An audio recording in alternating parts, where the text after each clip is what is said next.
Chapter 1. I've always been resourceful, even before kids. My life requires it. Are they ready? Clementine asks, jumping up and down. Just hang on a sec, Tiny. I slap the final piece of duct tape on the hem of her jeans and then fold down the cuff. There, now they're tailor-made for you. After handing them over to Clementine, I watch her pull the bright pink second-hand pants on her 4-year-old frame. Her smile is contagious.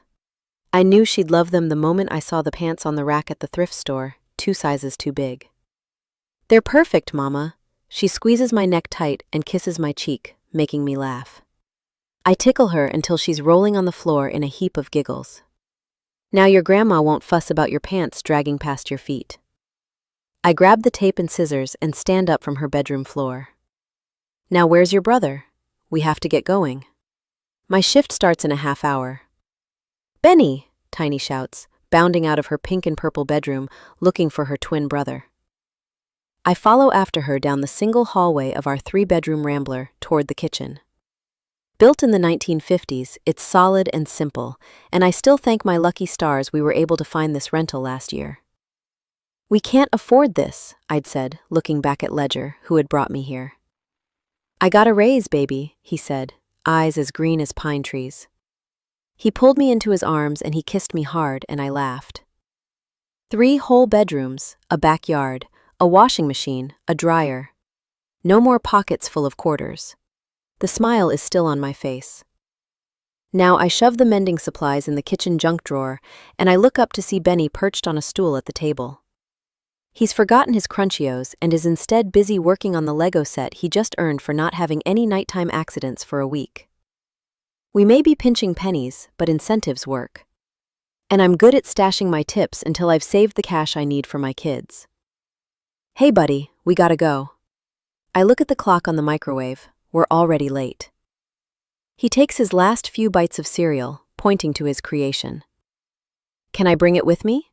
He turns, seeing me with a quart-sized plastic baggie, and he smiles. Thanks, Mama. I turn off the coffee pot and toss my phone into my purse, pulling my unruly curls into a hair tie as I walk to the front door. Tiny's bright pink legs race past me, Benny following close behind. It's going to be a hot day, but she insisted on those pants. I couldn't resist her pleas, and why would I? Life is hard enough, no reason to deny a little girl a simple pleasure. The moment I start the car, I groan, calculating the cost of a much-needed tank. I make sure the kids are buckled into their booster seats before I back the minivan out the driveway. Bethany is in her yard, filling up the kiddie pool, her 6-month-old Neva in her arms, and Thomas, her 3-year-old, running around in circles with their dog. She waves at me, and I roll down the window. Hey, Penny, heading to work? She asks. I nod. Yeah, my mom's watching the kids. I can always help. Neva starts crying and Bethany bounces her on her hip. I smile, knowing my closest friend has her hands full enough as it is. My mom likes having the kids around. Ledger home soon?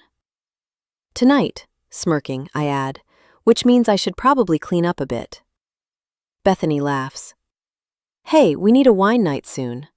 Word on the street is Joanne and Marty split up. I've got too much gossip and no one to spill it with. I'm in, I say, waving goodbye. I keep the window down. It's only 9 in the morning, but it's mid-August in Western Washington, and the heat is here to stay for the next month at least. Punching on the radio with my index finger, I pick a morning talk station. Benny is kicking the back of my seat, and I reach back and grab his feet while waiting at a stoplight. Chill out, Benjamin, I say, regretting that sugary cereal. Yeah, Benny, take a chill pill, Tiny says. I snort. Don't say that. Why not? Because it's like talking about drugs, I tell her, taking a right turn, heading toward my mom's apartment. It's not appropriate. Thomas says it, but we aren't in charge of Thomas, are we? A news story breaks through the pop culture chatter of the radio show hosts. An accident on Highway 12 has created southbound traffic delays. A semi-truck hit the guardrail on exit 93, just after Stevens Pass. Update to follow. I grip my teeth. I hate stories about accidents, especially those involving semi-trucks. After getting gas, I turn into the parking lot of my mom's complex, and I tell the kids to behave. I mean it, Grandma still has to work today. You need to be helpful, okay? If you're good, she'll take you swimming. We promise, Tiny and Benny say in unison as I park the van. Tiny may be more compliant than Benny, but I know I won the mom lottery with the pair of them. The least expected outcome of getting pregnant by a man I hardly knew was that I would fall in love with motherhood and my baby daddy in one fell swoop. But I did. I'm the luckiest girl who never once pictured herself so damn settled at 25. But here I am, lugging a tote bag filled with changes of clothes and swimsuits, books and sunblock into my mom's apartment. Full-on mom mode. That's me, Penny Stone, waitress, wife, mother of two. Living a dream, just not the dream I ever imagined for myself. This is a far cry from a Paris bistro sipping rosé, with a pencil and notebook, scribbling my thoughts as I sit at a table for one. No customers for me to wait on in sight. Mom? I call out, opening her unlocked door. The apartment is tidy, small and outfitted in cast-offs that tenants have left over the years. The moment I enter her place, I walk to the sliding glass doors, pull them open. The air in here is always so heavy, even though I know she's making an effort not to smoke in front of the kids. She's on the phone and holds up a manicured finger as we come inside. A weekly stop at the nail salon for a fill and polish is her only real indulgence. I think she was disappointed that I was never up for mani and pedi dates, her only daughter, only child, and I never cared much for sparkly things. Clementine, though, fulfills mom's need to pamper a girl in pink. I don't care, and Clementine loves it. Benny can be my sidekick, though to be fair, he's already walking to a shelf and pulling down a bin of dolls. Stubbing out her cigarette into an ashtray, she ends the call. Sorry, number 8 needs maintenance. Dishwasher is busted. It's fine, I know you have to work today. Thanks for watching the kids. I didn't want to pass up the shift. It's fine. She waves a hand in the air. Managing this place is easy, you know that. And I do. I spent my last few years of high school living here, just mom and me. The kids are hoping to swim later. They promise to be good, don't you? I give them raised eyebrows. They're already on the floor opening the plastic bins filled with Barbies, my childhood leftovers mom was smart to preserve. Mom smiles, kneeling on the worn carpet with Clementine and Benjamin. How are my two favorite people doing today? Tiny smiles up at her. Papa comes home tonight. Mom looks over her shoulder at me, her lips frosted in CoverGirl pink, and she gives me the smile I've seen every single day of my life. Ledger is gone all the time as a long-haul truck driver, but Mom? She's my constant. Whatcha hanging around for, Penny? She asks, shooing me off. Don't you have work? I laugh. Okay, fine, I'll go, thanks again. Love you, Mama, the kids say as I lean down to kiss their cheeks. Love you more, I say, pulling open the front door. I walk away, hearing their shouts as I go. Impossible, they holler, thinking they love me most. But they don't. They couldn't. Ledger, my twins and my mom are my whole wide world. And I pray to God nothing ever changes that. Chapter 2. Over Easy has an afternoon lull, and I'm taking advantage of it in the midday sunshine. I'm sitting on the back steps with a Diet Coke, my notebook in my lap. I'm writing a list of short story ideas. The last 4 I submitted to magazines were rejected. And that means every story I've ever written has been rejected. I'm starting to realize I don't know what I'm doing. The rejections from the editors tell me to look for a stronger hook, to find my authentic voice, to dig deeper and discover my true story. I read each rejection, blinking back tears, wanting validation that this effort is worth it somehow. Wanting someone to tell me that pursuing my champagne dreams on a beer budget isn't a waste. Cheryl, my longtime manager, joins me outside, carrying a paper-lined basket of chicken strips and fries. I close my notebook and set down my pen, reaching for a fry. When does Ledger get back? She asks, plucking a piece of chicken and dipping it in ketchup. Her shoulder-length hair is frizzy from bleach, and her eyes are rimmed in thick black liner. Her smile, though, is completely natural. I texted him a few minutes ago, asking when he'll be home. He hasn't replied. I groan, retying my unruly black hair into a bun on the top of my head. I'm so ready to see him. It's been a long 2 weeks. Summer is stretching out forever. I look up to the blue sky, the sun hanging high. It's nearing 90 today, and I wish I could strip out of my dress. This red and white polyester uniform is an inferno. When I get off work, maybe I'll put on a swimsuit and jump in the pool at Mom's. The twins would love that. I don't know how you do it, girl. Cheryl's twice my age. She gave me my one and only waitressing job when I was 15. 10 years later, I'm still her go-to girl. I don't think that's the story the editors of these literary magazines want. I break a fry in half.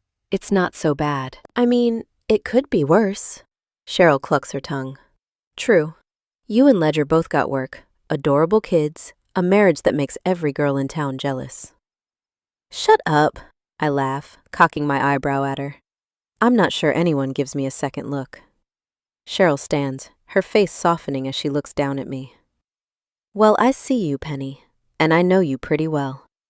Enough to know Ledger is lucky to have you, keeping that family of yours together while he's gone. Thanks, I say, brushing off her comment with a sheepish smile. After she goes back to the kitchen of the diner, I reread my story ideas as I finish my food. Adding a new one to my list, what it's like to be married to a long-haul trucker. That might appeal to someone. 20 minutes later, after I've scrolled through Facebook and Instagram, called Mom to check in with her, there's still no reply from my husband. When the phone finally buzzes, I answer without looking to see who it is. I haven't talked to Ledger since last night when he was going to bed. Allergies had been irritating him as he drove through eastern Washington. There's so much pollen in the air, and he'd grabbed Benadryl at a gas station before settling in to sleep in his cab at a truck stop.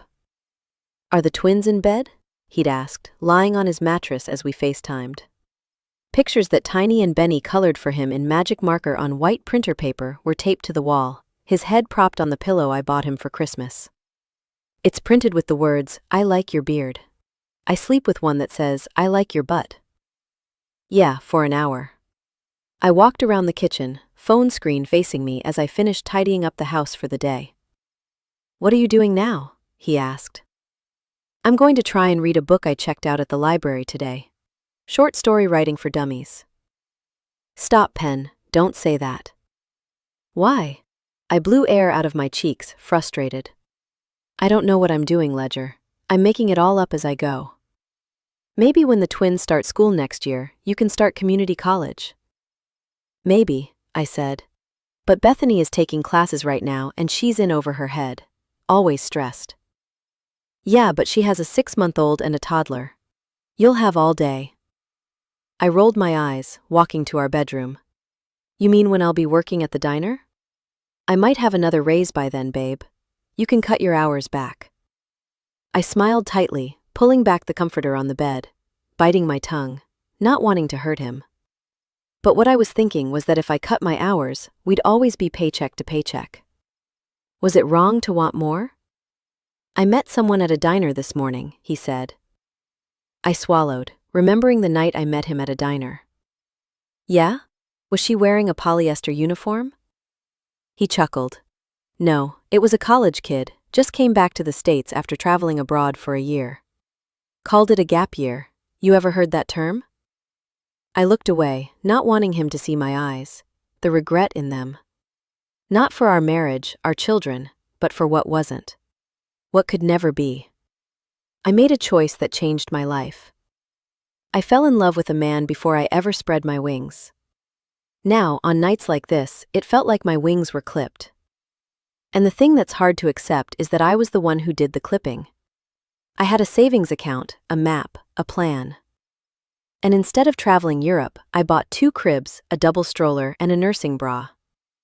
It's not regret, it's just a loss of what could have been. We ended the call, Ledger and I, both of us saying I love you. And we do. We may not be loaded, but we have one another. It's not a gap year, it's a lifetime. Now, on the steps outside the diner, I take the call from the unknown number, knowing I really ought to get back to work. Is this Penelope Stone? A man I don't recognize asks, his tone causing me to sit up straighter. I set down my half-empty can of soda. Yes, this is she. This is State Trooper Jordan Parrish, calling about an accident. I cut him off, panic setting in. Accident?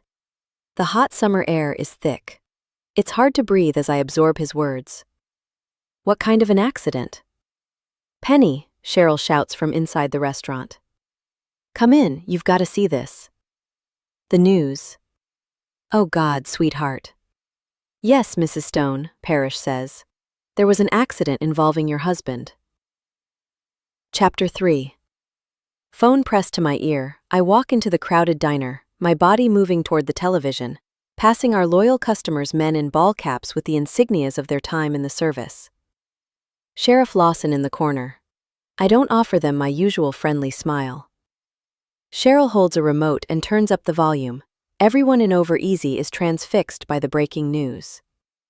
Local law enforcement say this crash is more catastrophic than any they have seen in recent years, the reporter on the scene says, his expression grim, his tone tense. My heart falls. A Grand Slam Transit semi-truck went over the guardrail near the Marshadow Pass at mile marker 141. The carriage plummeted down the gorge. I gasp, clutching my cell phone as I take in the images on the television. A helicopter is high above a massive winding gorge that towers with layered rock walls in varying shades of gray and brown and black. The remains of the truck half submerged in the rushing river below. Did he? Tears fall from my eyes as Officer Parrish tells me what I'm seeing on screen is in fact Ledger's truck. His body hasn't been recovered. There is a team headed down to the site as we speak, and we will keep you updated with any information we have. I sink to the floor. The diner has gone quiet, no clanging of forks or calling out of orders. Everyone in this place has known me for years. They are as glued to the television as I am. A photo of my husband flashes on the screen. Driver Ledger Stone has worked for Grand Slam Transit for the last 3 years.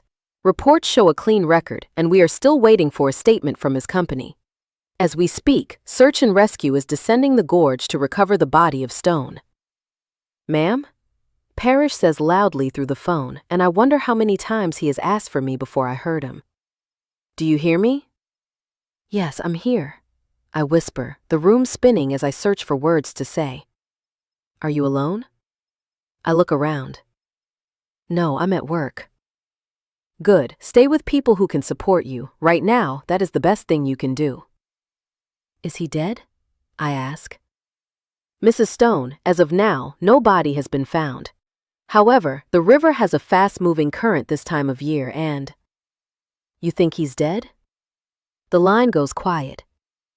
Ma'am. I cut him off, dropping the phone. The sob that leaves my mouth is deeper, more primal than any sound I have ever made in my life. No. No, not Ledger, not my rock, my anchor, my one true thing. No. Cheryl is on the floor with me, wrapping me in her arms. I let her hold me, scared of being swept away if she lets go. My body shakes as someone mutes the news. An unfamiliar hush fills the greasy diner. Burnt coffee sits in the air, and tears fall on the weathered faces of men who spend their hard-earned military retirement on steak and eggs, tucking a generous tip in my apron on the first of the month. I don't know how long I sit there on the linoleum floor. But when I finally stand, I reach for my purse. Call my mom. I say to no one in particular. They all know who I'm talking about. Mom's as towny as I am. There's no way I can speak to her on the phone. She needs to bring the kids home. Cheryl won't let me drive. You're shaking so bad you'll wreck the car. She catches herself, eyes filling with apology. There's no need to say sorry, not over that. Not when Ledger is gone. Not when my life has just collapsed in one fell swoop. I let her drive me. Because she's right, I could wreck the car with how badly I tremble. And I can't do that. Tiny and Benny need me in one piece to get through this next part. Whatever this next part may be. The first part went like this. 5 years ago, I was working a late-night shift at Over Easy. The place was empty, a half hour until closing. Johnny, the line cook, was in the kitchen cleaning the grill and I was wiping down tables, a freshly minted 20-year-old in a too-short skirt because I wasn't above showing my thighs if it meant extra tips. I was saving every spare dollar for my future. And the future was so shiny, it gleamed brighter than the tabletops as I washed them down with Clorox. He came in when I was sweeping, my back to him, but when I turned, my heart snapped. Crackled. Popped. I was a Rice Krispies treat in human form the moment I looked into his forest green eyes. Melting marshmallows, and he knew it. And he didn't look away. That's the thing about Ledger Stone, he was never scared to look me in the eye. To say it like it is. True blue, salt of the earth, honest to goodness, flannel shirt wearing man. Mine. I knew it before he did, I think. Knew that single night was going to change everything. Change me. He sat in the booth and I slipped in across from him and he didn't need a menu. It was obvious what he intended to order. It all came to be without a single word. Love at first sight. No one wants to hear all that. People ask how I knew if what I'm saying is true. And I always answer the same.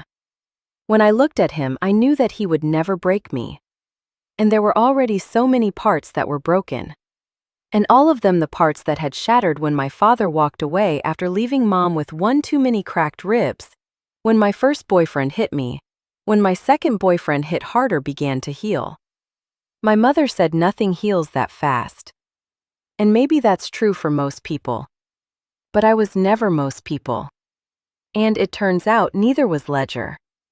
I'm Penny Carpenter, I told him, memorizing his face. His nose was crooked in a way that made his handsome features seem dangerous, a scar across the bridge of his nose, under his left eye. Had seen trouble, was trouble. Stubble on his strong jaw, arched dark brows. When he smiled at me, his teeth weren't perfectly straight, and I liked that. His imperfection made him human, more accessible. I'm Ledger Stone. He offered me his hand and I shook it. Our eyes locked and we both felt it. We talked about it later, how the world seemed to shift then, the axis changed. Our lives were moving in a new direction. The road, though, was one we were both on. After my shift at the diner, I climbed into his Ford truck. He leaned over me and buckled me in, and I held my breath, knowing this was it.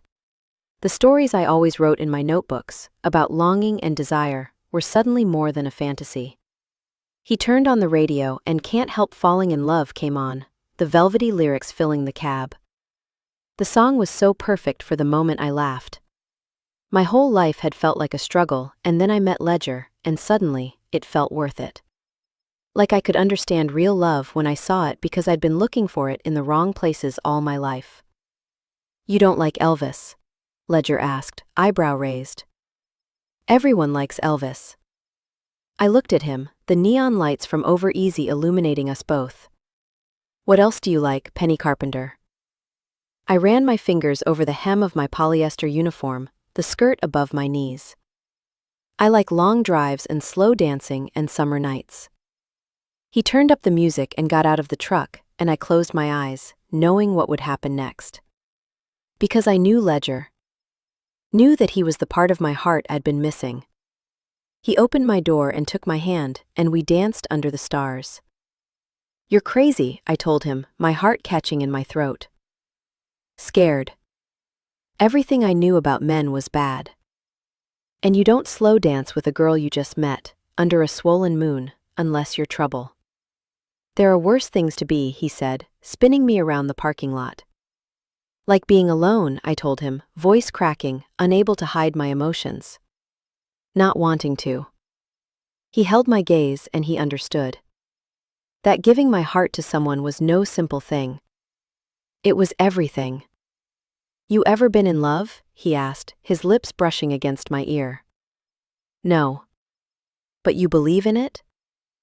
I nodded, looking up at him, his hands slipping tighter around my waist, drawing me close. I believe in all sorts of miracles. He blinked back emotion then, but I saw the tears before he pushed them away. So do I, Penny. The song ended, and I stepped back.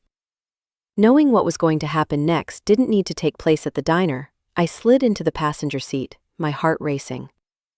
"You always so skittish?" he asked, putting the truck in reverse. I frowned. "I'm not skittish."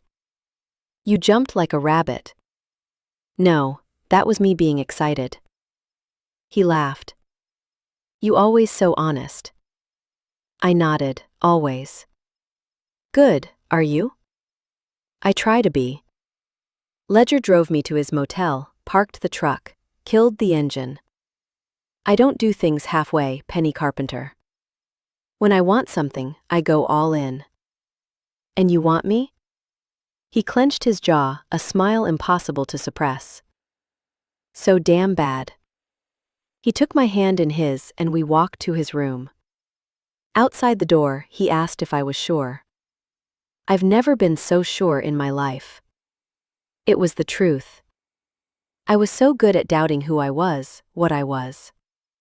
Inside, I felt destined for big, beautiful things, but on the outside, I was a girl who didn't come from much and who just wanted a man to love her. Really, truly love her. "What are you doing in Riverport?" I asked him, sitting on the edge of the motel bed. "On my way home," he said, "passing through town." "And where is home?" He sat down next to me on the bed, the weight of his body causing the cheap mattress to dip, forcing me to fall closer to him. I was glad. I wanted to be closer, close enough to kiss. Home isn't a place, it's a state of mind. I smiled. "And your state of mind, Ledger, where is that?" His lips met mine then, and we knew we both did. All it took was one kiss and had come home. Ledger's place was with me. "It's going to be okay," Cheryl says, driving toward my house, turning left down my street. "He's going to make it." She grips the steering wheel so tight her knuckles have turned white. Her words don't comfort me at all because I saw the truck on the television screen. Destroyed and broken, just like all of our plans. "You truly believe that?" I ask as my house comes into view, the house I share with the man I love, the man who is my home. "I'm choosing to," Cheryl says. "Penny, you have to be strong. For the twins." "I know I do," I say, my shoulders shaking. "But I'm not sure I know how." Cheryl parks in my driveway, and it feels like the world has shifted again. Like the night Ledger and I met. It feels like I'm falling again. But this time it's not love, it's loss. And Ledger won't be there to catch me. Chapter 4. Bethany watches from her front yard as Cheryl drops me off. She's barefoot, with Neva tied to her chest in a sling. Even from my driveway, I see the concern in her eyes, the questions. "Will you go tell her?" I ask, pushing open the door of the Fiesta. I can't deal with people, even my best friends. "Of course," Cheryl says. Her eyes are rimmed with red, and she turns off the car. "You take care of yourself, Penny. Know we're all here for you." Numb, I step over the green hose that winds around the half-dead grass of my lawn. The chipped paint on the front door is not exactly welcoming, but certainly familiar. Inside my house, I groan, realizing I left the fans off this morning. The air is thick, the heat of the summer day persistent. At the kitchen counter next to the fridge, I move aside the bowl of bruised apples I got at the grocery outlet and plug my phone into the charger, triple-checking that it's on full volume. I'm unable to process that Ledger won't be texting and apologizing for not calling sooner. That he won't tell me his phone died and he forgot to plug it in. That he loves me. That he loves Tiny and Benny. That he will be home soon. So soon. That he's only 4 hours away, and that maybe we should get pizza from Romeo's tonight. He always orders extra cheese because that's what the twins love most. It's impossible to believe he won't send another text 2 minutes later with emojis peppered with innuendo that make me blush and lick my lips, that make me think, yes, thank God, he is coming home. Because being on the road for 2 weeks is 2 weeks too long. I miss him. The front door opens and I startle, phone bouncing from my hands. My silent prayer that it will ring goes unanswered and I set it down, bracing myself for the onslaught of whatever comes next. breaking my children's hearts, cracking them both open with a single sentence that can never, ever be taken back. Mom rounds the corner, her face ashen, dropping her purse to the floor. She's the strongest woman I've ever known, but no one is strong enough for this, and she covers her mouth, gasping when she sees me. The kids are in their swimsuits, wet hair leaving droplets of water on the floor, as if my mother just pulled them from the pool. I wish that we could all go back to the complex, jump in the swimming pool and splash all day. I wish I could let them be children, but that is all about to change. I can't protect them, and it's all I want. To keep them safe, innocent, for just a minute longer. But more than that, I need them in my arms, breathing them in, refusing to let them go. I fall to my knees and draw them close. My uniform clings to me the way I cling to them. My children need a father. Ledger has to be alive. I haven't told them yet, Mom says. What happened? Benny asks in a whisper, his green eyes round and glassy. Tiny, slender shoulders shake. I squeeze them harder. I know they are scared, but I'm scared too, and I don't want to do this alone. I need Ledger. Papa was in an accident. My voice catches on the words as they leave my mouth. A very bad accident. Is he gonna be okay? Tiny asks, her voice so fragile, her words so tragic, that I want to scoop up each syllable and pretend they were never spoken. Put them away in the junk drawer with the duct tape and never look at them again. They are too awful to consider. They don't know, I managed to say. The police and firemen are helping. They're looking for him. Benny starts crying. Mom sits on the floor too. I hold them, all of them, and I can't let go. I don't know how long we sit like that, lost in the wave of emotion sweeping over my dirty kitchen floor. My house so hot, stale, my skin wet with sweat and salty tears. Finally, Mom stands and turns on the TV. No, I croak. Please? Benjamin says, transfixed by the story as the news comes on. We need to know, Penny. We need to know what's happening, Mom says. Benny and Tiny are only 4, but they understand the images. And maybe it's better this way. To see it for what it is. Honestly, it's better than me trying to explain. Better than their mother saying their father's truck went flying over a guardrail and that there is no body, but really, how could anyone survive that fall? It's not a story I want to tell. It's too ambitious. Too awful. Too real. The stories I've written are silly, frothy, fun. Stories of money fixing problems and love wiping all the blues away. Instead of talking, we watch the same story on repeat. Grand Slam Transit releases a statement, but the words are politically correct: a tragedy, investigating, our prayers are with. I can't listen. When my phone rings, I grab it, answering without thinking because maybe it's Ledger. Maybe this was all a misunderstanding. It's not his truck. He's almost home. Hello? I pant. Shit, Penny, I wasn't sure you'd answer. It's Jack Barrett, Ledger's closest friend. He got Ledger his job at Grand Slam 3 years ago, shortly after they met, and they've been thick as thieves ever since. My mom's here, I managed to say. We've been watching the news. Hearing his voice feels like a hard rock of reality hitting me in the stomach. I know wishing this away won't make it come true, and hearing Jack on the phone makes it feel all too real. We don't talk like this. We talk when Jack comes over to help Ledger in the garage, rebuilding an engine. We talk when Jack comes for dinner, throwing Benny in the air so high I look away, Ledger laughing, his hand on my waist. We don't talk like this, one-on-one. God, you should turn that off, he says. Ledger would hate you seeing this. I walk down the hall, pressing my forehead to the wall, my voice soft, cracking. Do you think he survived? I sure as hell hope so. You need anything? I can come over. I'm okay for now. Thanks, though, I say, shaking as I walk back into the kitchen, sinking back to the floor, my back against the refrigerator. If you do, he says, I'm here for you. Thanks, I say, my voice paper thin. But be honest, do you think there might be a chance that he's alive? Yeah. The line is quiet. Jack isn't a talker. That's why he and Ledger got along so well. The two of them could hang out all day, cracking open Bud Lights, listening to a ball game, never saying a word. "I hope he is," Jack finally says. "Me too." I look over at my children, now asleep on the floor in front of the television. My mother is carrying dishes to the kitchen sink. She holds Benny's long-forgotten breakfast bowl. Her eyes meet mine as I finish the call. "He can't be gone, Mom." She sets the dishes in the sink and kneels, wrapping me into a hug. "The video footage looks pretty final, Penny." I pull back, wiping my eyes, my hair falling wildly into my face, the house so hot, the day stretching out so long.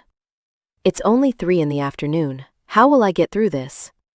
One never-ending day after the next with Ledger never walking in through the front door. "There's a chance," I say, my voice cracking. Fuck realism, I'm choosing hope, crazy lovesick hope. He can't be dead. And if he's alive somehow, some way, he needs us to believe in him. Chapter 5. I tell myself this isn't hard. I can hold on to hope that my husband is still alive. Ledger is a truck driver. He leaves for long stretches of time. It's easy to pretend this is just like that. The trip is just slightly longer than we expected. My real regret is that I didn't think of this charade before the children saw the news. Because then they could play make-believe along with me. I tuck them into Benjamin's bed, kissing their freckled cheeks, their upturned noses. I brush their curly black hair away and kiss their foreheads. "I love you, and Papa loves you, and nothing will ever, ever change that," I tell them. "Love you more," they say, "love you most." They have their own rooms, but tonight they want to be together. I don't argue. I let them snuggle and dream and stay close because, in the end, this is all we have. Each other. "I need Ledger at home. This isn't healthy," Mom says as I walk into the kitchen. I don't need her to elaborate. I'm putting my energy toward convincing myself he's not dead. She's putting hers toward eradicating every germ from our house. Toilets, sinks, floors. The house smells comforting, like lemons and bleach. I let her hug me. I nestle my chin on her shoulder and I blink, looking out the kitchen window. The grass needs to be cut. My ambitious summer plan of homegrown vegetables wilts in the wooden beds Ledger built me for Mother's Day. The front yard is mostly dead from the summer heat, but the backyard has lots of shade, and the grass is lush, thick, long. I have an urge to drag the lawnmower from the garage, rev the engine, and chop it all down. To drown out the noise in my heart with the hum of the motor. "You're not saying anything." Mom's words bring me back to the moment. A sponge is in her hand and she sprays the counter with disinfectant, swiping away the germs. "What would I say?" I ask, pulling open the fridge and grabbing the box of white wine. I pull out 2 coffee cups and fill them both. Mom shakes her head, refusing the mug that has the words, "Write epic shit" on the front.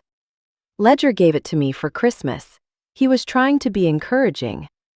At the time, it felt like pressure.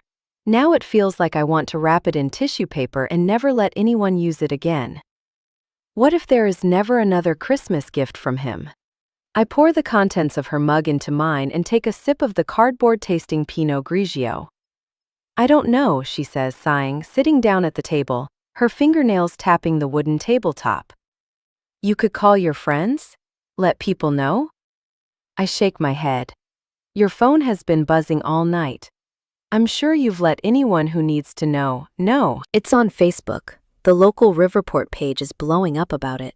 So many people care about you, about the kids. Everyone is heartbroken for you, Penny." I take a long sip of wine, settling into a kitchen chair opposite her. "We don't know he's dead, sweetheart." Mom reaches across the table for my hand. I pull back. I can't go there. Not yet. It's like ever since I got the call, I've been transported back in time to when Ledger and I met. The miracle of it, of him coming into the diner that night when he could have stopped at Dennis or a burger joint, and instead, he came to Over Easy. He slid into a booth across from me and ran his hand over his scruffy jaw and smiled. A smile I will never, ever forget. "I know it sounds crazy," I tell her, believing the words I say, "but I'd know if he was dead, Mom. I'd feel it." Mom nods, wiping her eyes. I don't want you to hold on to false hope. They're still looking for his body. The truck went into a river, Penny. So? So, she says slowly, measure your expectations. I hear her, I do, but I don't want to listen. The silence is thick and the August air is so hot and heavy, and I just want to sleep with a dozen fans pointed at my face. When I wake, maybe this will all have passed. The heat and the accident. It will all have been a bad dream, a nightmare. This isn't my life. It can't be. Not when Ledger and I haven't done any of the things we planned. He can't be gone when we've only just started. Want me to stay the night? Mom asks. I could sleep on the sofa. I'm not sure you should be by yourself.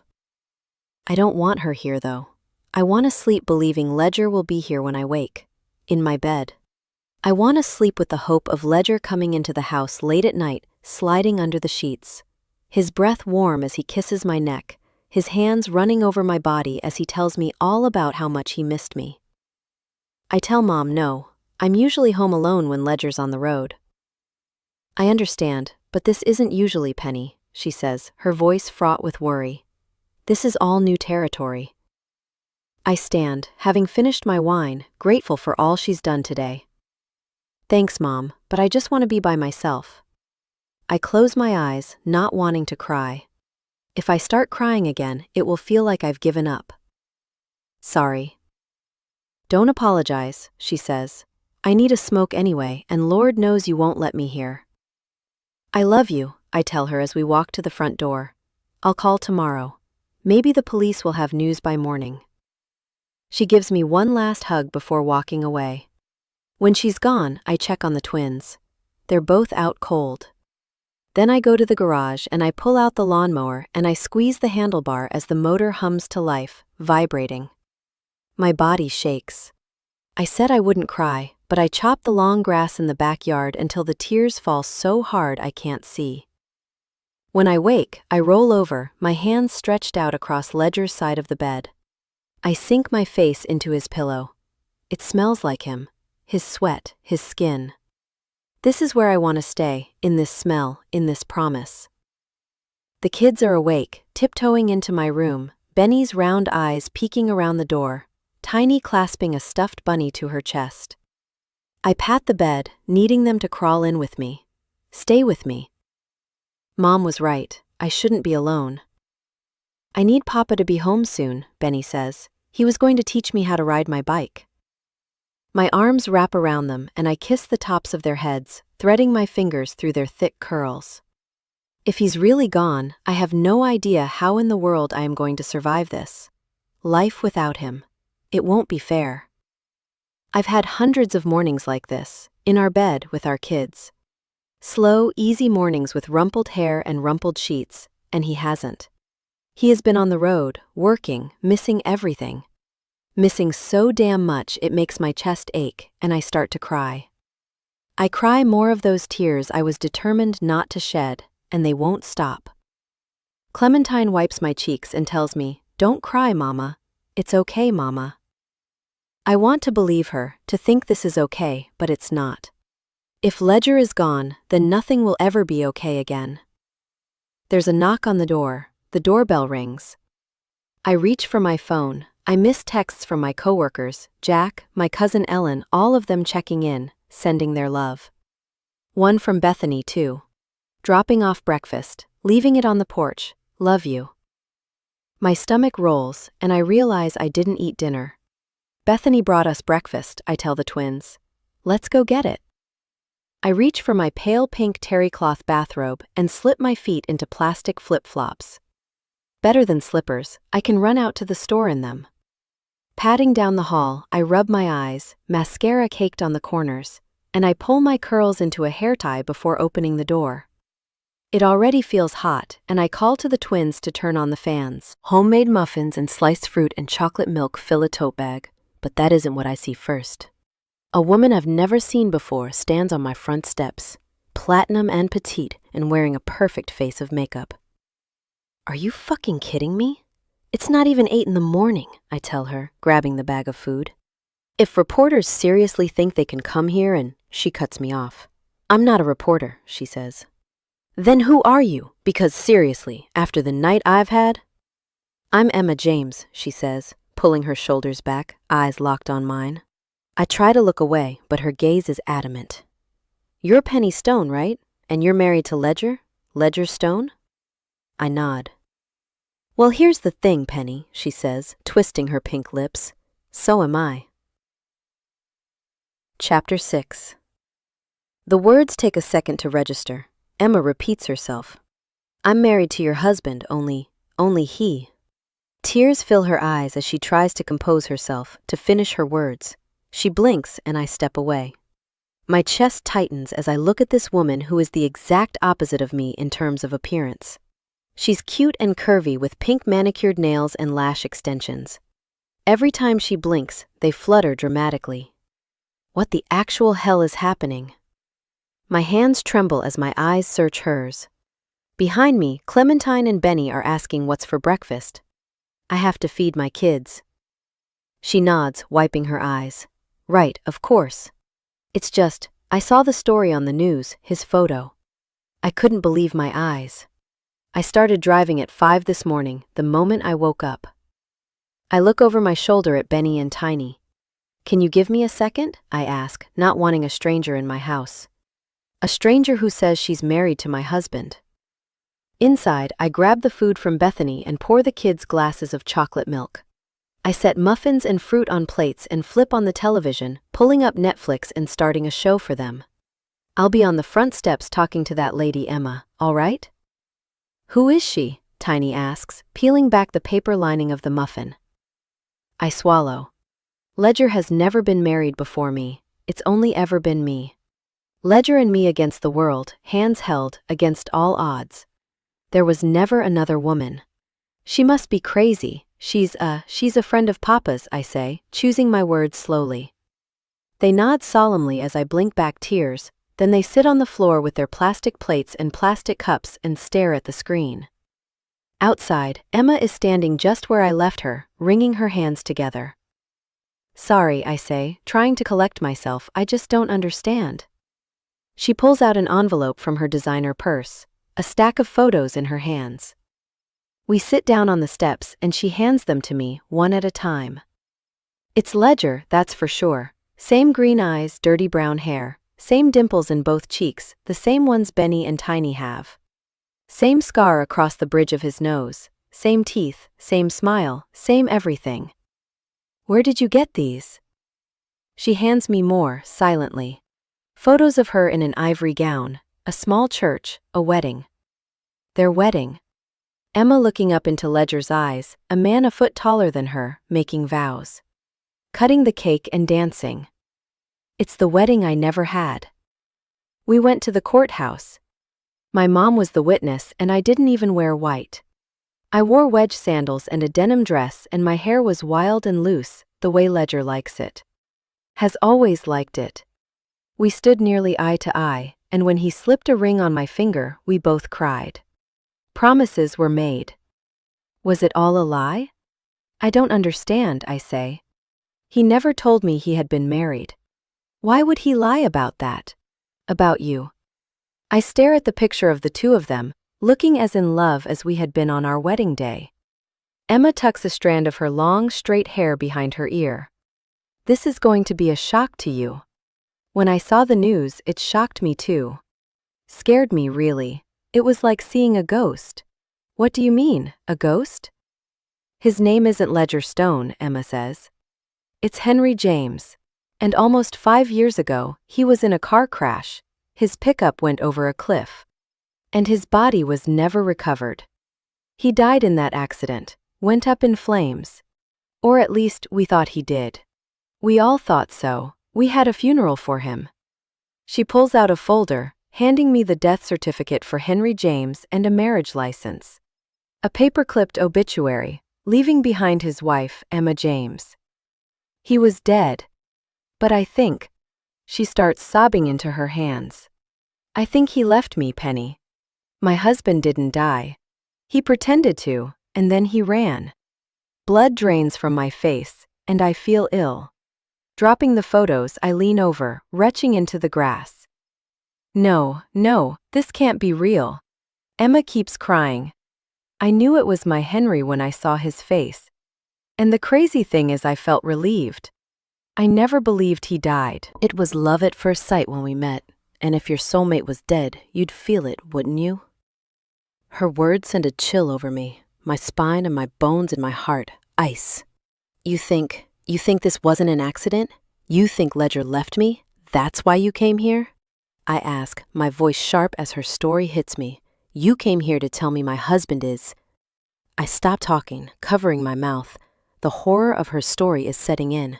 I can't believe this. This can't be happening. Ledger loves me. He would never, ever leave me. But as I look at Emma, small and shaking, I realize she feels the exact same way. Soulmates, love at first sight. Was it all canned lines? What was real? When did he die? I ask. When did he have his accident? April 14th, 2015, she says. The worst day of my life. Ledger and I had already met. Shame floods me. I slept with a man who was married, then I married him myself. I knew it, she says, crying harder now. When did you meet him? He came into the diner in February of that year. He was traveling through for work, staying at a hotel after giving a training at an auto dealership a few towns over. He was a service technician instructor for General Motors, at least that's what he said. He lost his job a few months after we met. Lost it? Emma scoffs, pained. He didn't have the job anymore because everyone thought he had died. She runs her fingertips under her eyes. He was gone so much for work, but I never thought he was a cheater. I thought he loved me. I nod, piecing the horrible story together. We didn't see each other much. That first night I fell in love with him. He only came through town twice more before I told him I was pregnant. That was April 12th. I'd never forget it because it's my birthday. He came to the diner and we ate cake, and then I told him. So you have a child with him? Emma asks, pulling back, looking at me more critically. Yeah, twins. They're 4. Her lips form a firm line. A fresh wave of nausea washes over me as I consider Ledger having a child with another woman. With this woman, a woman so different from me, it makes my head hurt.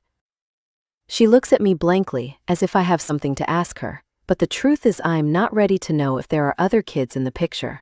Motherhood has always been such a complicated thing for me. I never meant to get pregnant. Falling in love with Ledger was one thing, but having his children was quite another. We always thought we'd have time later to travel the world, to fill a backpack with a Europass and go. But now everything has changed. Ledger is missing, and Emma's husband is dead. And she was his wife. And so, then, what am I? So you told him you were pregnant and then he drove back home, Emma says calmly as if the story is becoming more concrete in her mind. And then one day later, he left me for you. He faked his death and took on a new life and never looked back. I draw in a breath, not knowing what to make of her words. How could everything I thought I knew about my life be a lie? My Ledger wouldn't do this to me, would he? So if he's gone, faked his death again, then my question is, Emma says, sitting up straighter, biting her bottom lip. Where is wife number 3? Chapter 7. I need coffee for this, I say, entering the house. The kids don't turn from their show, and I tell Emma to help herself to breakfast as I start a pot. She picks up a muffin, her heels click-clacking as she inspects the family photos hanging on the wall. I watch her take in my life, this life with her husband. She looks so polished, poised. In a white button-up blouse and dark denim jeans. Toned arms, tan. Her Burberry purse a status symbol I can't exactly identify with. I'm momentarily grateful my mom cleaned the house top to bottom last night in her manic response to Ledger's accident. But then pouring coffee I berate myself. Why the hell do I care if my kitchen is clean for this woman? My husband is dead. She is also linked to me in ways that are just dawning on me. And the facts are too solid to lead me to believe she is fabricating any of this. We both married the same man. The death certificate listed his date of birth June 8th, same as I always knew it to be. Is my marriage even valid? I grab creamer from the fridge, hands shaking as I absorb that shock. It was all a sham. Did you really not know, she asks. About me, his real name, any of it? I shake my head, offering her a mug of coffee before lifting mine to my lips, wondering what she must think of me. I didn't know a thing. He's a lying bastard, she says. That piece of shit. She mutters before apologizing when she remembers the kids. Do you mind if I use the restroom? It was a long drive and I am a hot mess right now. I show her to a bathroom before going to my bedroom and pulling on a bra, then slipping a black cotton jersey dress over my head. The color and fabric are forgiving, and as I brush my teeth in the attached bathroom, I think just how unforgiving I feel. What the fuck is Ledger up to? This isn't him, the man I know. But Emma's words are simple, direct, and the proof is in the photos. The scar cutting across the bridge of his nose. How did you get that? I asked him the first night we met, in the motel bed, my finger tracing the scar. I was already so wrapped up in him, his arms holding me tight. An accident when I was 10. My foster brother and I were sword fighting with sticks. Ledger laughed. He won. Now I splash cold water on my face, looking hollow and red-rimmed, memories surfacing too fast. I feel like I'm drowning, like a woman whose husband just died, whose husband just left, whose husband she never really knew. My phone buzzes. I grab it, thankful it's my mother. I close the door halfway as I tell her, with shaking breaths, what I've just learned. What in God's name? Mom mutters. And I squeeze my eyes shut, not wanting to face this, any of it. I want my husband here to explain this all away. I know. I exhale, trying to remain calm. The last thing the kids need is me in meltdown mode. According to Emma, he faked his death after I told him about the pregnancy, Mom. He left his wife for me. But it's worse than that. She thinks he's doing the same thing right now. That it's me he's left this time. I run a hand through my hair. It's weird, right? Both car crashes? You trust her? Mom asks. I hear the pull on her cigarette. Can practically smell the smoke through the phone. What if she's batshit, Pen? Be smart about this. Where is she right now? I draw in a sharp breath and push open my bedroom door. I run down the hall to find Emma on the floor with the kids, as Tiny and Benny show her their Legos and Barbies that are spread out on the living room carpet. Emma's eyes meet mine, a soft smile on her face. They wanted to show me their toys. I nod, pointing to the phone. Just taking a call, give me a sec? She gives me an understanding nod and turns back to Benny, who is demonstrating his rocket launcher. I step out of the front door, keeping it open. I don't even know what I do from here. There's another call coming in. Grand Slam Transit flashes on the screen. I gotta go. It's his work. Maybe they have an update. How about I come over and get the kids, bring them here to go swimming? Don't you have work? I ask. Penny, I took the week off, obviously. Your husband is. Well, he's not here. The other line keeps ringing. Right. Okay, see you soon. I hang up with her and accept the other call, but it's too late. They're already leaving a voicemail. Hello, Penny. This is Vance Donovan, an internal investigator for Grand Slam Transit. I know you've had a rocky 24 hours, but if you can give me a call as soon as possible, that would help everyone move forward with this case. I frown, staring at the phone. The word case feels so heavy, so final. I expect the police to call it a case, but Grand Slam?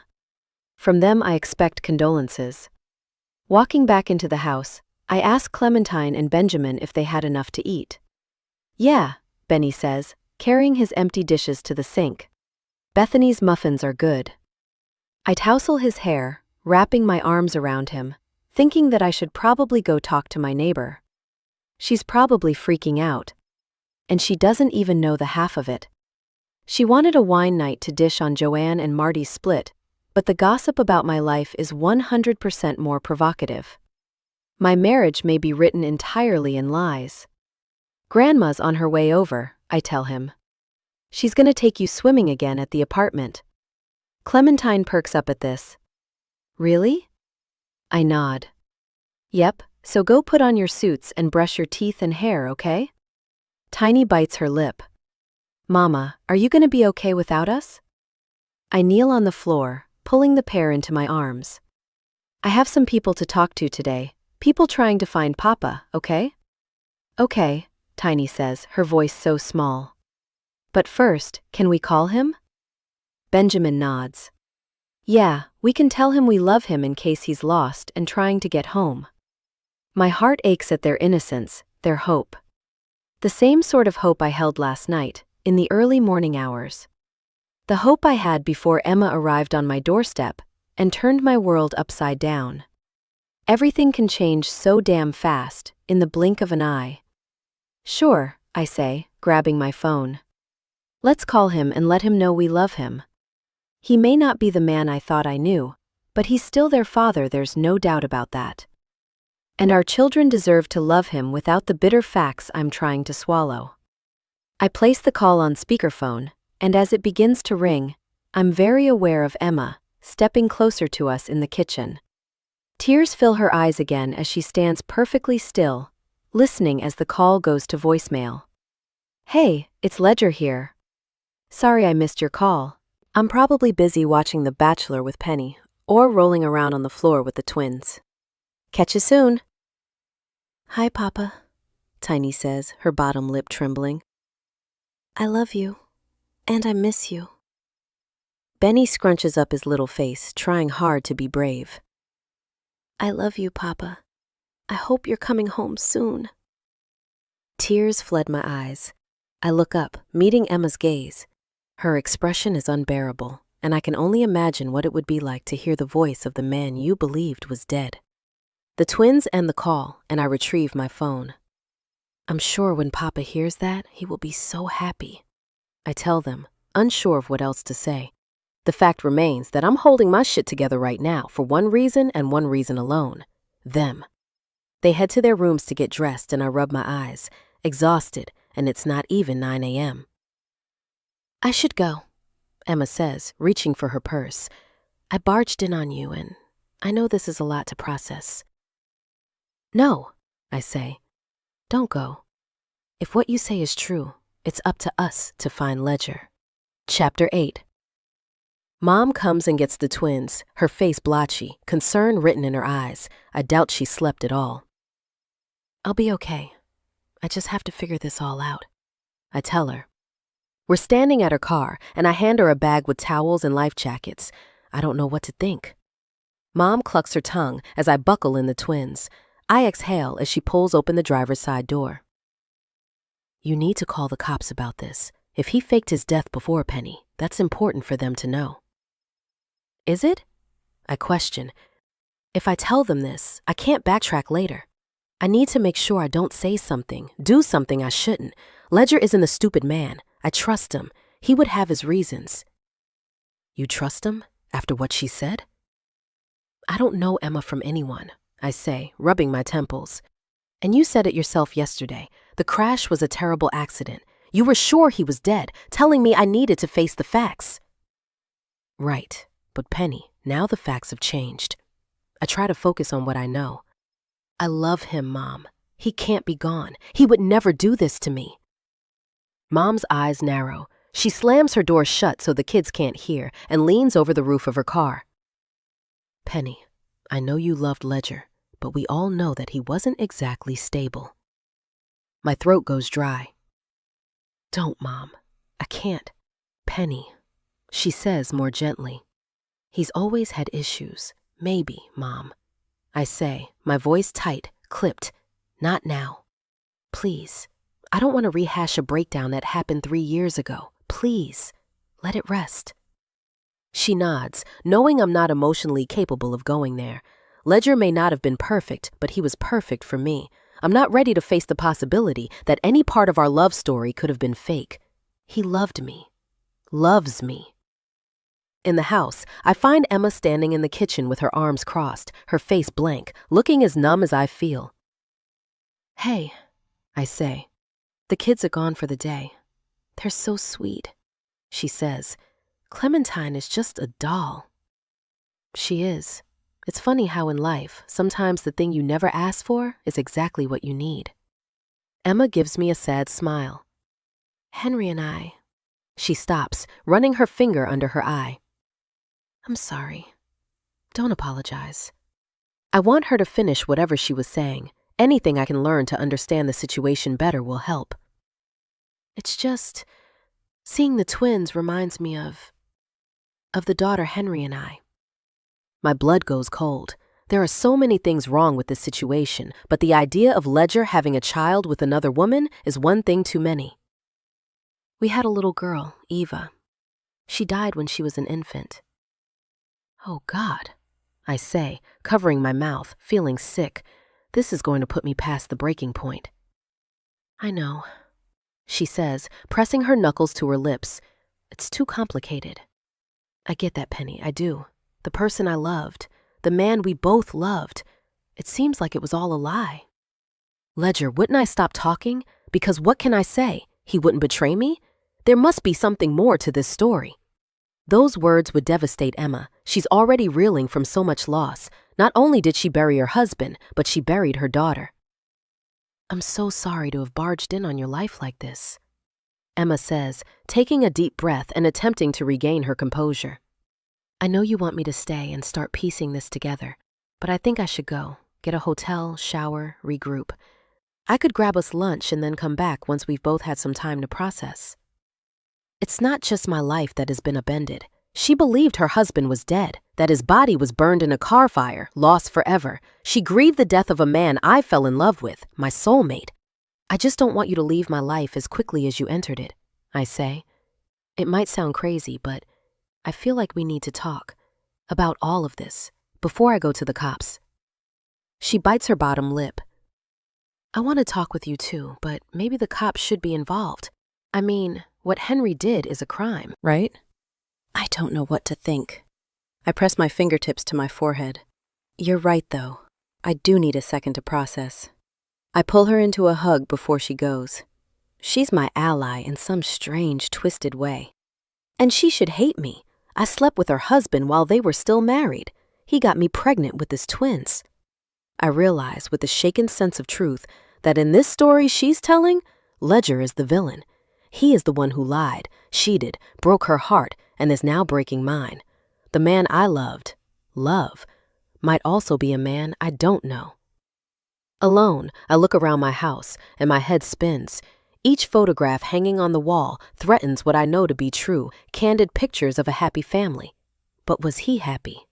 The bed we slept in together with the twins nestled between us, now empty. The couch we binge-watched television on now looks cold.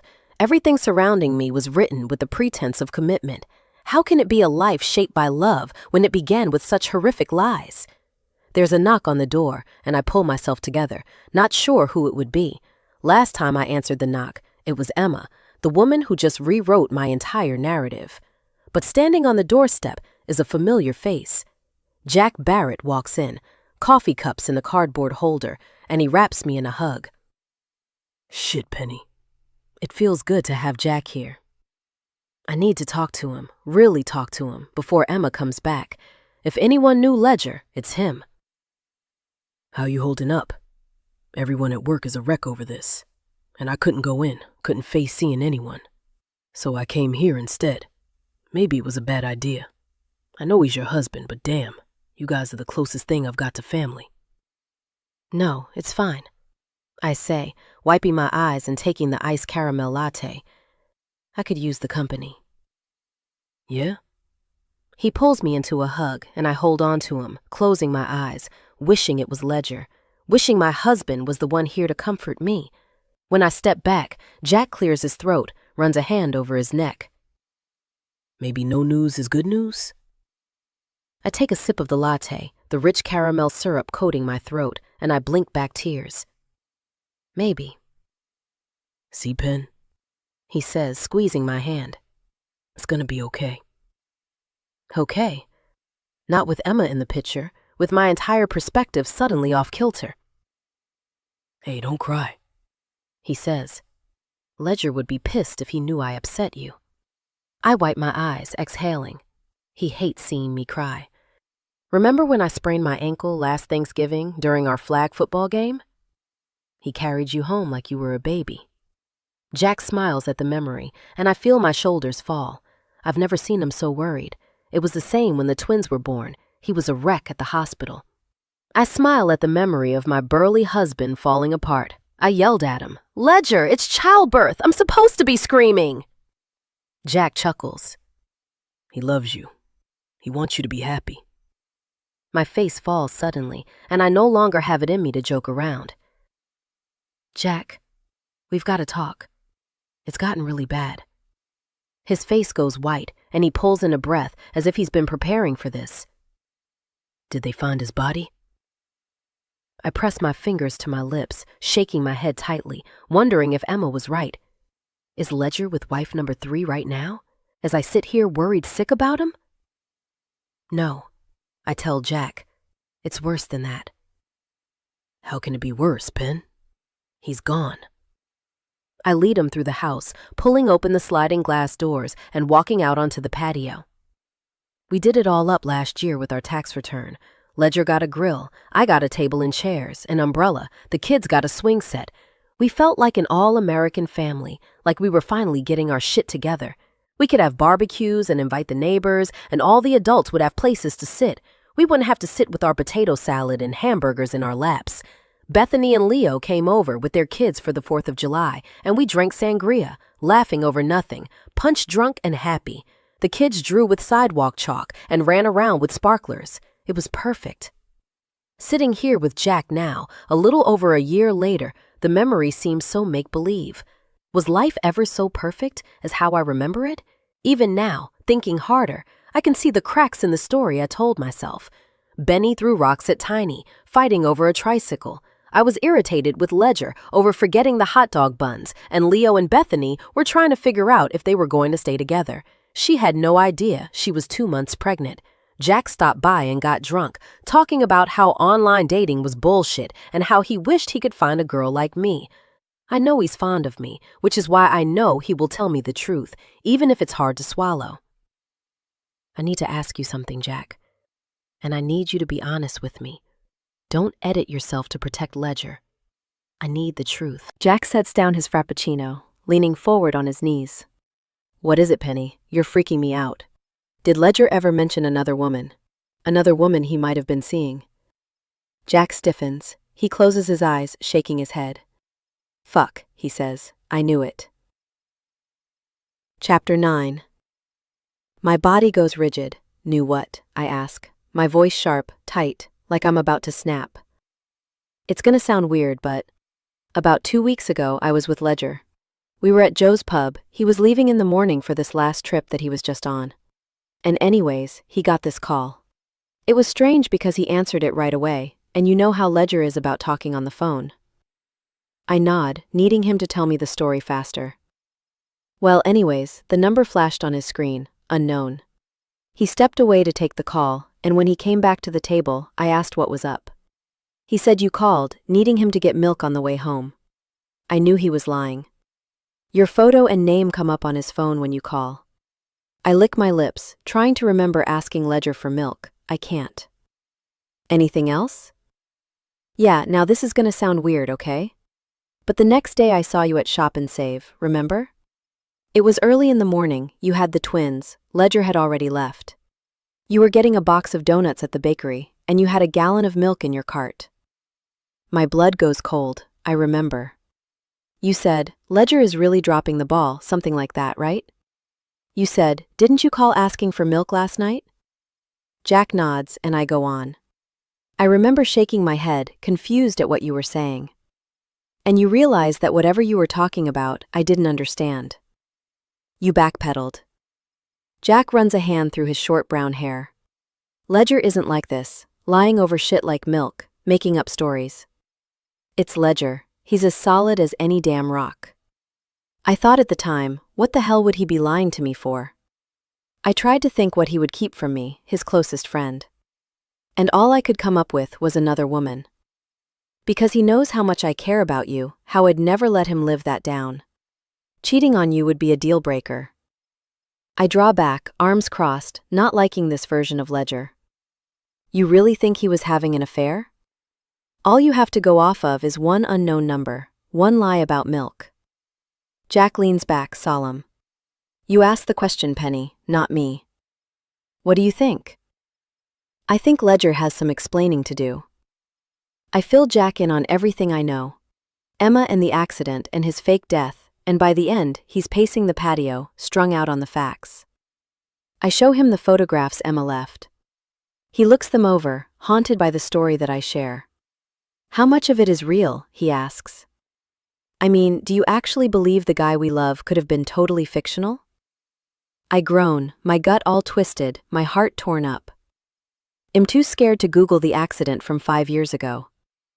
We have to, Jack says, pulling out his phone. What was his name? Henry James, married to Emma. He died April 14th in Vancouver, Washington. He was a service trainer for General Motors. My tone is flat, unrecognizable.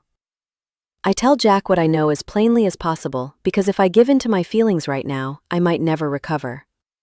And my kids need me to be strong, to figure out what the fuck is happening with our lives. It's true, he says. Everything she said. Look, he hands me his phone and I read the Vancouver Tribune. Local man dies in fatal crash over a cliff, body never recovered after being engulfed by flames. Henry James leaves behind wife, Emma. The photo attached of Ledger Henry is unmistakable. Same scar under his left eye that crosses the bridge of his crooked nose. It's my Ledger. Fuck, Penny, this is insane. Do you think he did it again? Left me for whoever was on the other end of that unknown number? I don't know. I mean, shit, why would he do this, leave you? Penny, you're everything a guy could want. Thoughtful, smart, and a damn good writer. I swallow, handing Jack his phone and leaning away. I know Jack has always cared about me. Like if Ledger wasn't my husband, he might want to be. Not in a creepy way, but in a kind way. Protective. In a way that makes me believe he's looking out for my best interests. And right now I need that. I need backup. I have to call Grand Slam. The claims guy left a message. I just don't even want to deal with that right now. Penny, Jack says slowly. Listen, let me help. I can call them for you. I can't imagine Ledger doing this, leaving me. I know our life wasn't perfect and that the kids were a lot and money was tight, but we were happy. At least, I thought we were happy. Jack doesn't say anything. He looks away, as if my words are too pathetic considering everything we've just discussed. And maybe they are. You know how he was always talking about the brakes, how the trucks weren't being inspected properly? I say, desperate now for Jack to look into my eyes once more, to track with me. My life is a whole new level of fucked up when I consider finding my husband's dead body the best scenario. Maybe it was an accident, I say. Maybe he did die in that gorge. Maybe his body is in the river. Jack reaches for my hand, squeezing it. Maybe, he says, nodding at last. Maybe Grand Slam is to blame for all of this. The words seem empty, though, just like all of the promises Ledger made me. Chapter 10. By the time Emma returns with lunch, I've showered and changed, and Jack is filling me in on the call he placed with Vance Donovan from Grand Slam. They're investigating the scene right now, trying to figure out if this was an accident or not. Jack walks into the garage to get some beers from the extra fridge out there. It wasn't, Emma says bitterly, setting down a bag of sandwiches and salads. She pulls out an envelope from her purse. Hey, this is for you, Penny, she says softly, her tone having turned. Some more photos of Henry, from when he was a kid. My hand trembles as I take what she hands me. Wow, I've never seen pictures of him when he was little. Emma places a hand on my arm. I thought that might be the case. Anyways, you don't need to look at them with me around, I just thought. I blink back tears. No, that was very thoughtful. I've never seen Ledger as a child. What's wrong? Jack asks, coming into the kitchen with Bud Lights. What did you say to her? He says to Emma, raising his voice. She didn't do anything, I say, tears falling down my cheeks now. What happened, Pen? He rests a hand on my back. I turn to him, crying against his chest. He can't be gone, Jack. He can't be. My shoulders shake, and he wraps his arms around me, holding me tight. I know, Jack says. He isn't. I step away, wiping my face. Sorry, I gasp. It's just all so much to consider. Emma clears her throat. I was hoping to make you feel better, not worse. Jack takes her in. We're gonna figure out what really happened, where he is. We're going to get a firm answer on that one way or another. I'm sure he's looking over her glossy hair and white teeth and polished nails. Or maybe not. Maybe I'm just fixated on those things because they are the details that contrast my shoestring budget life so sharply. It pisses me off though, he continues. They're more concerned with whether or not this is their fault because they know if it's on them, there's gonna be hell to pay in terms of a lawsuit. They'll owe you more than a pretty penny if they've fucked up here. My stomach rolls. I rush to the bathroom, hating the idea of getting a settlement over Ledger's death. I drop the envelope of photos on the tiled floor and lean over the toilet, sickened with my twisted hope that this was in fact an accident. That it was Grand Slam's fault. Because that would mean my husband didn't run away from our life. And somehow, as I sit on the cold tiled floor of my bathroom, an accidental death at the hands of his employer seems better than him being alive and simply leaving his family. I lock the bathroom door, leaning against it, keeping the light off. Closing my eyes, trying to hide. My thoughts, though, won't let me be. Penny, Jack's at the door. Your neighbor, Bethany, is here. Tell her I'm asleep. That I can't do this. Can't do anything. Hey, she says through the door, and I know she heard me. I just want you to know I love you. I'm here, okay? Okay, I tell her, massaging my temples, grateful I don't have to explain. As far as she knows, my husband is dead and I don't have to explain that. Love you too. I don't open the door and let her in. I'm not ready for that to grieve the loss of Ledger. I hear conversation in the kitchen, and I need to block their words out. Taking the envelope in my hands, I open it, pulling out the photos of my husband as a little boy. This is a child I never knew, though Henry James, a boy whose story is one I've never heard. I search his eyes in each photo, trying to find a clue, desperate to understand the man I gave my life to. His eyes are sad and so are mine. I trace my fingertip over the lines of his childlike face, standing in front of houses I've never seen, at a park he's never mentioned. At the beach in swim trunks and a big smile, running toward the break. In the photo, he is running away. Is that how it's always been? Eventually, the house goes quiet and I tuck the pictures back in the envelope, feeling less steady than ever. I stand from the bathroom floor and walk into the hallway. The house is still, empty. Jack and Emma must have left, along with Bethany. I walk to my bedroom, pull the blankets over me and exhale. It's hot outside, but I'm shivering, like I've been plunged in cold water. Memories of my life with Ledger covering my body like a dry riverbed filling up after a rainstorm. I let them drown me, wash me away. When I was pregnant, Ledger took me to the waterfront. It was a hot day like it is now. We went to a beach called Point No Point. It felt like the tip of the world. There was so much blue, so much sky, real sand that I could sink my swollen feet into. He brought a kite, and it got twisted up in the driftwood, and I teased him for not knowing how to fly it properly. I closed my eyes, returning to that day. We spread out on beach towels, my pregnant belly bare in my bikini. I was so brave at 20, didn't have stretch marks or insecurities like I do now, 5 years later. Ledger pressed his palm to my stomach when it began to move, and he laughed, shocked and amazed. Our eyes met and it was love. That moment, so much love. He felt it, I know he did.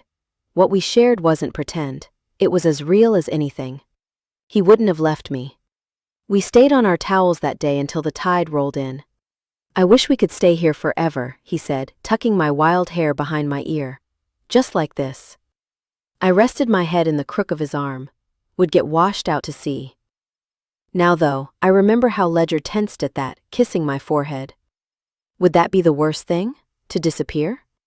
At the time, I chalked it up to his childhood in foster care. No family, no friends. Me? I had my coworkers at the diner, my mom who meant the world to me. Before we met, he was a kite, blowing in the wind. I was the string, the tether. At some point, did I stop paying attention? Did that string snap? It's too painful to consider. I fall asleep, and when I jerk awake, I wipe drool from my face. Hearing the kids in the kitchen with my mom and Jack Emma, I walk to my bathroom, splash cold water on my face, and look at my watch. I slept for 5 hours. Makes sense considering I tossed and turned all night. In the kitchen, I find Mom pulling out a casserole of macaroni and cheese. Emma is tossing a Caesar salad. Jack's on the floor with the kids, playing with Legos. I try not to bristle at the fact my house is full, that Emma, a woman I hardly know, is still here, but then I hate myself for thinking that. She must feel as torn up by the news about my husband as I am. "What's all this?" I ask, looking at all the food on the counter. There are Tupperware containers and takeout and Costco meals. "The neighbors, your customers, people were dropping by all day," Jack says. "Cheryl brought dinner." "Oh, sweetie," Mom says, wrapping an arm around my shoulder, kissing my cheek. "You get some good rest?" I slept for hours. I can't think of the last time I did that during the day. "Like you passed out after studying all night for a college exam," Emma says. I give her a small smile. "I never went to college, actually." "Really?" She shrugs. "I met Henry in college." I stiffen again, looking over at my mom. The Ledger I knew never went to college. It's one of the reasons why he struggled to get work. "You guys went to college together?" "Yeah, Portland State. We met junior year, married my senior year. So I guess I met him after those early years when everyone was learning their limits." "I didn't know he went to college," I say slowly. "He never said." Emma's eyes lift. "He hated it, if that's any consolation. I mean, he barely finished his degree." She licks her lips as if debating what more to say. "He struggled a bit, with depression." Mom clears her throat. "Well, the Ledger we knew was very happy," she says tightly, and my heart hurts then, for her words. Words that I know she's only saying to protect me. Her loyalty lies with her daughter above all else. Sure, Mom loved Ledger because I loved Ledger, but she has always had her doubts about him. His track record was messy, lost his job shortly after I got pregnant with the twins. Which I now realize was another lie. He didn't lose it. His employer thought he was dead. I'm sure he was happy. How could he not be, with a little girl like Tiny? Emma says. I back away from the conversation and move to the living room to wrap my kids in hugs. "You guys have fun with Grandma?" Clementine smiles. "I jumped in the deep end." "With a life jacket on," Benny says, holding up a finger to clarify. "And we got ice cream cones." "And we watched a movie on her iPad." "Wow," I say, breathing in the sharp scent of chlorine and loving it because it tells me they had a good day. And right now, they need good. They need sunshine and ice cream and splashing and smiles. They need to believe that their life is not crashing around them, falling apart, into pieces that might never be retrieved. "Sounds like Grandma spoiled you." "Did Papa call?" Clementine asks. "Not yet, sweetie," I say just as Mom announces that dinner is ready, that we're eating outside on the patio. Jack is leaning his back against the edge of the couch, sitting on the floor. "Go wash up," he tells them. They scramble away, and he gives me a small smile, squeezing my knee. "You okay?" "While I slept, I had these dreams I can't shake. Remember Ledger before you got him the job at Grand Slam?" Jack nods slowly. They met at the auto shop where Ledger was working part-time, finally getting some work.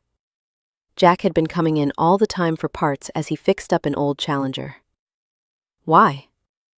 "I just wonder. He was hanging on by a thread back then.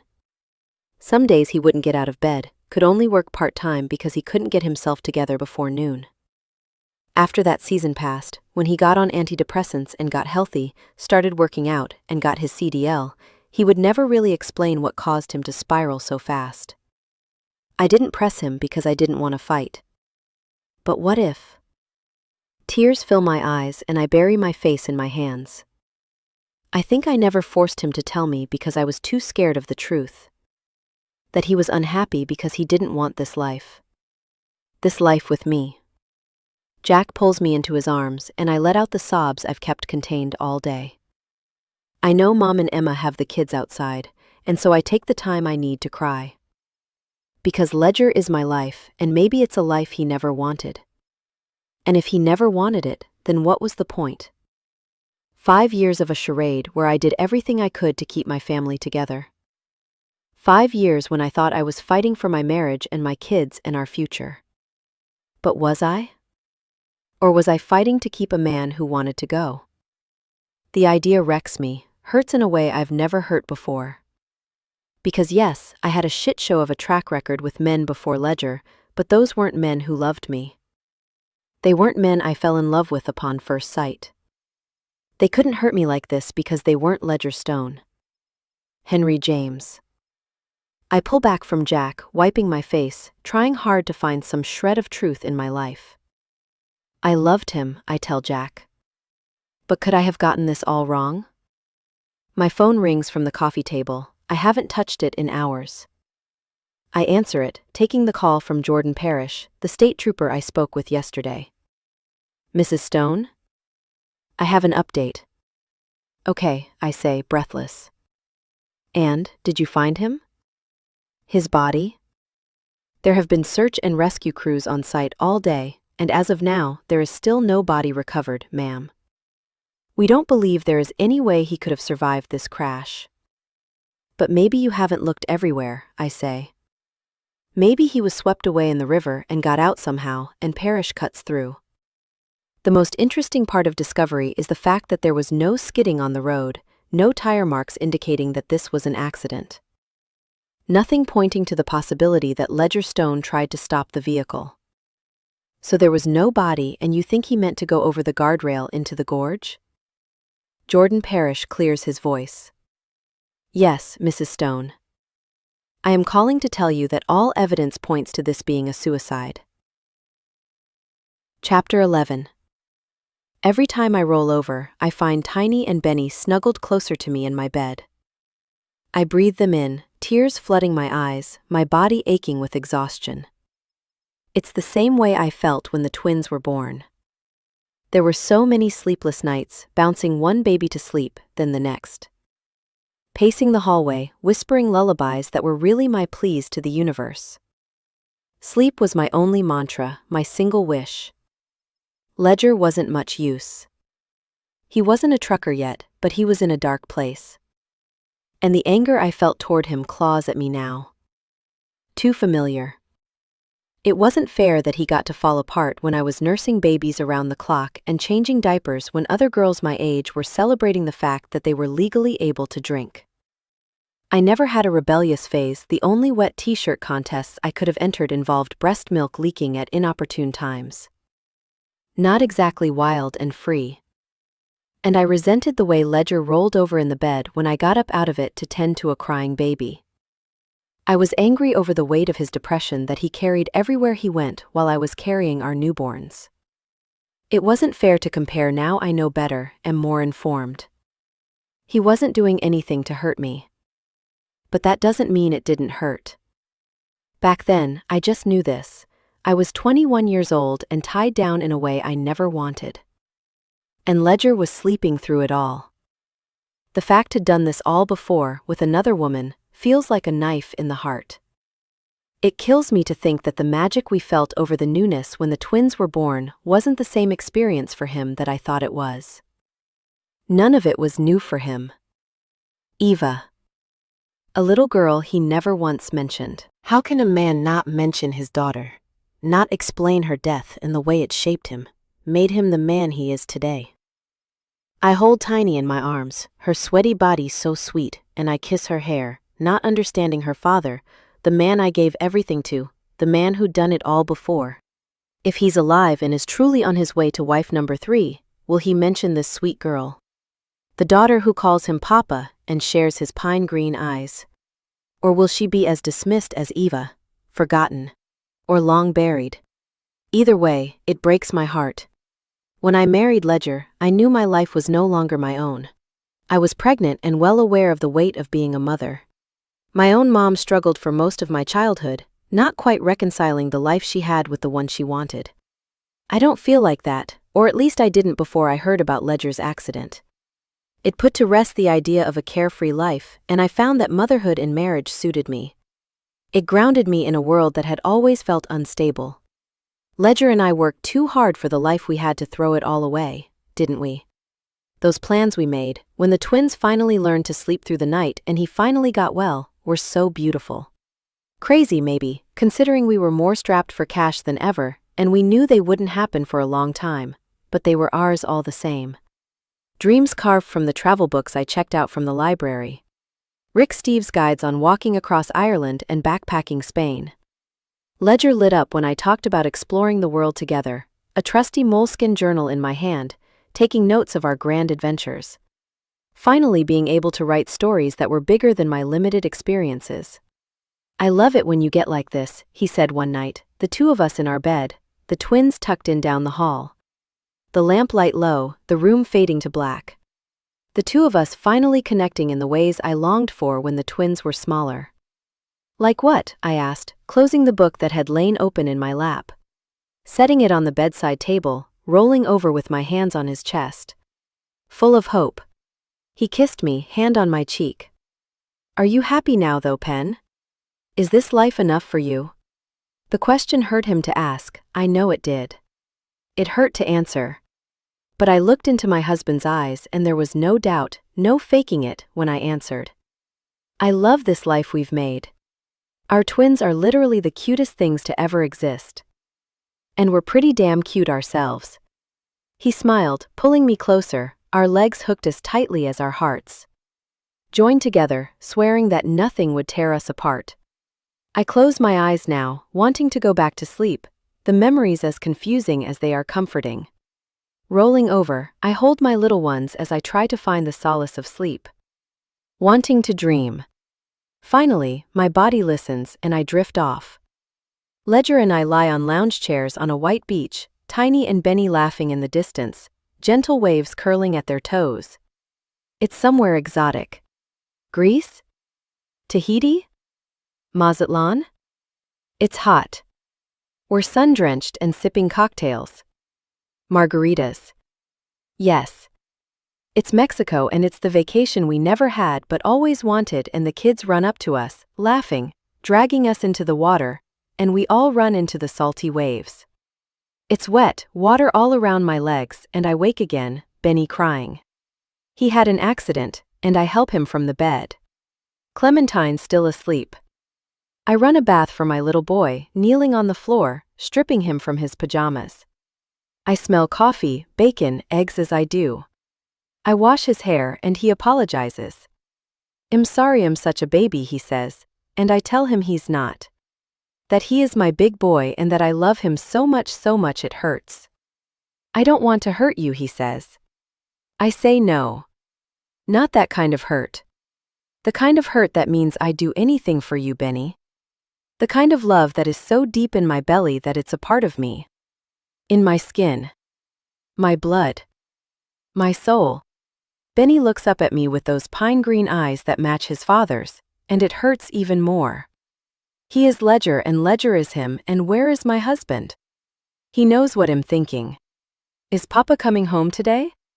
I don't know, sweetheart, I say, helping him out of the bath and wrapping him in a towel. Then I pick my little boy up off the floor and carry him like a baby burrito past his sleeping sister and into his bedroom. He pulls on underwear. I'll be a big boy, I promise. No more accidents. And I blow a raspberry on his belly and tell him I don't care about accidents. I care about him being happy and being safe, and I hug my son. So tight it pushes away the pain of losing Ledger, or who I thought was Ledger, and I hold him. This little boy who made me a mother was born 4 minutes before his sister, and when I held him for the first time, I cried. Ledger did too. He was part one of the best thing that ever happened to me, and Clementine was part two. And tears fill my eyes now as I hold Benjamin close, praying that Ledger comes home, that this was all a mistake. But what kind of mistake could it be when Emma came to my front porch and Officer Parrish called with news of the accident that wasn't really an accident? Clementine comes into Benny's room, the one that is painted blue, and she rubs her eyes. You left me, she says. I gave Benny a bath is all.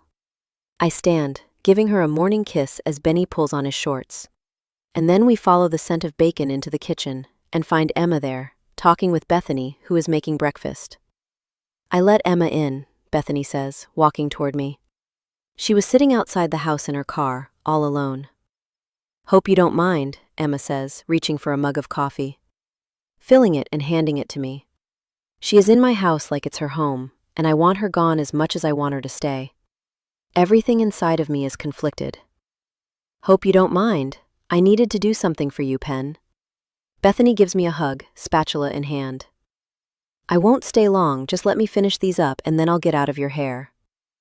Where's Thomas? Benny asks, wondering about Bethany's little boy. Bethany ruffles his hair. He's at home with his papa and baby sister. My papa is gone, he tells her. We don't know when he's coming back. Emma perks up. Hey, you two, want to watch a cartoon? They smile, looking up at me for permission. Grateful that Emma is occupying them, I tell them, sure. Then we'll have breakfast, okay? Once the three of them head to the living room, Bethany turns to me. So, not to be intense, but is there an update?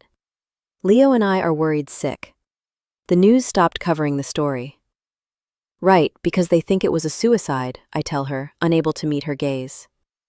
What? Bethany's mouth falls open. Oh, honey, what in the world?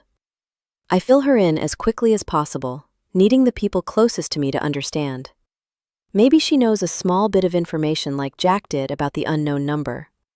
But when I finish whispering about Emma and Ledger's first marriage and his fake death, she is too stunned to offer a clue if she had one. And the thing is, she doesn't know any secrets. Ledger loved being a dad, loved you. I would have picked up on it if something were wrong. I would have said the same thing, Bethany, but that was before I learned that he was married to Emma. And then that he did this whole thing once before. A car crash from which his body was never recovered. It's eerie, the fact it happened twice. So who was the unknown caller? She asks, swearing as she realizes she's burned a pancake. She tosses it in the trash and turns off the burners. No idea, but I call bullshit on all of this. All of what? Bethany opens my drawers and grabs forks, then plates and cups. As far as neighbors go, she's the real deal. We do more than lend a cup of sugar when we're out. We hold the baby while the other stirs the cookie dough. We watch the timer while the other jumps in the shower. We've been at it a year, and I feel like I won the neighbor lottery. Bethany is 8 years older than me, 33, and getting her shit together. She has a 6-month-old and is still managing to take online classes to get her bachelor's degree. She hasn't had it easy. She had 2 miscarriages before she had Thomas. They've been bankrupt and almost divorced when Leo had an affair, and still they keep going. Working at it. Looking past their hurt and fighting for the family they both want. It's not perfect, but nothing is. What she and Leo have is real. Messy and flawed, but undoubtedly real. That's what I thought I had too. It's what I still want to find. He wouldn't have left me, I say. I agree. Bethany sets a jug of orange juice on the counter. Ledger loves you. Don't let some stranger tell you your story. Figure it out for yourself. Just like that? Bethany snorts. I know, easier said than done. But if you want to know the truth, fight for it. Don't let a claims investigator for a corporation tell you what happened to your husband. And don't let some cop you've never met tell you how this all ends. It's your life, Penny. Get the ending you want. Chapter 12. The day is long. I watch hours of Netflix in my bed with the twins, none of us wanting to face the real world. Emma calls at some point and offers to take the twins out. Or actually, you keep Benny, she said. I'll just take Tiny for a mani-pedi. But I say no. Not only because my 4-year-old doesn't need a pedicure, but because I need my children close to me. I wouldn't dare separate them. Especially to spend time with a stranger. Right now, they need the familiar. They need me. If Ledger isn't here to wrap them in a safety net, then I'm the only one who can. And if I'm being perfectly honest, the sharp reality of Ledger and Emma having a child together hurts more than I am ready to admit. Regardless of where Ledger is, dead or alive, He wasn't honest with me while we were married. He wasn't honest about so much. Jack shows up around noon, delivering sub sandwiches and gifts for the kids. "This is the new set," Benny says in delight, turning the massive Lego set over in his hands. "It just came out." "How do you even know that?" I ask, tousling his hair. Benny looks up at me as if I've grown a third eye. "I saw it online," he says, ripping open the box. Tiny is staring in admiration at the 2-foot-tall plastic Disney princess Jack has somehow made magically appear. "You realize this is better than Christmas. It's kinda problematic," I add with a laugh. "You totally one-up Ledger and me." Jack smiles sheepishly. I figured if there was ever a time to spoil them rotten, this was it. I run my hands over my arms. Thanks. The twins scramble to the living room floor to play with their gifts. We've been kinda immobile today. Not too surprised. It's all a lot to take in. I was talking to Jim over at the garage where Ledger used to work. He was all torn up about it. Sends his love to you and the kids. That's kind of him.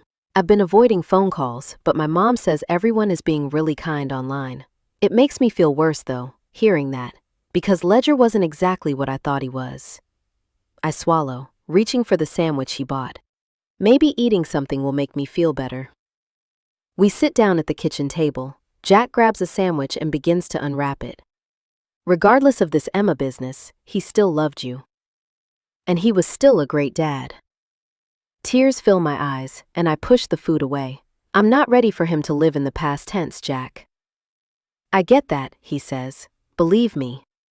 I want him to be alive as much as the next guy, but—" Jack swallows, shaking his head. "Damn it, I'm getting a little scared, Penny. They should have found him by now." "Do you think Emma is stable?" I ask him. "Do you think?" What I find crazy is that she is so unlike you. How Ledger could go from that to you is. Usually guys have a type. I reach for my sandwich, not knowing how to respond. I've been thinking the same thing. He must have loved her a lot to tell her the truth of his life. "I don't know what to tell you, Penny," Jack says, his voice strained. "I loved Ledger like a brother, but he didn't treat you the way you deserved." My jaw tenses at that. He loves me, I know that. Jack pushes his lips forward. "But Penny, he also left a hell of a lot out."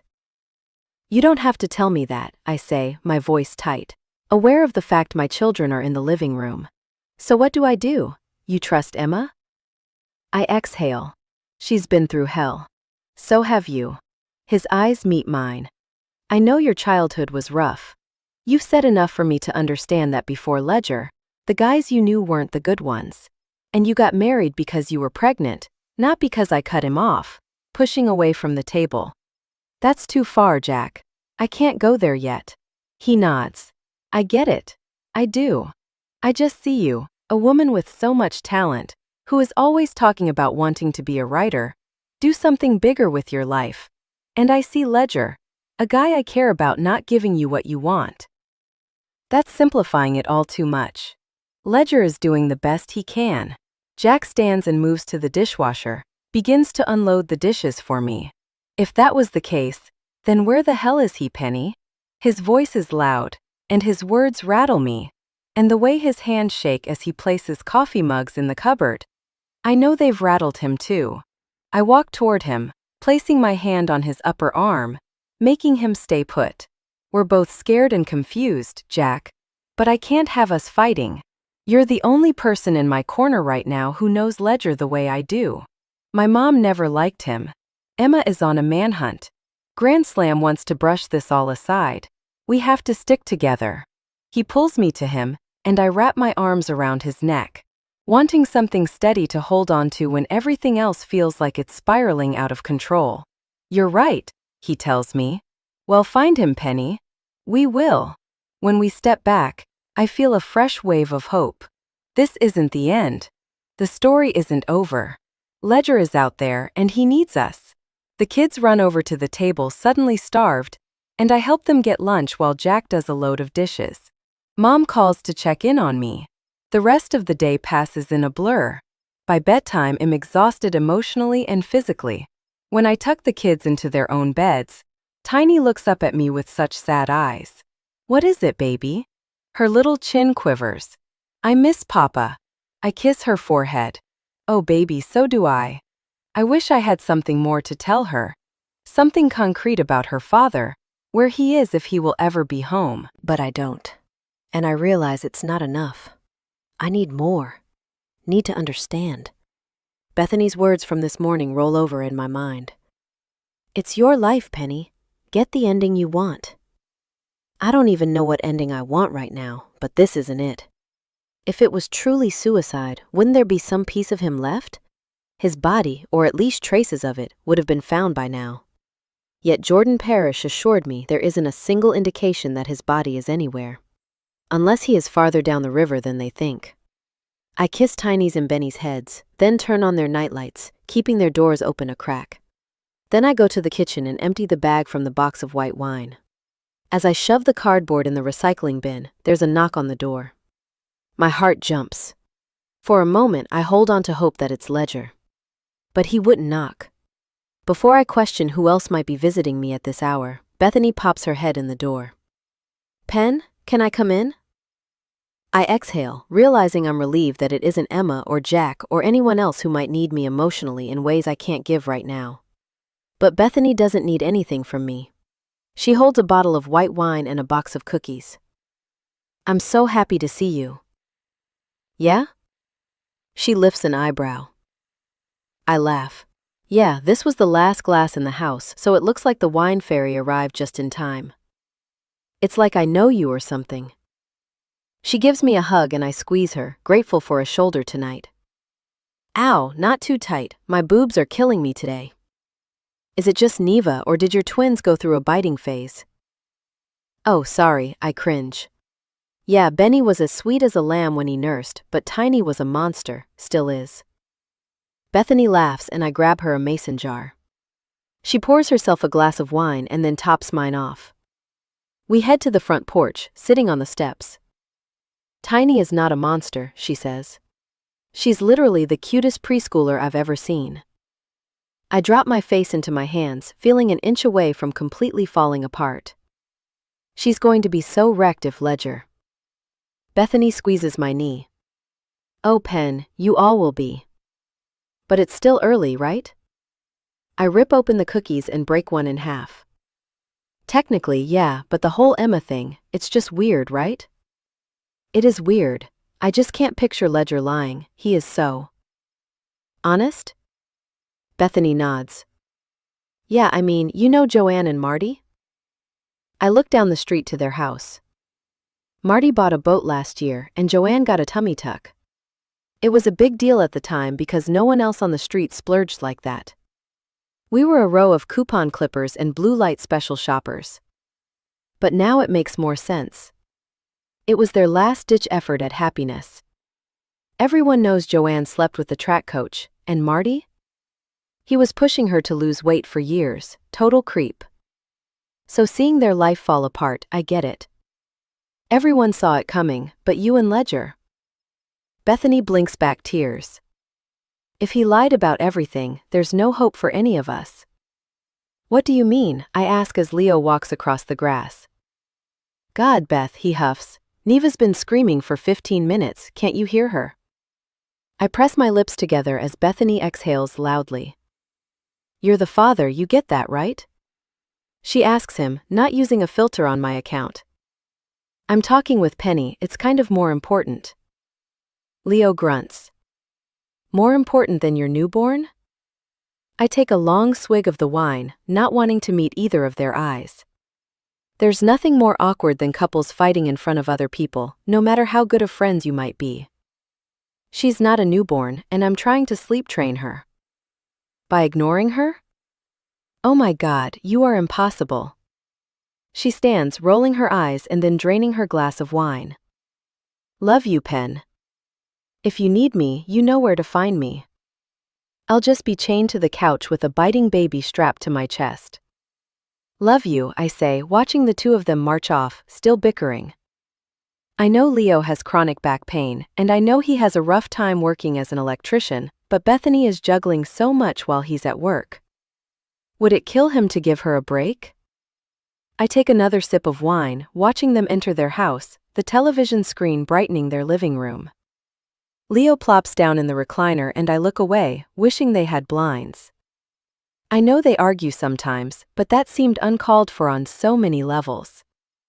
Wiping the cookie crumbs from my lap, I stand, walking back inside. I pour myself another glass of wine, wondering just how much we know about anyone. Our best friends. Our husbands. After shoving the cork back into the bottle, I walk into the living room. My eyes land on the one thing I haven't dared crack open since I learned of the accident. Ledger's laptop. My mom gave him this laptop a few years ago when she upgraded.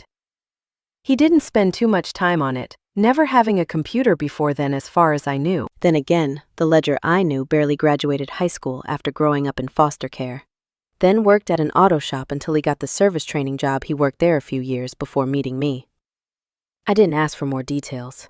I never once asked, "Did you have another wife during this time?" Or, "Were you ever in a car accident that led to the faking of your death?" It's not the sort of thing that comes up. Instead, those few times we were together before I found out I was pregnant, we focused on our wants, our dreams, our desires. Sex for one, but also a future filled with travel and spontaneity. He wanted to shake himself out of the monotony of the life he was living, going from one auto dealership to the next. He wondered if there was more. I remember laughing, feeding him peach pie by the forkful after the diner closed for the night. "We could go," I told him. "Leave it all behind." Even after the pregnancy, we thought we might leave, travel the world with a baby strapped to our back, take our meager savings and make a go of it. Then I went in for my 20-week ultrasound and there were 2 babies, and we knew the plan would have to change. But somehow, even though it was never my first choice, our life together became the only thing that mattered. This new reality became our dream. Our babies were growing and our love at first sight was becoming something more permanent. And somehow, this new life we'd been given became big enough for us both. And now as I open his laptop, sitting at the kitchen table, the sliding glass door open, letting in the breeze from the August night, I wonder if it ever was big enough for Ledger. I turn on the laptop, wondering what else I might learn. What else my husband kept from me. Another woman, sure. Maybe bank accounts he had hidden. Criminal charges. Illegitimate children. I have literally no idea. As I'm prompted to enter the password, I enter Penny, for you, our thoughts. Immediately, I'm directed to his desktop. His password is what it always was, and I exhale, having held in a breath for far too long.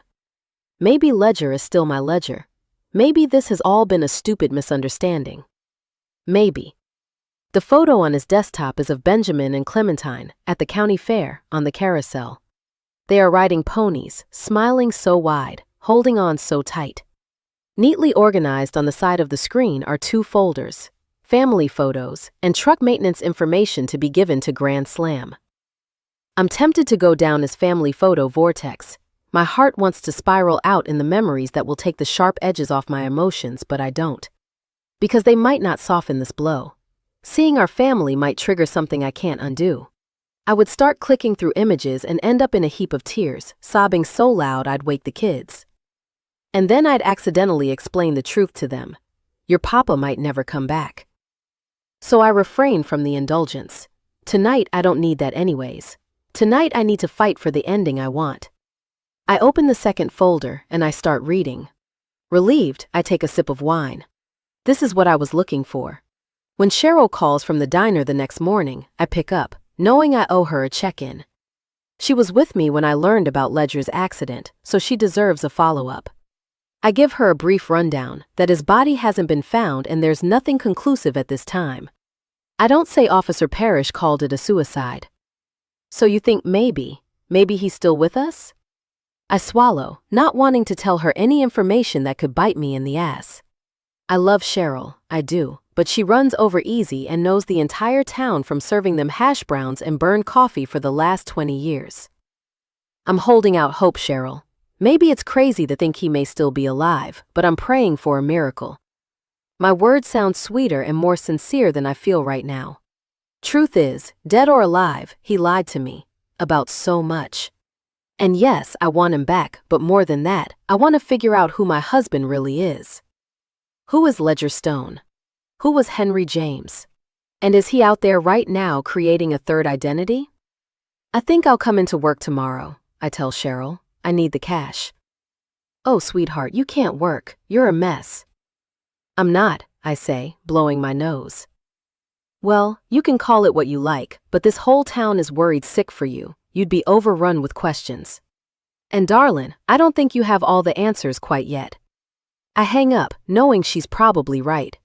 Customers would be peppering me for information all day long, and I can hardly look my kids in the eye right now, let alone the regulars at Over Easy. Still, I know my checking account balance. Rent is due in a week, along with all our other bills. And Grand Slam put a hold on the payment they owe Ledger, and without life insurance, we need some kind of income to stay afloat. I need to go talk to Grand Slam again. Mom agrees to take the kids for the day again, so I load them up and take them to the apartment complex. Mom snuffs out her cigarette as I walk into her place, and she asks for an update. We hibernated all day yesterday, I say as the kids run circles in her small living room. I made you muffins, Mom calls. They swoop into the kitchen, swiping them from the cooling rack. Hey, sit at the table, you two, I tell them. So you stayed home? She asks me once the kids are settled with food. I pour myself a glass of iced tea and sit down on her sofa next to her. Yeah, we watched every episode of Ninjago on Netflix. Sensei would out, but the kids? I turn to them, and as if on cue, they give karate chops in the air. Mom laughs, clapping for her grandchildren as if they've truly mastered something. And Emma, is she still around? She asks. I nod. Yeah, I think she's hoping Ledger miraculously shows up so she can kick his butt. She's pissed. I remember the look on her face when she flipped through our family photo albums. All those memories she felt personally robbed of, and I understand why. You trust her? I swallow. They had a daughter. Mom covers her mouth. Oh, Penny. I pull my fingers through my thick hair, looking up at the ceiling. I should be heartbroken. Their daughter died when she was an infant, but the main emotion I have is anger. He lied about so much. I can't believe they had a child together. Why would he lie about everything? I shake my head, at a loss. I feel like I'm betraying him to doubt his love for me, but everything is stacking up against him. You aren't betraying him. Mom shakes her head in shock. I just can't believe he had a child. Me neither. I press my lips together, leaning closer, not wanting the kids to overhear. I know you never liked him, Mom. I lift my hand to stop her from interrupting. And I want to believe that he's the man I thought he was, but poor Emma. She thought the man she loved was killed. I feel terrible for her. Any hope of moving on died the moment she found out her husband was alive. How do you recover from that? Mom asks, not expecting an answer. It's weird, I say. Before this, what I wanted was a life exciting enough to have a story to tell, something to write about. But now that this has happened, all I want is normal. I just want Ledger back. Mom pulls me into a hug as tears fall down my cheeks. The twins notice and bound over to the sofa, piling on me. Bear hug, Benny says. They're the words Ledger uses when he tackles the twins to the ground. Bear hug, I repeat, pulling them close, Tiny's hand on my neck, Benny crawling up my back. We're gonna be okay. I say to them as much as to myself. We have to be. We're all we've got. I give them kisses and another round of hugs before I go. You gonna be okay driving? Mom asks. I nod. The drive will be good. It will give me a chance to clear my head. I'm not looking forward to this chat with Grand Slam, but I need to see why they put a stop to payment on his paycheck. Did Ledger have life insurance? I shake my head. No, we meant to get it, but we never got around to it. Mom nods. If it's a suicide, she whispers, you won't get a cent from a settlement. My shoulders stiffen. I know. Chapter 13. The corporate offices for Grand Slam Transit are in downtown Tacoma, about 45 minutes from our town of Riverport. I blast the radio the entire drive. The windows of the minivan roll down since the AC busted a week ago. It was another item on the honey-do list for Ledger when he got back from this trip. Except he never made it home. Sun shines bright, and as I cross the Narrows Bridge, rays of light turn the sound into a blanket of blue glitter. My phone is on silent, and I lose myself in the pop music. By the time I pull into the parking lot, my unruly hair is windblown and my vitamin D is boosted. Checking in at security is more formal than I expect. I go through a metal detector, then sign in at a welcome desk. "I'm here to see Vance Donovan," I say. Donning a visitor badge, I head up the elevator, and Vance Donovan is waiting for me when I step out onto the 3rd floor. "This is Stone. So glad you could come in." He greets me warmly enough, but his face is drawn in a frown, his coloring gray and worn. I can only imagine what a hard time this has been for you. In his office, he pulls out a file and clears his throat, scanning the file in front of him as if trying to remember just who my husband was. He's never met Ledger, knows nothing about him. Ledger isn't a big deal at the company. He drives one of their trucks, which is a pretty routine job as far as long-haul trucking goes. He leaves for 2 weeks at a time, comes home for 3 days, leaves again. He doesn't have an office, of course, but he has the back of his cab. The majestic views of Mount Rainier are as distant as my thoughts. Vance's words brought me back to a time I'd rather forget. Ledger's depression nearly tore our family apart. 3 years ago, I found myself with 1-year-old twins at my breaking point. It was a place I was familiar with because Ledger had been there for months, broken. I had been his rock that whole time, and this time I couldn't manage alone. Yet he still couldn't pick himself off the couch and take a shower and be the person I needed. Nothing about it felt fair. "He needs to see a doctor," I told my mom as the twins crawled around her carpeted apartment floor. She may not have made safe choices when I was young. There had been a revolving door of abusive men in our home after my father left. But she was a good mom and an amazing grandma. When Clementine and Benjamin were born, they became her pair of much-needed rose-colored glasses.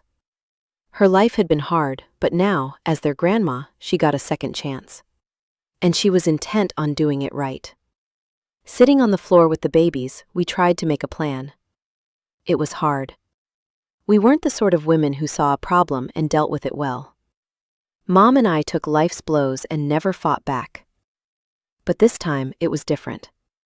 It wasn't just my asshole high school boyfriends whom I needed to stand up to, or the shitty men who promised Mom forever and then took it out on her when they didn't want to own up. No. It was different for 2 reasons. Well, 3, really. Because Tiny and Benny needed me to be strong. Ledger did too. I wouldn't let my family down. After spending months journaling my feelings of new motherhood, of wearing a smile and a nursing bra, of running ragged as often as I ran loads of laundry, I realized nothing was changing on Ledger's end. It was me, night after sleepless night, trying to keep our family out of the deep end of the pool. I was tired of treading water. So I reached out for a lifeboat in the form of my mother. "Will he go see someone?" Mom asked, eyebrows raised, handing Benny a teething biscuit so she could avoid making eye contact with me. Uninterested, he threw it on the floor. I knew Mom was doing her best not to be judgmental. But she never trusted Ledger, even before he became depressed. She resented the fact this man I loved with all my heart, came between me and my plans for the future. She couldn't understand that yes, my dreams changed when I met Ledger, but that didn't mean I had changed. I was still the same Penny, with pen and paper in hand, attempting to document my small and lovely life. "I'll force him to talk to a therapist," I said. "This can't be our new normal. You watching the twins while I work as many shifts as possible, living in a 1-bedroom apartment and barely getting by. Mom, I don't need everything, but I need more than this." Tears fell down my face and I pulled Tiny to me, needing the comfort of her squishy arms and soft baby smell. Mom stood and refilled my coffee, splashing in vanilla creamer. Her movements were familiar and welcoming. She was taking care of me, and I needed her to. I felt alone, 22, and so far over my head I couldn't breathe. I had gotten swept up in a whirlwind. Ledger and I had married after we got pregnant with the twins, and for a while it really felt like everything was going to be okay. Sure, he lost his job, but he was looking for another one, and I had my waitressing shifts at Over Easy. Tips were good, and we could make it. We were living on a prayer, sure, but it was a good one. Until it wasn't. Until Ledger couldn't find any work, and he was going to labor ready in the mornings to barely bring home minimum wage. He was a grown man with an ego that was bruised.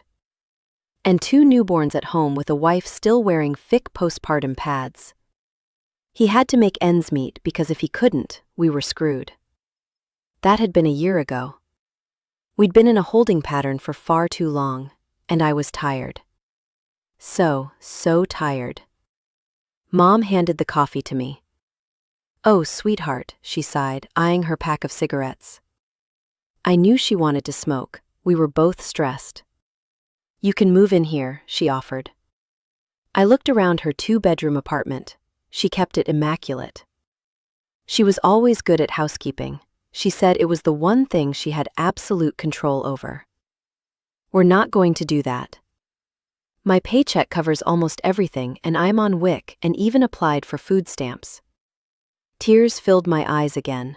I hated to cry over this godsend, but it felt like those dreams I'd had a year or 2 ago of seeing the world and being free were 1,000 miles away. Out of reach. Ledger knew it, and Mom knew it, and I knew. And when my kids grew up, they'd know it too, that pipe dreams were just that. Buried underground, never to see the light of day. "I can move into a 3-bedroom unit," she said. "I think one is opening up at the end of the month." Ledger wouldn't like the 5 of us all living together. It would feel like we were taking over your life. I pulled Tiny to my chest to let her nurse, my breasts suddenly full from the onslaught of emotion. "I wasn't meaning all 5 of you, sweetie. Maybe it's time for Ledger," I cut her off. "Mom, no, I love him." "I know, but Pen, does that mean you have to be married to him?" The question stung, and I felt like I had breached something letting Mom into my marriage like this. Truth was, she didn't know anything about my marriage. She compared it to her relationships when really, there was no comparing the two. Ledger would never intentionally hurt me, whereas the men she dated had left marks that took time to heal. "This is just a season," I told her firmly. "It's temporary. Ledger needs professional help, and he will get better." I wiped the tears from my eyes. He has to. "Or what?" Mom asked softly. "I don't know, Mom. I'm in over my head. I love him, I do, but it's hard. I wish I could tell you everything was going to be okay, but I can't promise that. I stayed with your father for longer than I should have, and I kept going with plenty more men who had outstayed their welcome. Ledger is different than those guys, Mom. I know you don't believe me, think he is no good for me, but..." Now it was Mom's turn to cut me off. "No, I didn't say he was no good for you. I've said I'm sad that being with him has meant letting all your dreams die. I have new dreams, Mom. Why can't that be enough for you?" Mom's eyes reached mine. "The question is it enough for you?" I didn't know how to answer, because the truth was too painful to put words to. If my marriage was going to continue just as it was, then no, it wasn't enough. I needed a partner who was strong enough to stand by my side. And right now, Ledger couldn't stand it all. "What do you think triggered it?" she asked. "This spiral." I swallowed, looking at the twins and knowing that once they were born, everything had gone downhill. I remember so clearly what I told her then, the words coming back to me as I drive home. "It's like he is grieving something," I had told my mom. "Like something or someone died. But I don't know who or what." She placated me the best she could see how torn up I already was and decided to back off. Said that the man Ledger was before kids is gone. How some men struggle with the responsibility, the changing role. But now I see that wasn't what was happening. Ledger had been through all this before, had been a father, a husband. And he had walked away from all of it. Why? I came home from my mother's that day and gave my husband of 18 months an ultimatum. Go to a psychiatrist or leave and never come back. My words snapped something in him. He got up from the couch and showered and left the house for 6 hours, and when he came home, he had a prescription for Zoloft and an appointment card with a counselor for the next week. And every week after. He took the pills and apologized until I believed him, and went to therapy and got a part-time job at an auto shop. He met Jack and took the training classes for his CDL, and he got hired with Grand Slam Transit, and we got our 3-bedroom rental house with a backyard and a barbecue. It wasn't easy. Ledger worked hard. We both learned what depression was, how it felt like a thick blanket wrapped around him, and how just pulling it down, away from his eyes, felt like a massive undertaking. I found ways to back off, and he found ways to step up.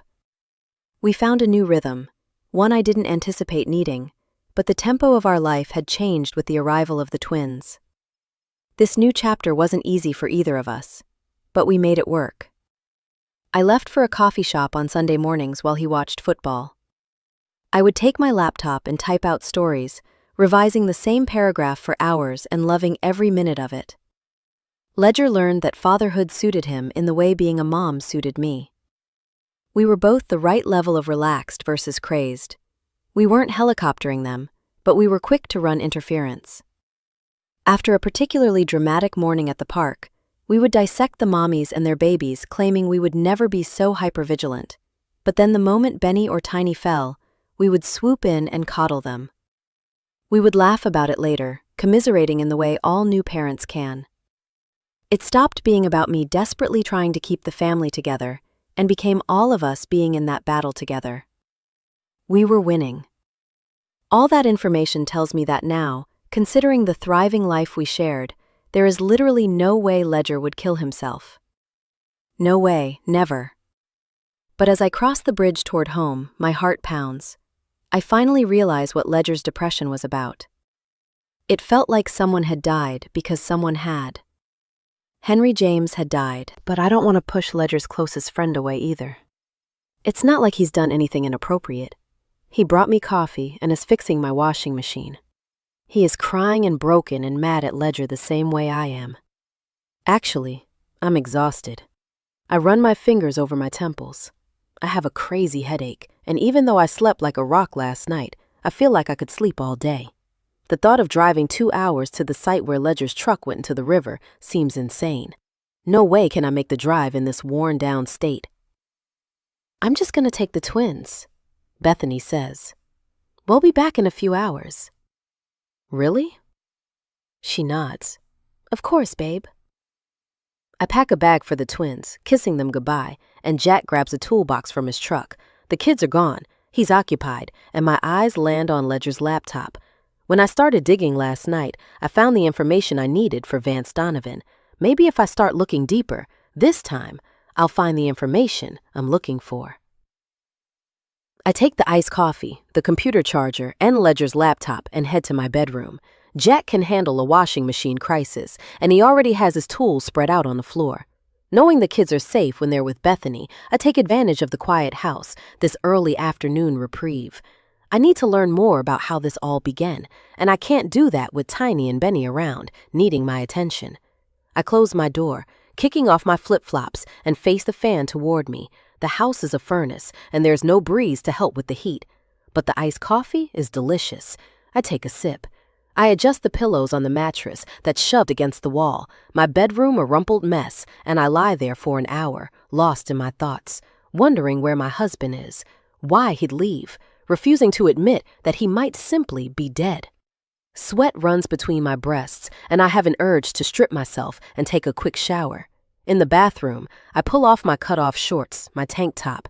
I slip from my underwear and bra and step into the cool shower.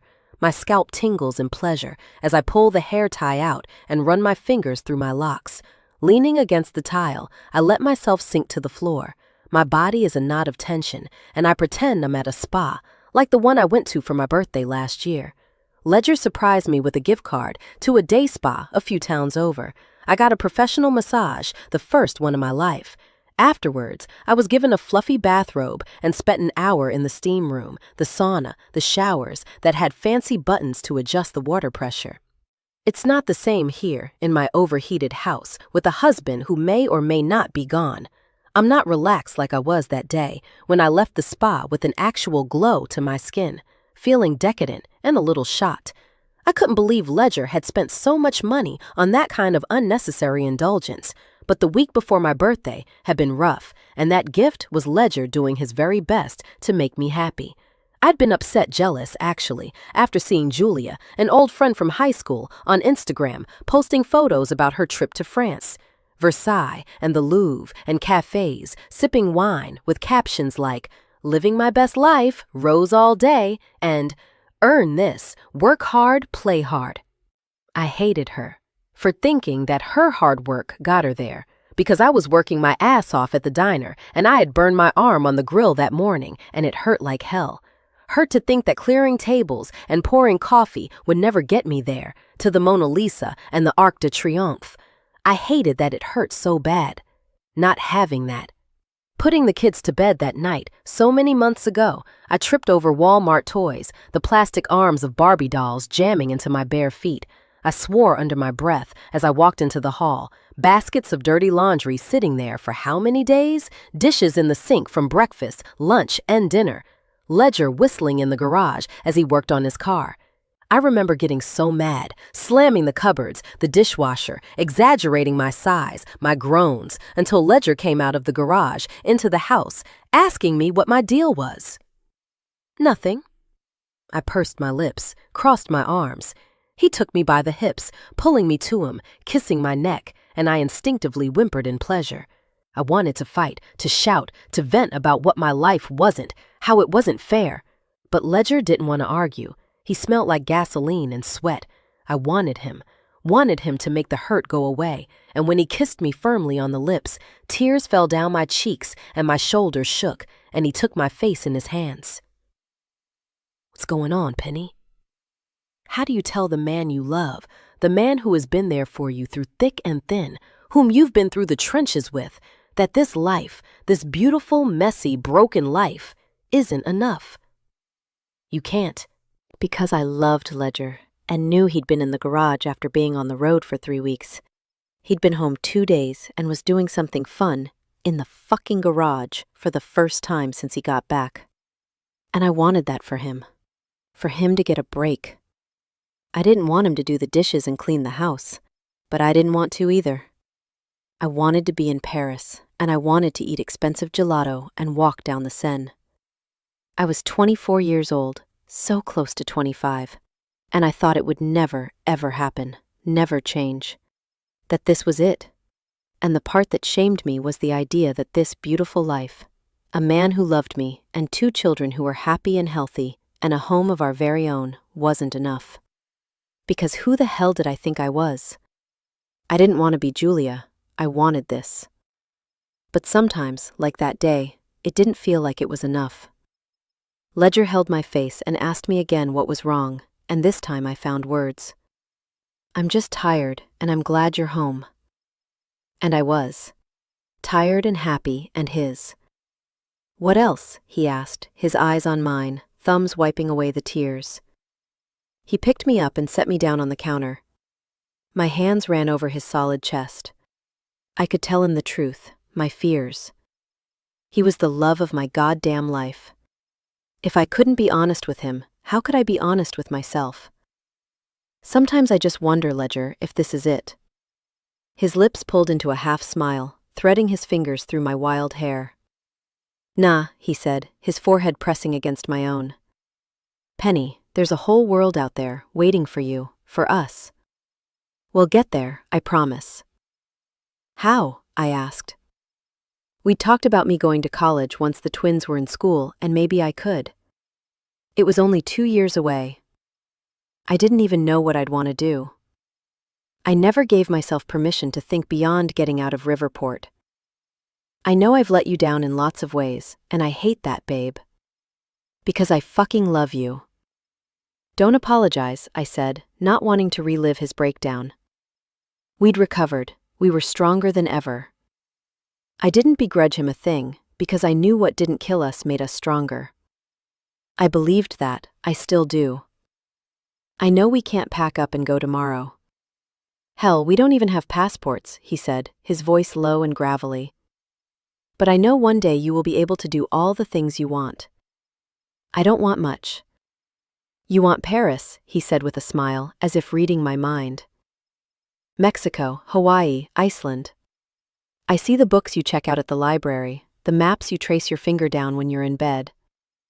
I know you, Penny, and I know your heart is restless. So know this too, I will make it happen for you one day. Somehow, some way. He kissed me, softly, making me melt the way I did the night we met. You're only 24, 25 in a week. I love you, Penny Stone. I love you more, Ledger. The next week, he gave me a card with a gift certificate to the spa. It's not Paris, but it's a way for you to indulge. You deserve it, Penny. I love you with all my heart. My skin is ice cold now, and I stand in the bathtub turning the hot water on, needing to burn, the memories so sharp I want to feel the pain of them. I get out of the shower, wrapping myself in a towel, sitting on the bed with hair dripping wet. Opening the laptop, I enter the password still the same. I know who Ledger Stone is. There is no doubt that he loves me. But Ledger is more than the man I know. Before we met, he was Henry James. And I have no idea who the hell that person was. Chapter 17. In the search bar, I type in Henry James, Vancouver, Washington. My eyes run across the screen, and I click the few results I find, most of which are irrelevant, obviously different people. But there are a few links that lead me where I want to go.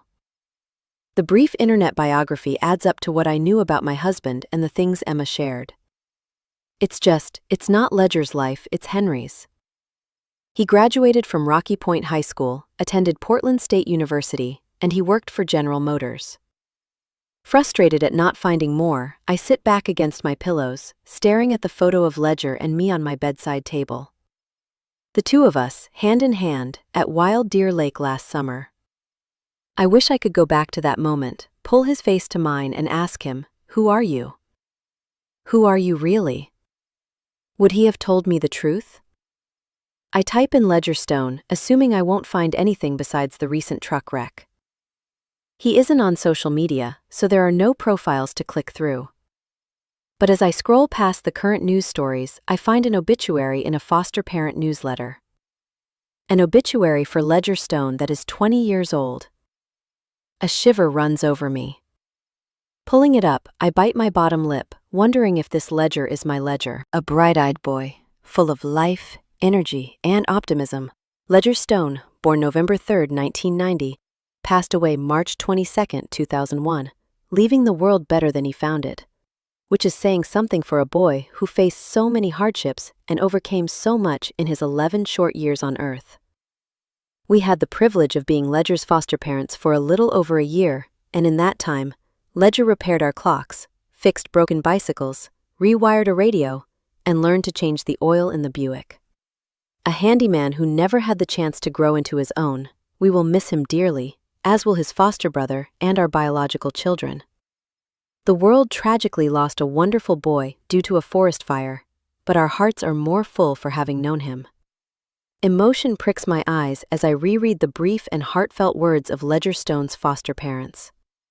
The name may be a coincidence, but I glance back at the words his foster brother and can't help but think about the fact my husband was a foster child too.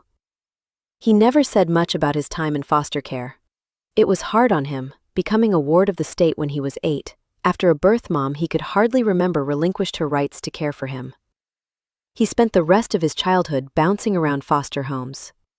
It was difficult, he said, and he didn't like thinking about the past. But when the twins were born, I remember him cradling them in his arms, eyes glistening with tears. They will always know I love them. That memory alone propels me to dig deeper. My husband, the father of my children, loved us. He wouldn't hurt us. Does that mean he is really gone? I copy and paste the date listed in the obituary and type Clemente County, the area where he went to high school. When nothing comes up right away, I add in the words foster child. There's a hit. Clicking on the new article, I draw a sharp breath. Emotion no longer pricks me, it rushes through me. Tears flow from my eyes as a new picture begins to take shape. A picture no mother, no child should ever have to see. Sunday night, a forest fire swept through Clemente County.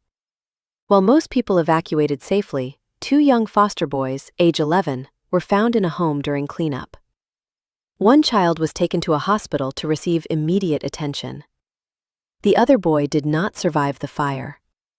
The foster parents are grief-stricken, as is their close-knit community.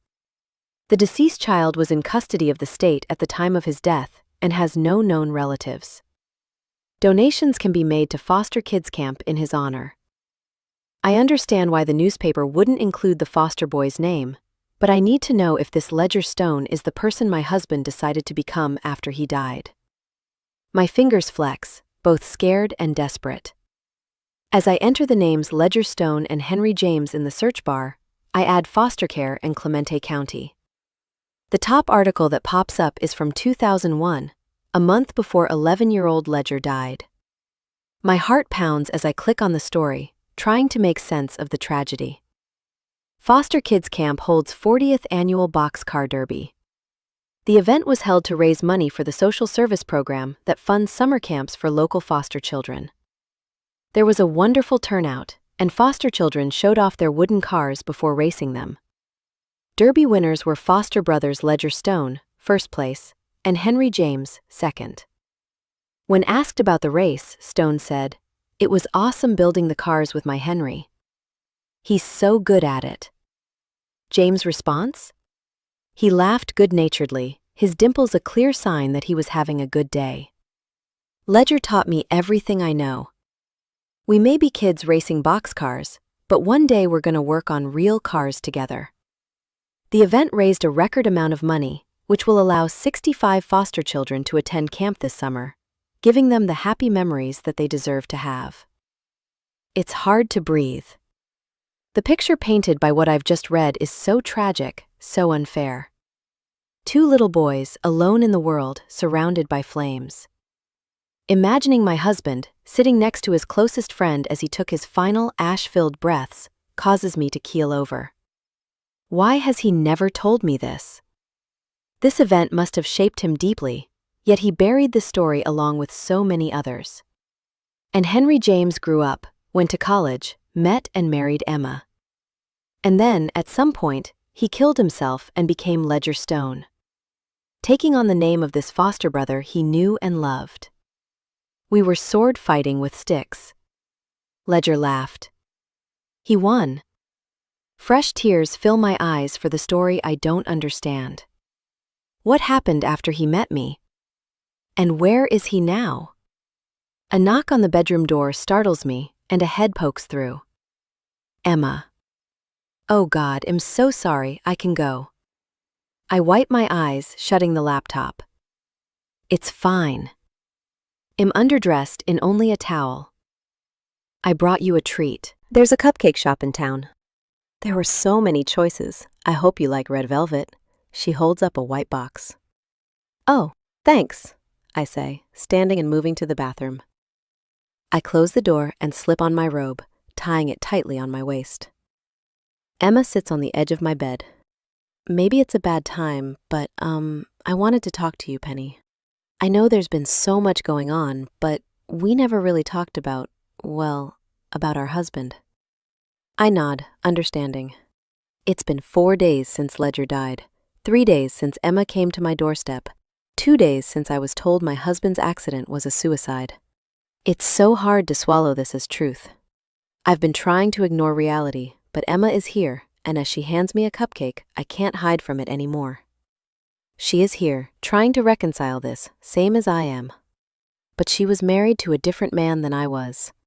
A man with a college degree and a well-paying job and stability. Looking at her, with her long hair so straight, her makeup so pink and pretty, her skin so flawless, her clothes so lovely, it's hard not to be jealous. I don't want to begrudge her the nice things she has, that's petty and immature, but it stings. And I wonder if that is what drove Ledger away. If he was used to that life and then he married me, a short step up from the trailer park.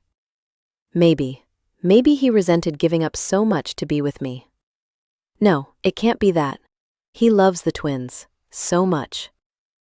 What do you want to talk about, specifically? I ask her, setting the laptop on the bedside table. Do you think there's another woman? She bites her bottom lip, still convinced that he is with wife number 3. He loved me, Emma. He wouldn't have left. Her eyes lock on mine, sharp and hard. Hurt. He loved me too, Penny.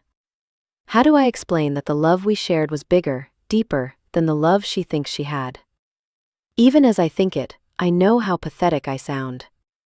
Who do I think I am? That my love is the purest, most true. He didn't love me enough to tell me about the fire that took his foster brother's life. Did you know about, the fire, when he was little? I ask, my fingers over the terrycloth edge of my bathrobe.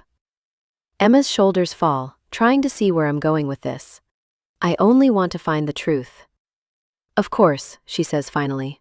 That fire is what made him the man he is. Chapter 18. The words hang in the air. I sit, staring at the woman whose words have rocked my world, and my heartbreak over the fire turns to fury. How dare the man I married, had 2 children with, tell her things he never told me? You didn't know, she says, her words soft, comforting. Oh, Penny, I'm sorry. I wipe the tears from my eyes. It's fine, I just need. Pressing my fingertips to my temples, I try to think what I need.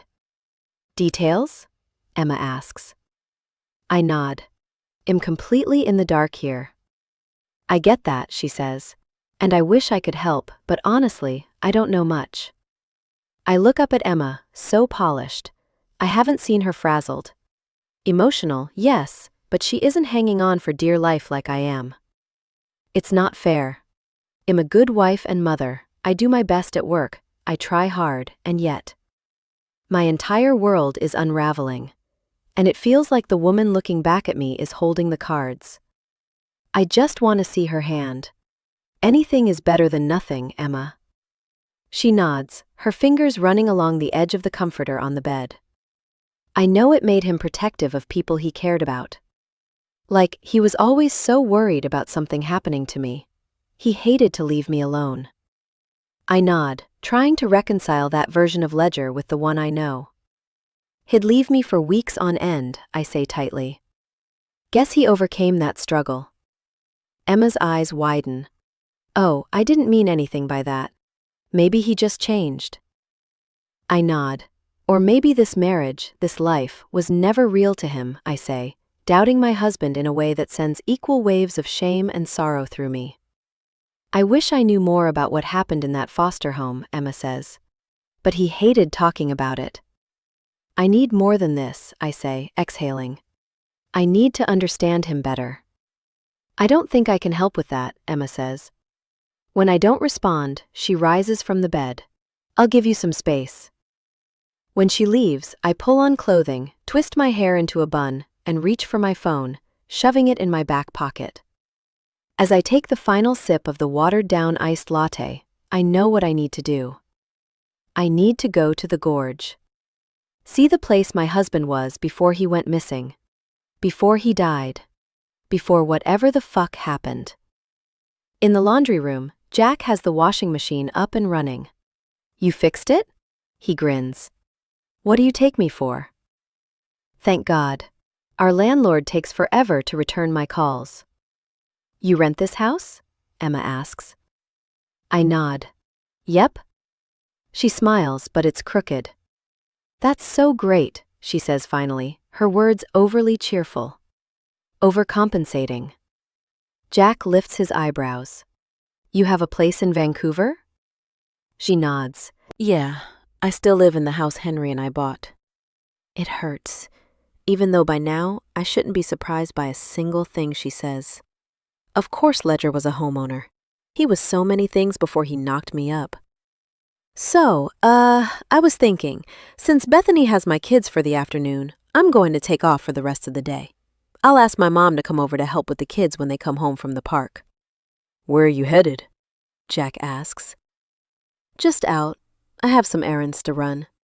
My phone rings and I answer it, ignoring Jack's question. Hey, Pen, I'm so sorry, Bethany says, her voice filled with frustration. But Thomas is sick. He just threw up all over the splash pad. Oh, shit. Do you need me to come help? Emma and Jack perk up, listening in. No, it's fine. I already have all the kids in the van. I'm just so sorry. I know I offered to babysit. Don't even. I'm fine, I swear. When I end the call, Jack and Emma look at me expectantly. What's up? Jack asks. I explain the situation and Emma speaks up. I can babysit. You should go do whatever you had planned. You've had a hell of a day. Really? I don't want to tell her where I'm headed. For some reason, I need to do this alone. Get the facts for myself. I can stay, Jack says, at least until 5. You're sure? I won't be back until I look at my watch. 7 or so. It's fine. No need to call your mom either, Emma says. Jack and I can handle 2 adorable kiddos. 30 minutes later, I'm on the road after saying goodbye to Clementine and Benjamin. They were bummed about leaving the park, but once they saw their babysitters, they were happy. Jack slipped me a $100 bill before I left. What's this for? Treat yourself to something. Dinner, a movie. I don't know, something to get your mind off everything. I thanked him and left, not telling him that the last thing I want to do is stop thinking about Ledger. I want to think about him right now more than I ever have before, which is saying something, considering how enamored I'd been when I met the man. Borderline obsessed. I loved Ledger so damn hard it's difficult to remember that time without cringing a little. There were no ifs, ands, or buts about it. He was mine. He was also Emma's. I drive with the windows down, filling up my gas tank at the edge of town and grabbing a Diet Coke and a bag of Sour Patch Kids. Vance Donovan's name flashes on my phone screen. I take the call, driving toward the mountain pass with sugar in my veins and an adrenaline rush. I have no idea what I'm going to find, if anything, but I have to see this place for myself. Hello? I say, my voice tight, sharp, refusing to sound small. Can you come in tomorrow? I have some things I'd like to discuss.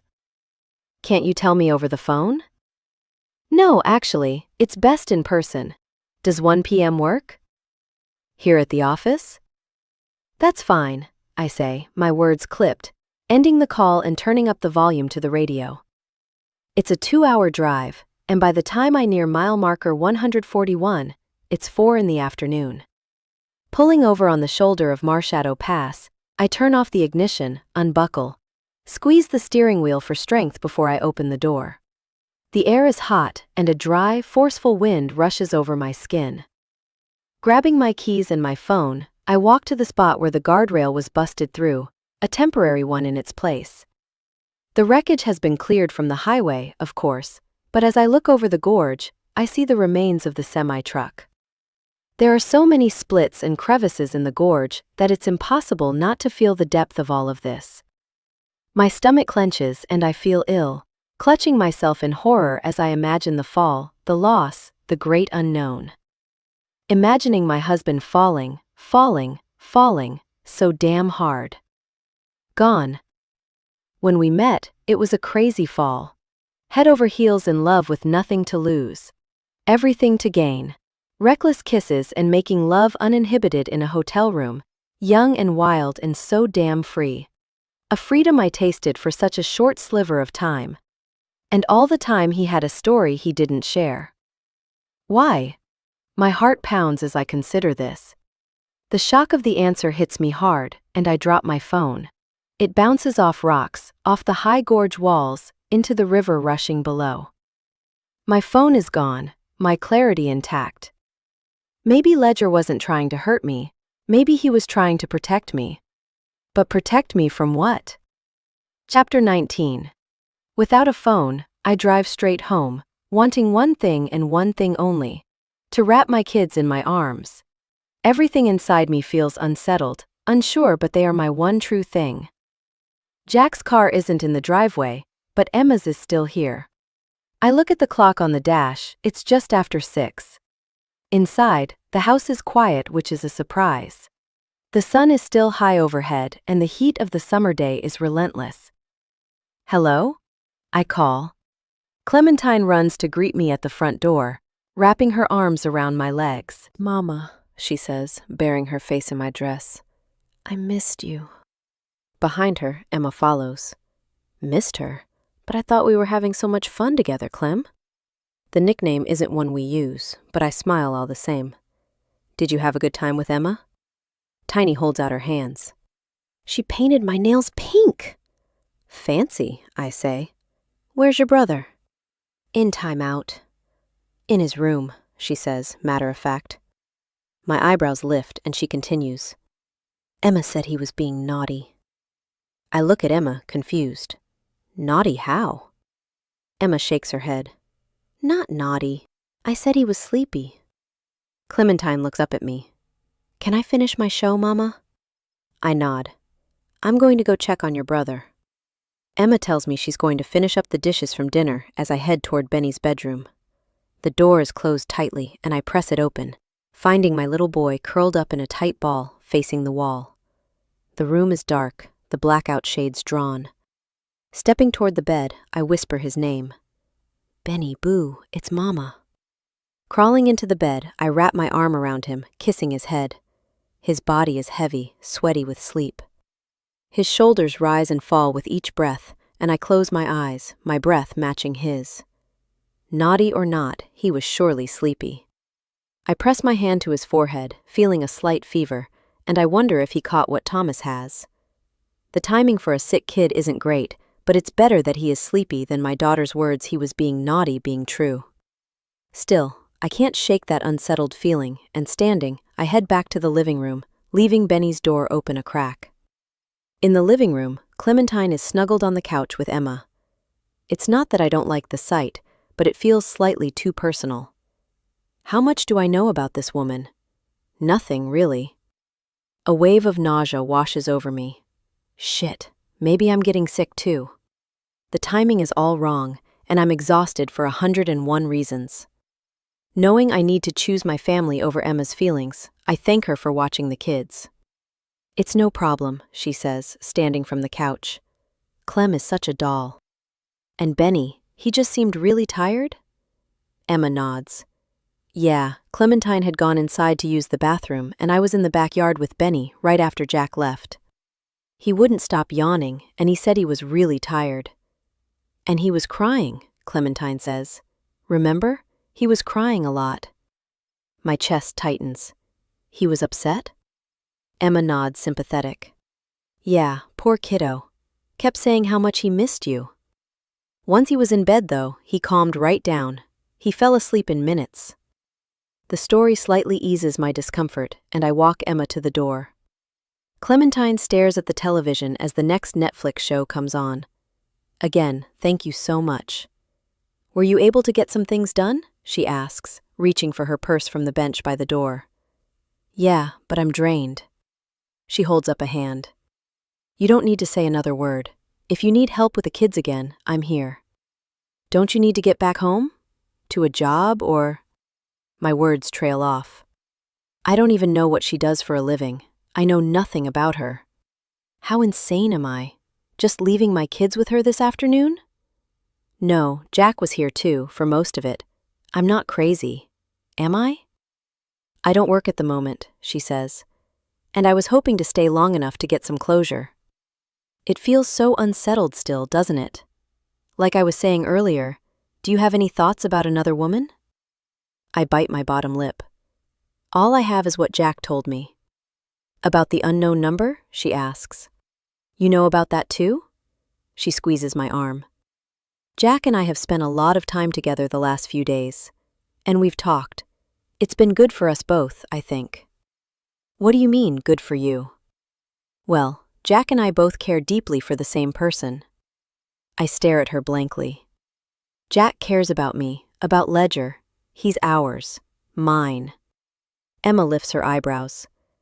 I'm sorry, I didn't mean... Is there something between you and Jack? I didn't realize. I thought you and Ledger were... I shake my head. No, that's not what I was saying. Of course not. I love Ledger. I just mean Jack's our friend, not yours. Emma twists her lips, and pity is written in her eyes. Oh, sweetie, I never meant to hurt you. It was your idea for Jack and me to get dinner together the other night. Frustrated, my voice rises. I don't care about you and Jack. God, Emma, Look, I feel a little claustrophobic is all. Understood, she says, backing away. I never intended to overstep. My face flushes hot, immediately ashamed for my outburst. You didn't, I tell her. It's just been a long day. I'm exhausted and don't feel well. Emma has been nothing but sincere. And here I am yelling at her for helping me, for telling me her story and listening to mine. I slept with Ledger when she was still his wife. I had his children, made a life with him. She should hate me. But instead she stands here with sympathetic words, tender eyes, and a soft heart. She painted Clementine's nails pink for goodness sake. She isn't the monster. But then, who is? Chapter 20. I give Clementine a bath, sitting on the floor next to the tub, one ear listening for Benny in case he wakes.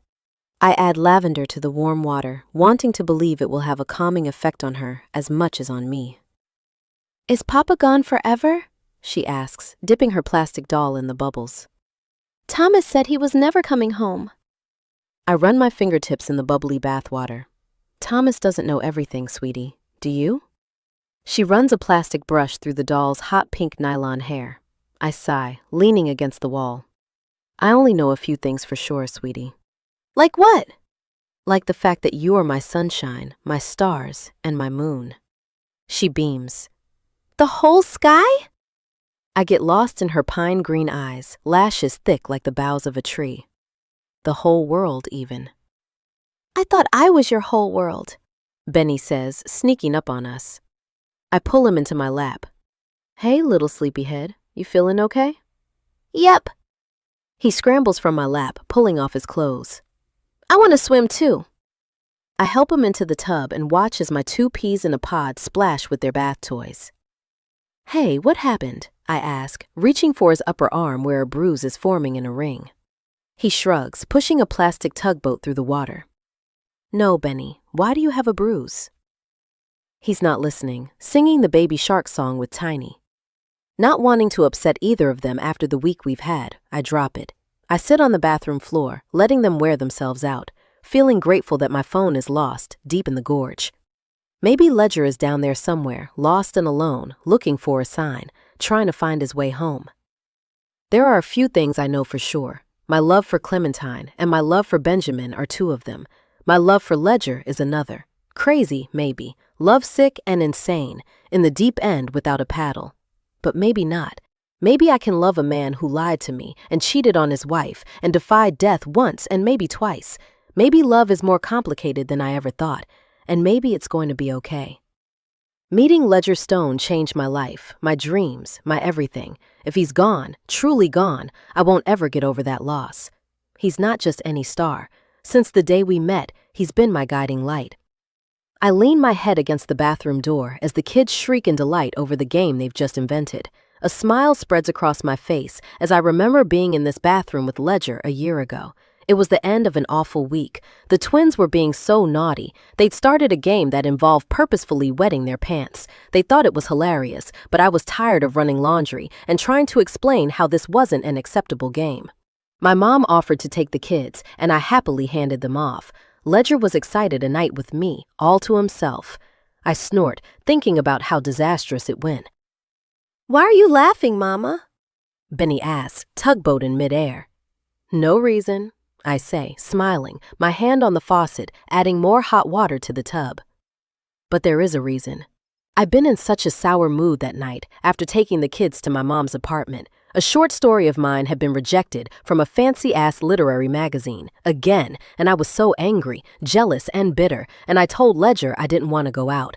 I wanted to drink white wine and take a bath. Ledger was looking forward to having fun with me. He'd just gotten back from the road, but he didn't argue. He let me have my moods. It's one of the many things I love about the man. He knew I could be a roller coaster of emotions, but he never once looked for a way off the ride. He was in it with me, holding my hand even if we were screaming for dear life. I stripped out of my clothes, my leggings and my sweatshirt, in my bra and panties, and Ledger wasn't even trying to get any action. He knew that was off the table. His job was to get me in a bath with a glass of boxed wine and talk shit about the magazine editors while I cried. But when he started to draw the bath, the entire faucet ripped out of the tile. Rotting drywall and years of buildup meant our bathtub was a rusty vortex that needed to be dealt with. I was pissed. I slumped to the floor, feeling like nothing was going right, and instead of sinking to the tiles gracefully, I tripped on one of Tiny's Barbie dolls and fell over, into Ledger's arms. He caught me, of course he did. I was practically naked, and he was the love of my life, and I moved closer, sinking my body against his as the bathtub filled with dirty water. He kissed me hard as I cried for the stupid short story and the twins' stupid game and the stupid rental house with the broken bathtub. But honestly, I knew none of it was stupid. I loved writing, and I loved the twins, and I loved this house because the moment we moved in, we made it a home. Don't give up, he told me after, kissing me on the bathroom floor. Not on your dreams. Life's too short to quit when it gets hard. Ledger didn't quit on me, and I can't quit on him. He might be missing, but that doesn't mean he's gone. When the kids are in bed, my bed, I crawl in beside them, the lights off, front door locked. I'm used to Ledger being gone for weeks at a time, to being alone in the house, but things feel different tonight. Going to the accident site changed things for me. If Ledger didn't tell me about Emma, there must be a reason.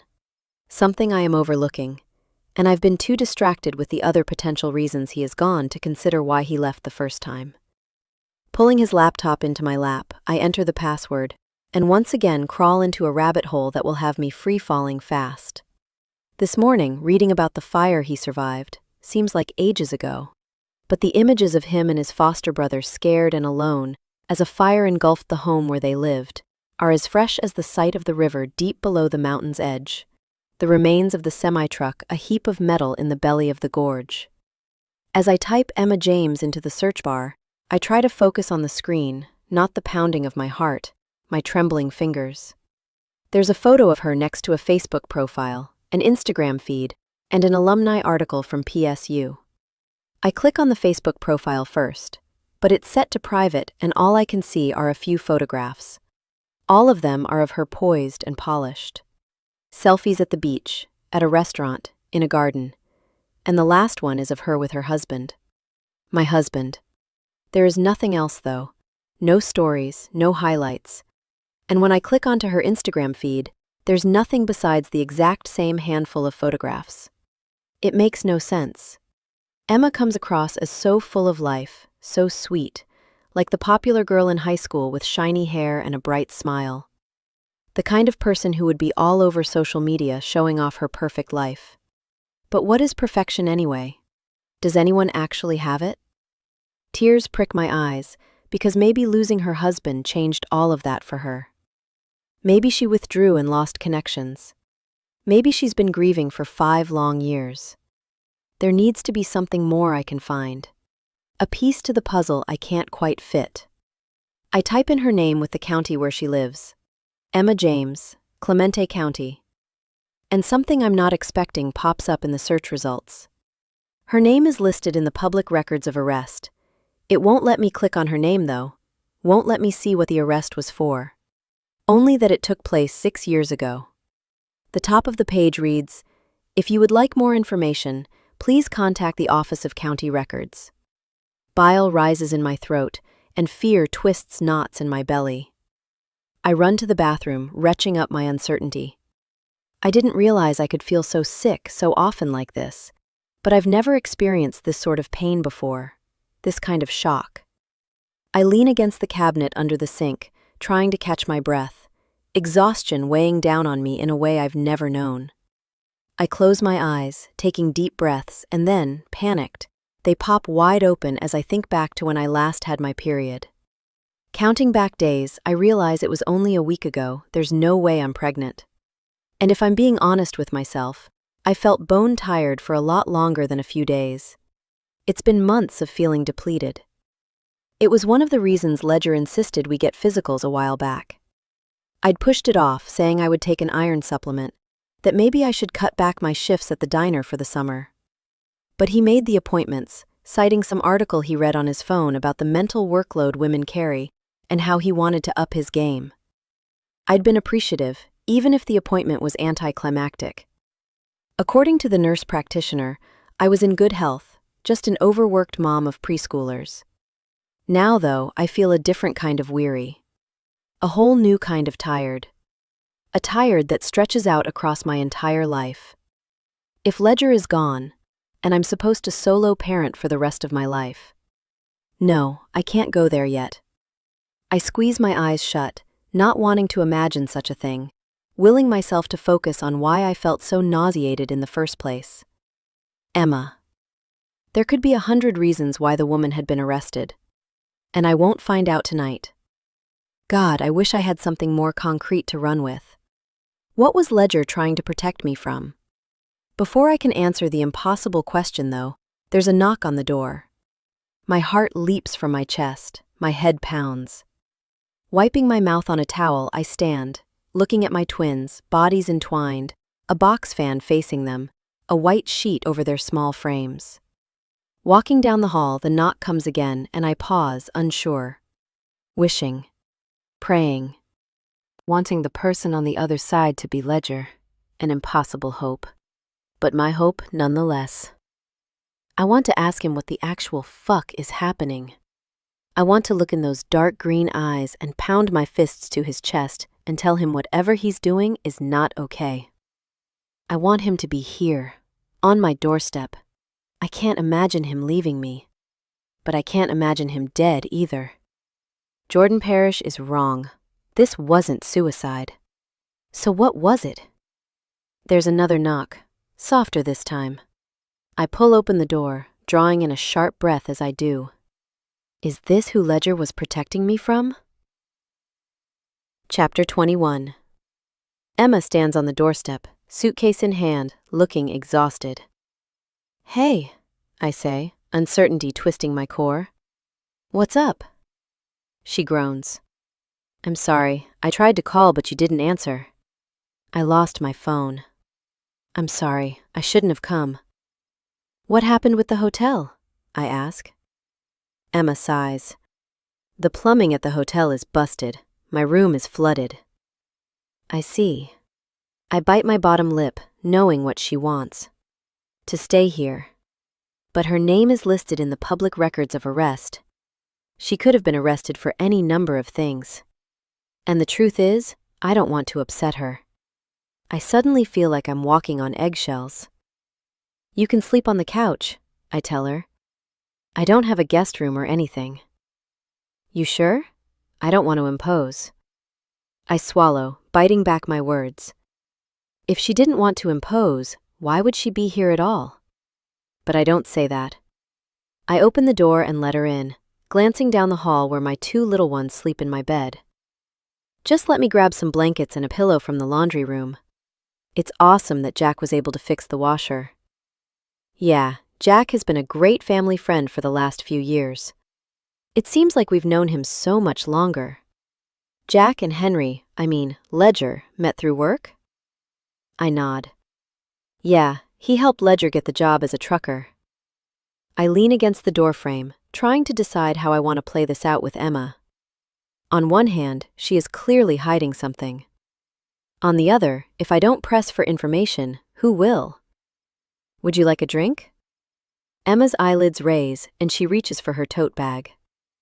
I brought tequila. Want to do a shot?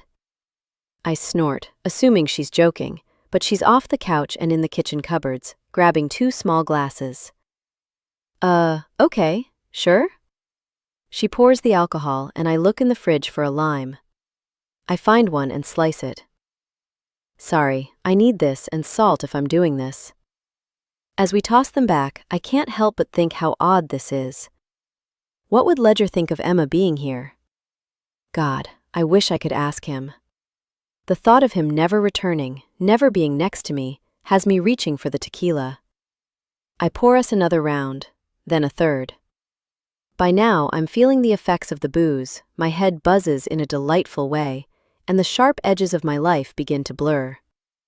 We move back to the couch, and I sink against the cushions. It's so strange to think of Ledger going to college, having his life so put together. Emma lifts her eyebrows. Not exactly put together. We never even got ourselves a life insurance policy. We didn't either, I say. Strange he wouldn't have insisted we get one, considering. considering it made things extra hard for me after he supposedly died. Yeah, I mean, without Ledger's paychecks, we're kind of screwed. I groan, not wanting to get into money with her. Sorry, I don't want to burden you with all that. It just seems so fucking irresponsible. If he was lying about who he was, maybe he was scared to get himself a policy. I mean, clearly he forged documents for himself, but maybe he was scared to go to that extreme. Maybe, I say, unsettled by her words. But you don't have a job, right? Emma sighs. I worked when Henry was alive. I live off my mother's estate, so I don't need to work now. That's good, but what do you do all day?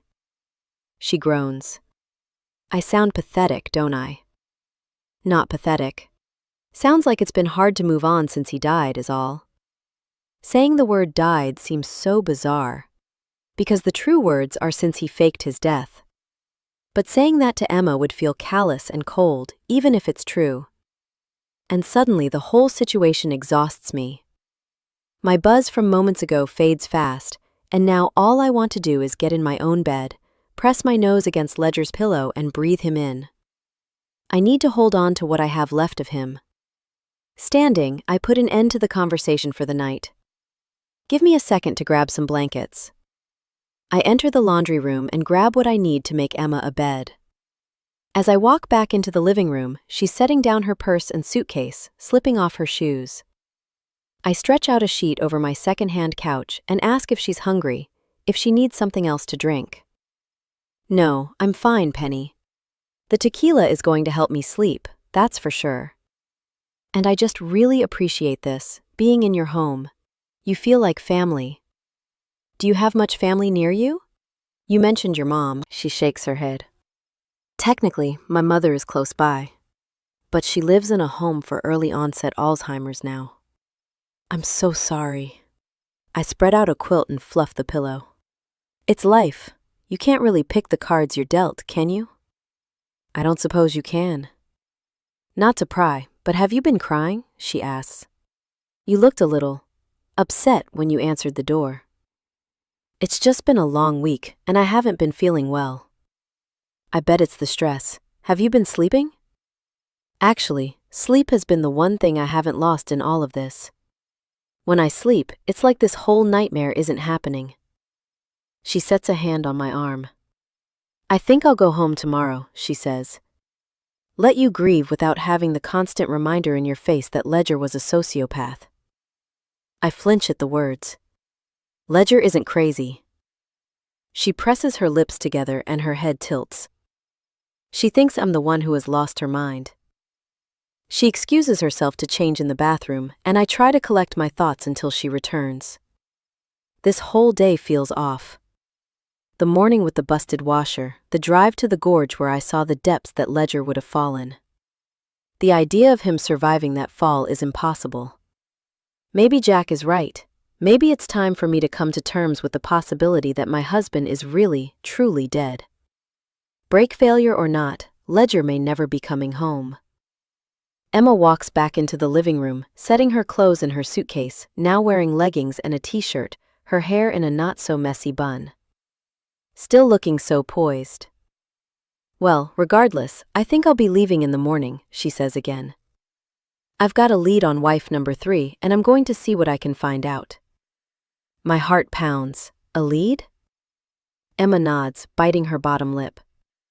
I didn't want to mention it, not until I know more. But I want to keep everything out in the open with you. I feel conflicted.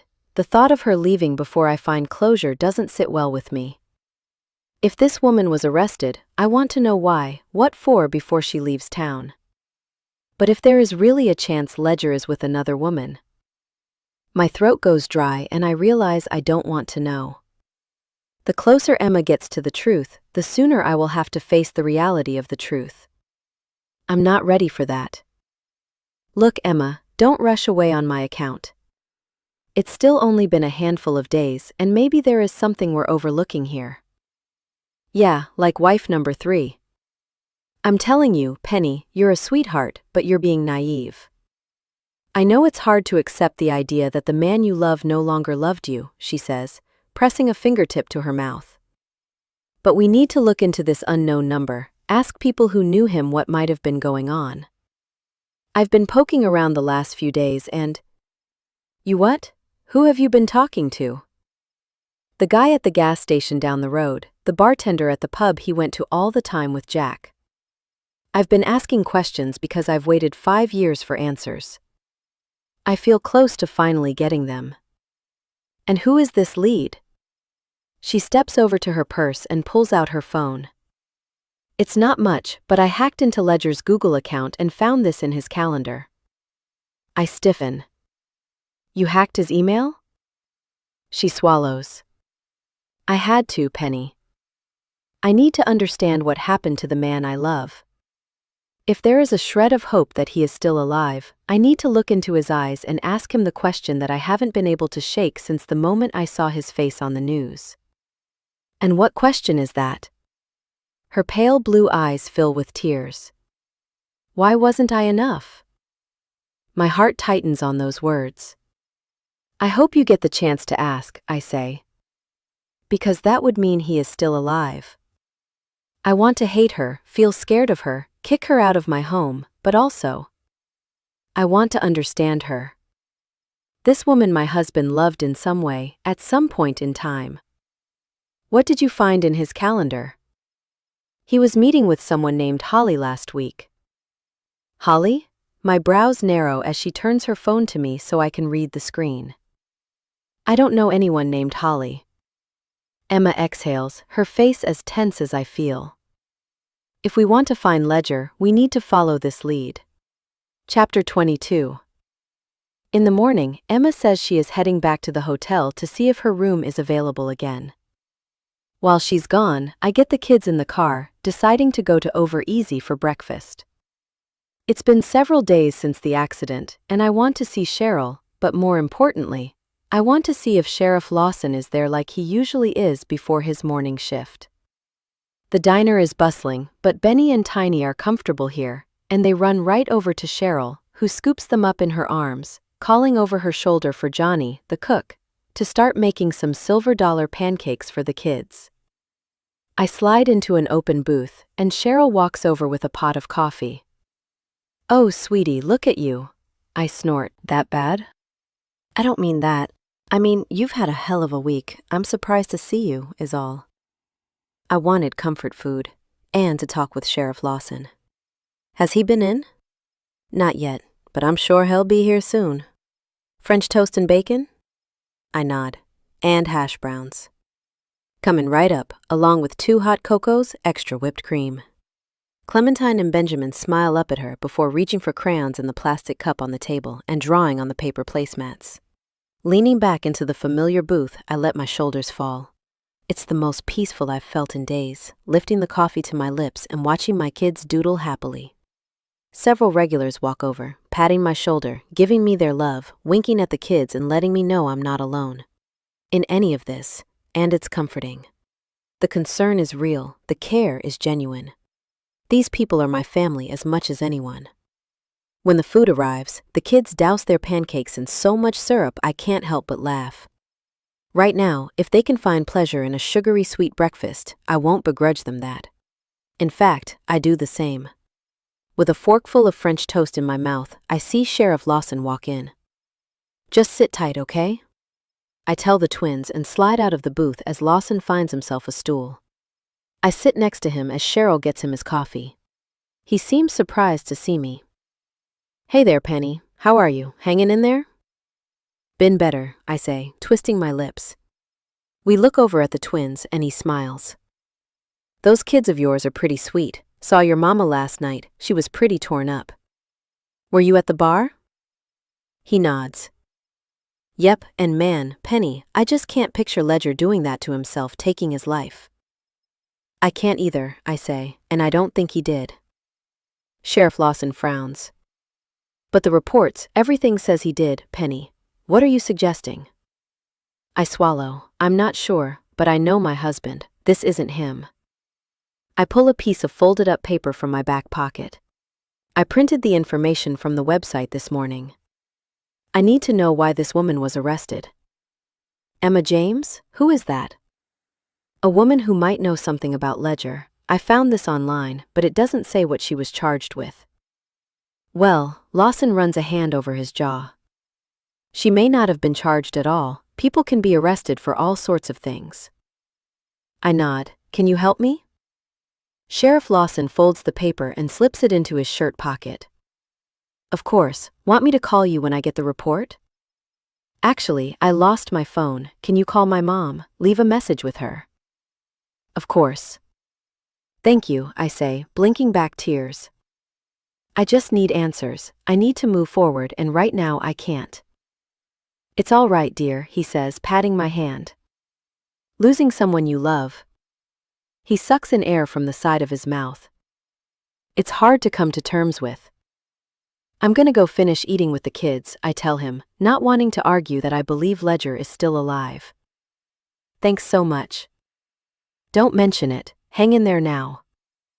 I finish eating breakfast with the kids, and Cheryl tells me the meal is on the house. I ask to use her phone before I go. Of course, don't even think about it, she tells me. I enter my mom's phone number and wait for it to ring, looking around the diner. So many familiar faces, all of them with sympathetic eyes. Tiny and Benny are talking with Tom, a retired vet who's hiding quarters behind his ear. They're enthralled by the magic trick. Mom, I say when she answers. Penny, where you calling from? I've been trying to get a hold of you all morning. You've had me worried sick. I know, Mom, I'm sorry. I lost my phone yesterday and haven't gotten it replaced. All right, you doing okay? Yeah, we just had breakfast at Over Easy. I'm on Cheryl's phone right now. Can I help you with anything today? She asks, satisfied with my response. Actually, yeah, I have a meeting this afternoon with Vance Donovan. All right, I can come to your place or you can bring the kids here. I think they'd probably like the change of scenery. I drive home, the kids talking a million miles a minute, high from their sugar-fueled breakfast. When we get inside, I help them pack their bags quickly, and as I'm sitting on Benny's bedroom floor, I feel so tired I could fall asleep. Maybe we should take a little nap before we go to Grandma's, I say, reaching for a fluffy blanket on Benny's bed. Come here, guys, let's get cozy and take a nap. Can we watch a show? Tiny asks. I tell her sure. She races off, then comes back with a tablet, pulling up Netflix. Just lie here with Mama, okay? Tiny and Benny must realize I'm overwhelmed with exhaustion, because they put a pillow under my head and pull the blanket over my body. I love you, Mama, Benny says, curling up next to me. I close my eyes, breathing in my two little ones, falling asleep before they've even chosen a show. I wake to someone calling my name. I jerk up, stirring Tiny as I do. Shh, it's okay, sweetie, I tell her, but her eyes won't stay closed. She and her brother are both sitting up, awake. All three of us must have been sleeping hard. I check my watch, shocked to see 2 hours have passed. Penny, Mom calls again, in the house now. She pauses in Benny's doorway, seeing the three of us in a cocoon of our own making. You scared me to death. She has a plastic bag and she hands it to me. You can't live without a phone. You had me terrified. Burned through a pack of cigarettes when you didn't show up. I'm so sorry, I say, yawning as I stand, taking the bag from her. Inside is a disposable cell phone. I didn't mean to worry you. I'm just glad you're okay. The thing that really scared me was Sheriff Lawson calling. He said he needed to talk to you. What's going on? I swallow, wondering what the verdict is. What Emma was arrested for. Nothing, Mom, I say as the twins give my mom hugs. I mean, nothing to worry about right now. I'm not going to get into Emma's potential criminal history in front of my kids. Well, what do you two say? Pool day at Grandma's? They smile widely and I finish packing their bags. A few minutes later, they're driving away in my mom's sedan, and I go inside to splash cool water on my face. Looking in the mirror, I can't help but notice how sunken my cheeks are, how dark the circles are under my eyes. Ledger going missing has aged me like nothing else. I'm 25 years old, too young to have wrinkles this deep. I rip open the plastic packaging for the cell phone, knowing my mom asked me to text her my number once I set it up. But it needs to charge first before it will turn on, so I plug it in, anxious to call Sheriff Lawson. I go back to Benny's room for the tablet so I can look up his phone number and jot it down on a scrap of paper in the kitchen. I make myself a pot of coffee and fight the perpetual yawning. Frustrated with my incessant need to sleep, I consider Emma's words from yesterday. Maybe it's the stress of all of this getting to me. Sighing, I realize that maybe I should see my doctor. The thing is, I was just there a month ago, getting a routine physical. Ledger and I always put off stuff like that, but we have insurance now that covers annual exams. Still, I don't like how worn out I feel, so utterly on edge, and maybe it's time I at least do something to help me with my sleep so I sleep at night instead of feeling like a zombie all day.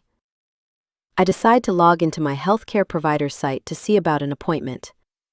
Tears in my eyes, I realize this is maybe more important than I realize.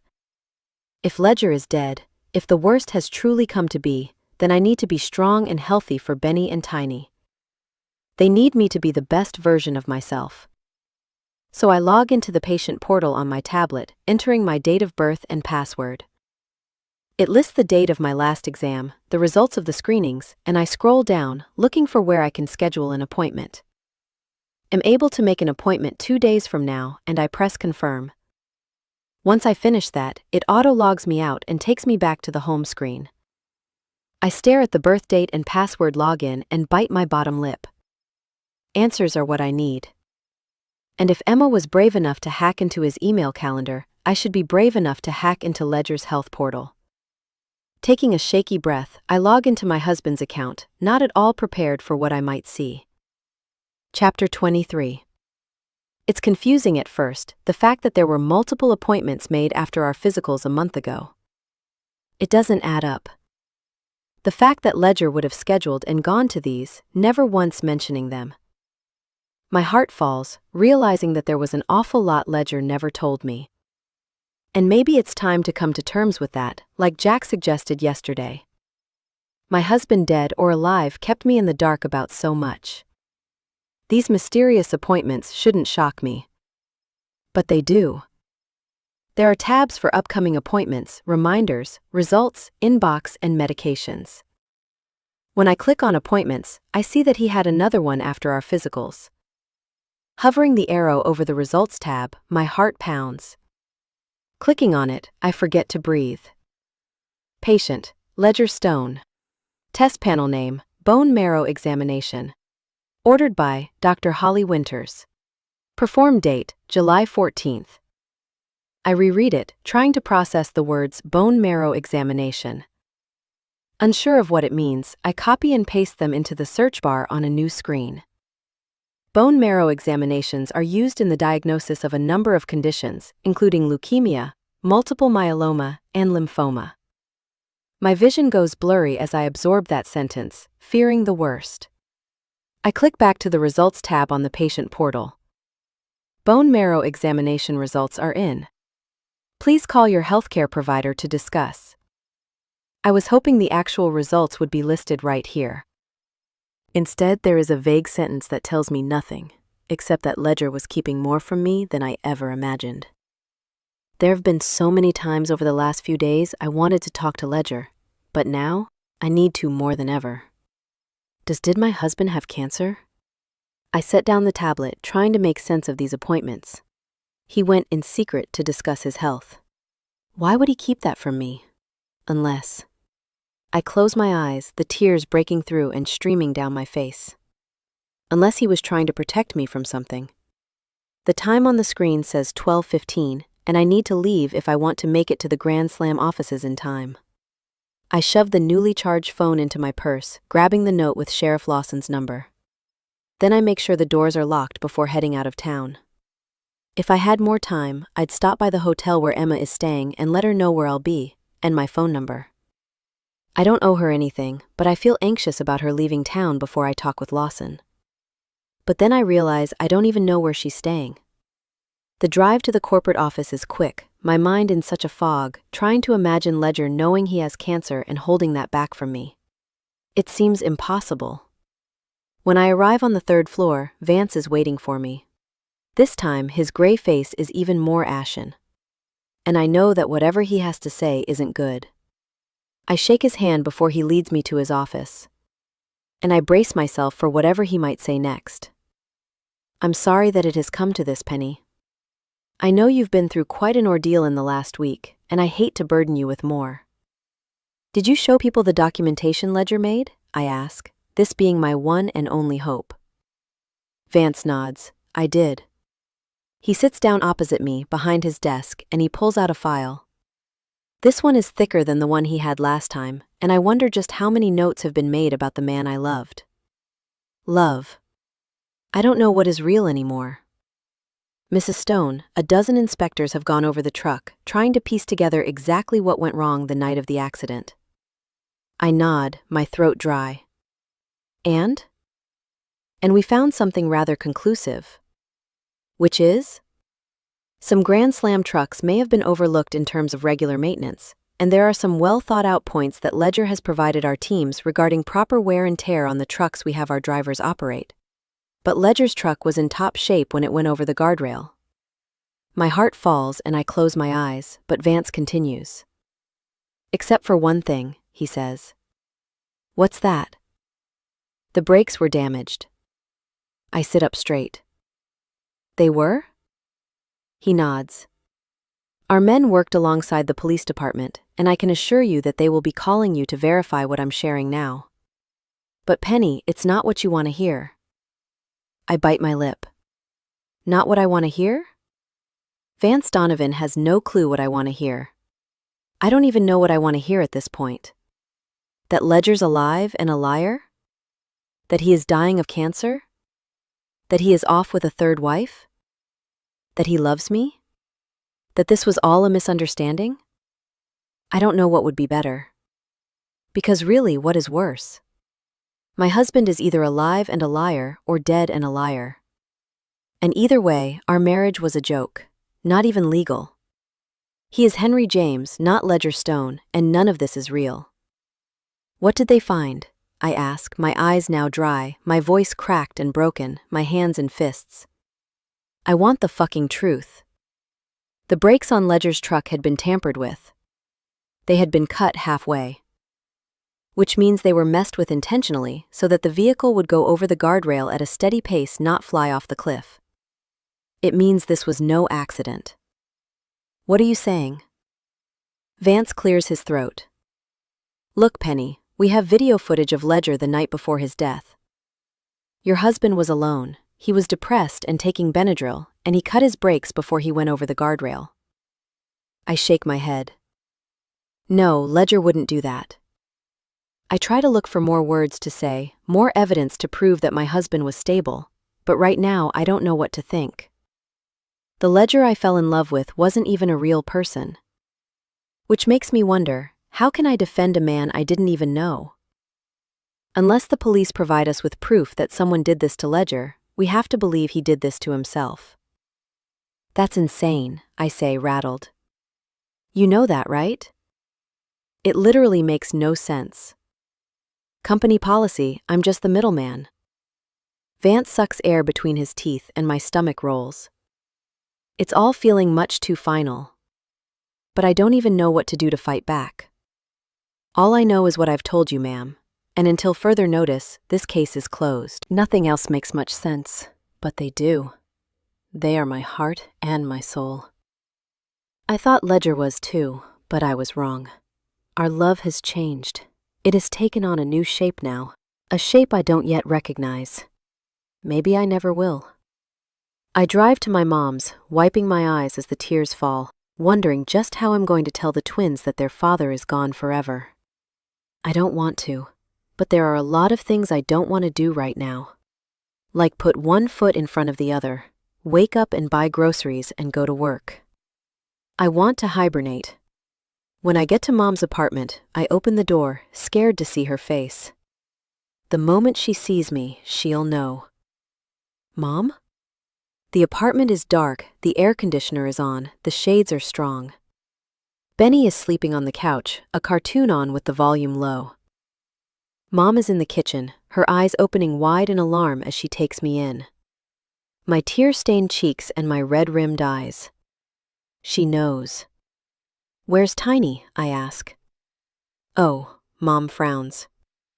"Emma came and got her. She said she talked to you, that it was fine?" My stomach drops at the mention of Emma. I never called Sheriff Lawson to get the details of the arrest report, but now that I know that woman has my daughter without my permission, my worst fears fill my head. I didn't tell her she could take her. I haven't seen Emma all day. My voice is high and shrill. "When did she take Tiny? Where did they go?" "Honey," Mom is shaking her head, stepping closer. "I think they were going to get their nails done at Orchid Nails. She said it was fine, that she was going to take Tiny home afterwards. You never called me with your new number, so I couldn't check with you, and she said she'd spoken to you at the house before you left for your appointment in Tacoma." "No, she didn't tell me anything," I say sharply.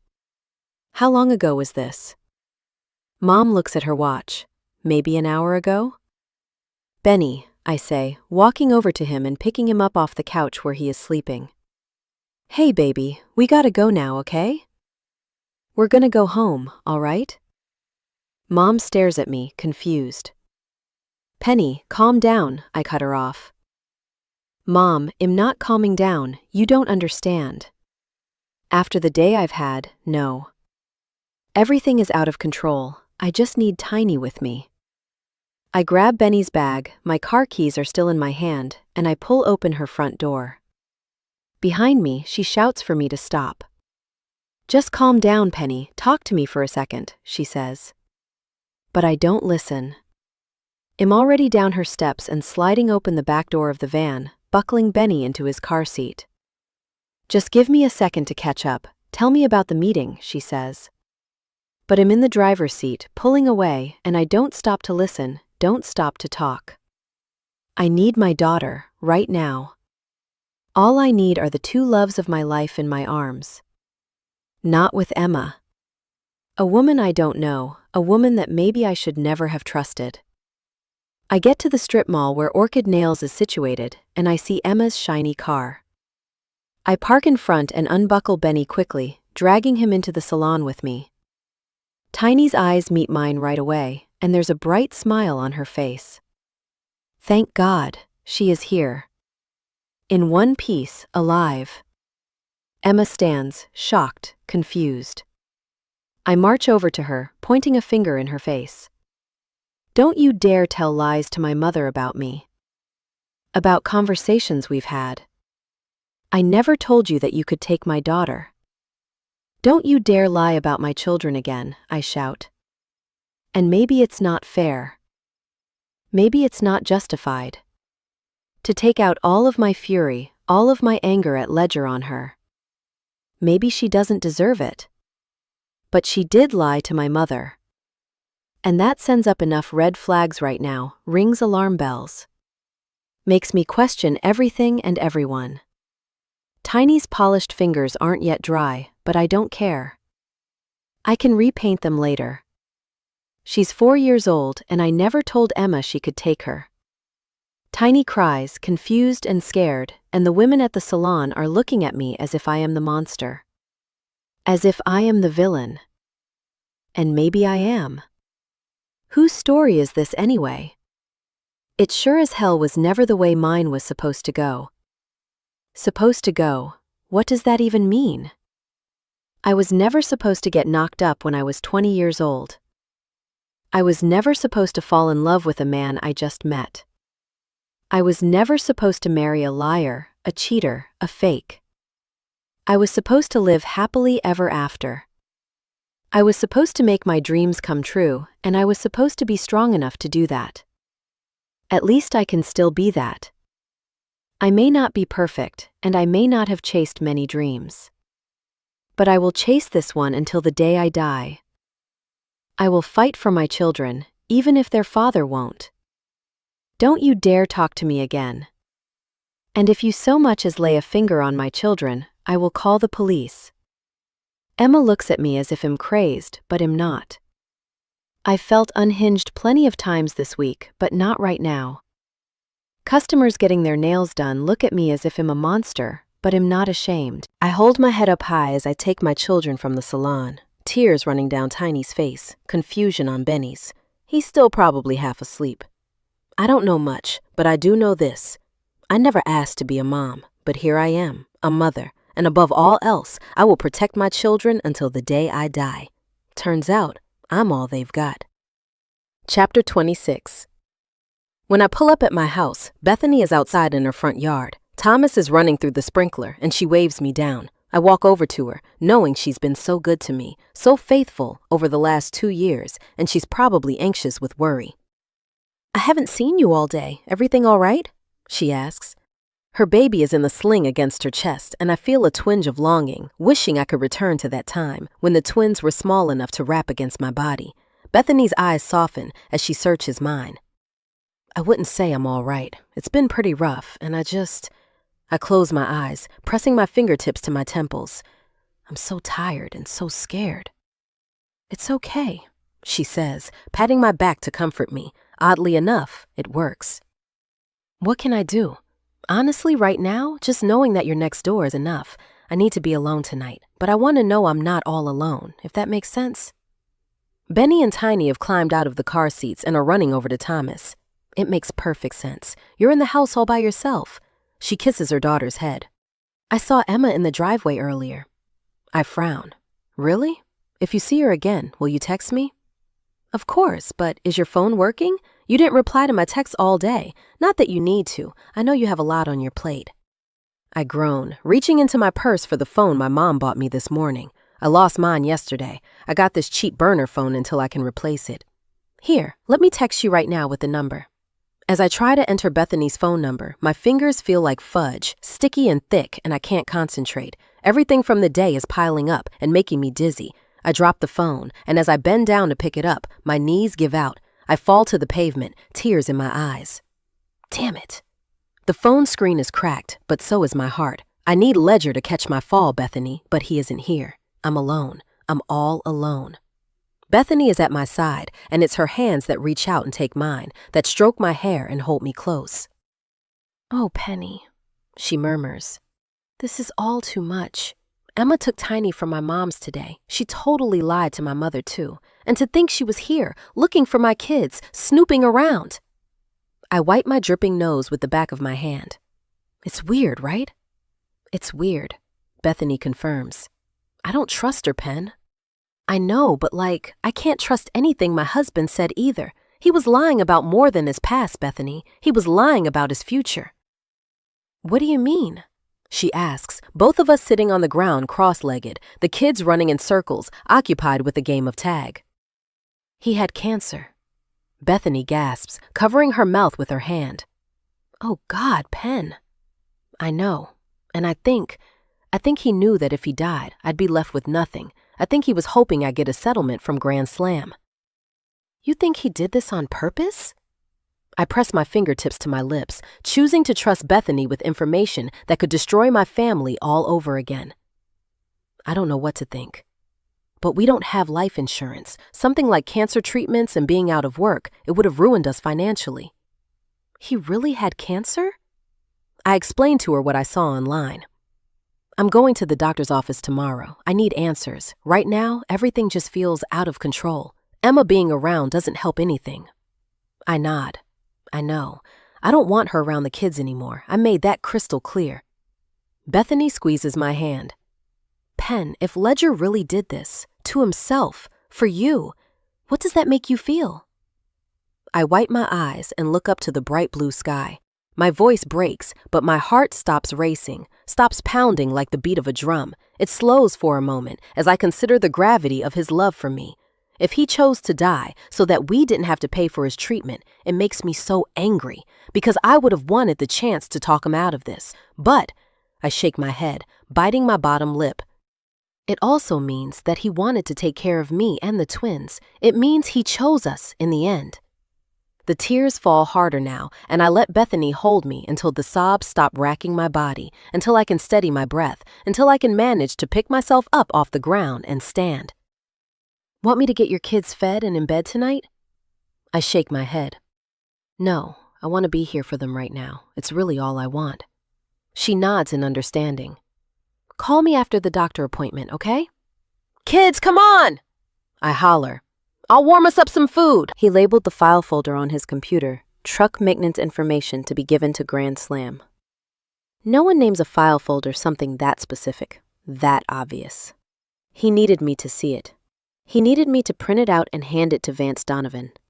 He needed Grand Slam to believe it was an accident, that his death was caused by their negligence. Because Ledger had cancer, and he didn't want to die, leaving me with nothing. Ledger cut those brakes thinking it was the perfect crime. He drove himself over the guardrail, and he died. But it wasn't in vain. He did it for Clementine, Benjamin, and me, so that after he was gone, we could live. After the kids are fed, given baths, and put in bed, I take a long shower, letting it run until it goes cold. When I step out, I want to wrap myself in comfort clothes, and with the towel around me, I rummage through the closet looking for my favorite flannel. His. The red and white one. I grab it off the top shelf and pull it to my nose, breathing Ledger in. As I do, something falls from the shelf, and before I even put the shirt on, I bend down, grabbing what fell. Wedged between a pair of boots, I get hold of a CD case. I smile, knowing it's something Ledger would buy. I have long given up trying to move him over to an online music account. He insists that having a physical copy of something that you can hold in your hand is worth more than the convenience of a million songs at your fingertips. I flip the CD case over, swallowing hard when I see what it is. Blue Hawaii by Elvis Presley. Our song is number 5, Can't Help Falling in Love.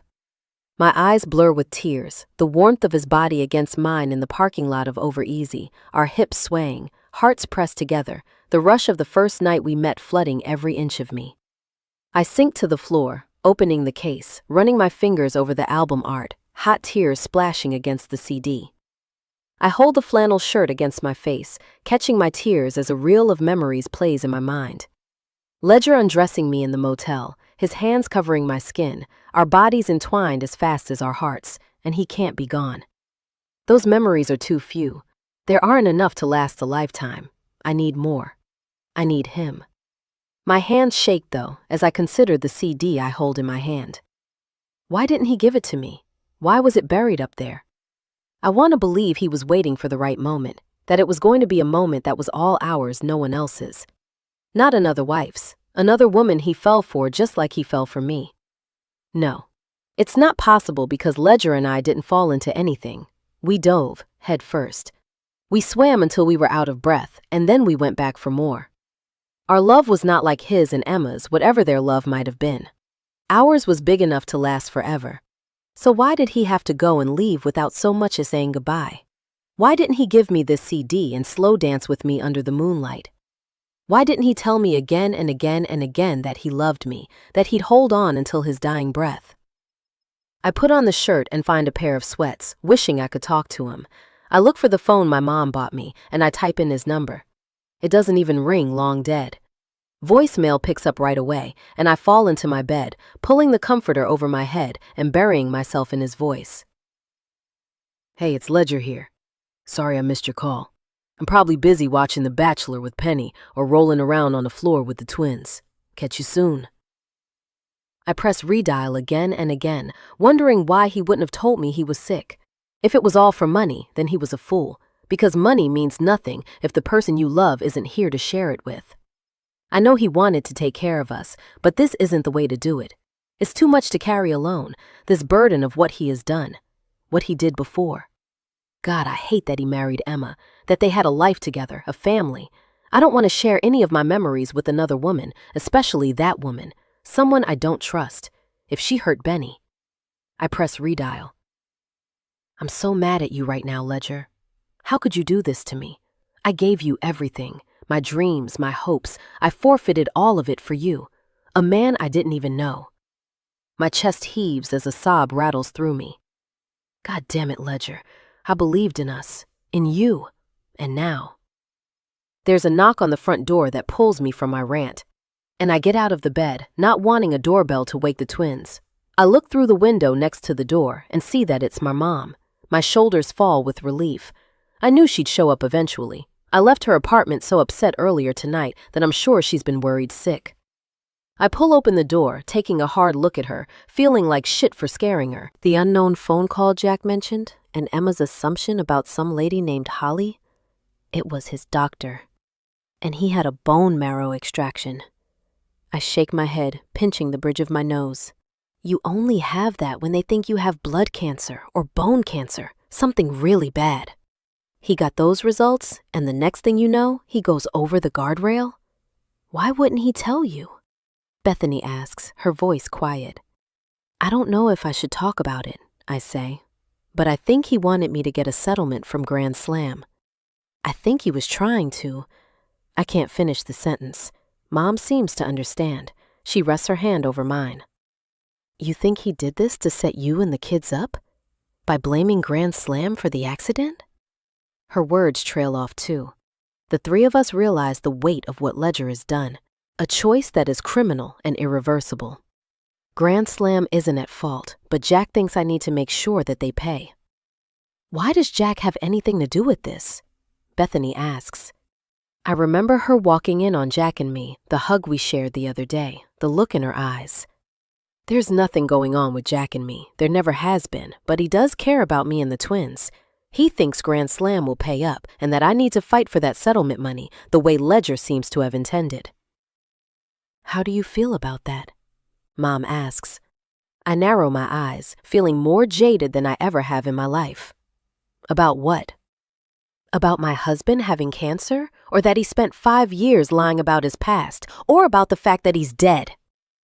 My voice is harsh, just like my husband's death. About all of it, Mom says.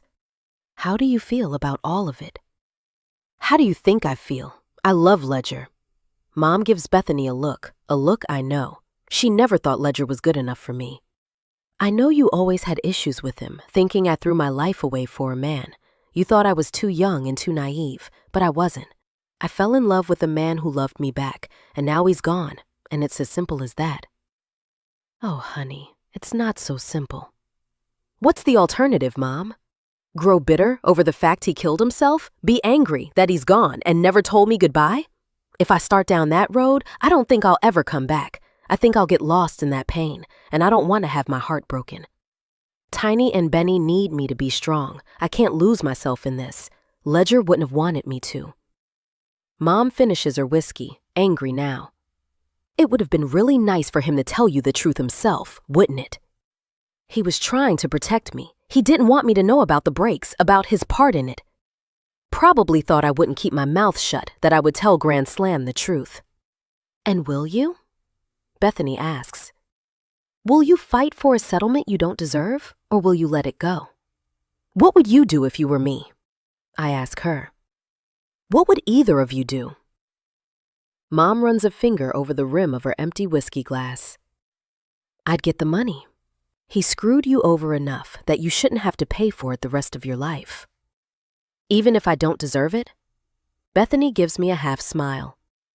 What does deserve it mean anyways? Grand Slam has insurance against this sort of thing. You're not putting anybody out of a job. You're providing for the twins, for yourself. Ledger screwed you over. You don't need to get screwed twice. Did he screw me over, though? I shake my head. It seems like everyone is dead set on making Ledger the villain here. What if he isn't? What if he's not the bad guy? Okay, play that out, Mom says. Maybe he's not, but he did lie. About Emma, about his past. Why would you believe in him now? Because I love him, I say, my voice hushed and small. Pathetic. I love a man who lied and left. Maybe I'm the villain in the story because I let a man walk all over me until the day he died. Chapter 28. I fall asleep in bed with the twins curled up against me. The clock reads 6 a.m., too early to face the day. I slept hard again, waking up with drool on the pillow, sweaty and out of sorts. It must have been the whiskey, and my body is sore from sleeping in weird angles with 2 4-year-olds scrunched up against me. Still, I wouldn't trade these aches and pains for anything in the world. My children are my everything. My eyes fill with tears at the thought. I've been awake 30 seconds and already am falling apart. How am I supposed to pick myself up and be what the kids need when what I really need is Ledger to crawl into this bed and hold us all? Mama, Clementine says, rolling on her side to face me.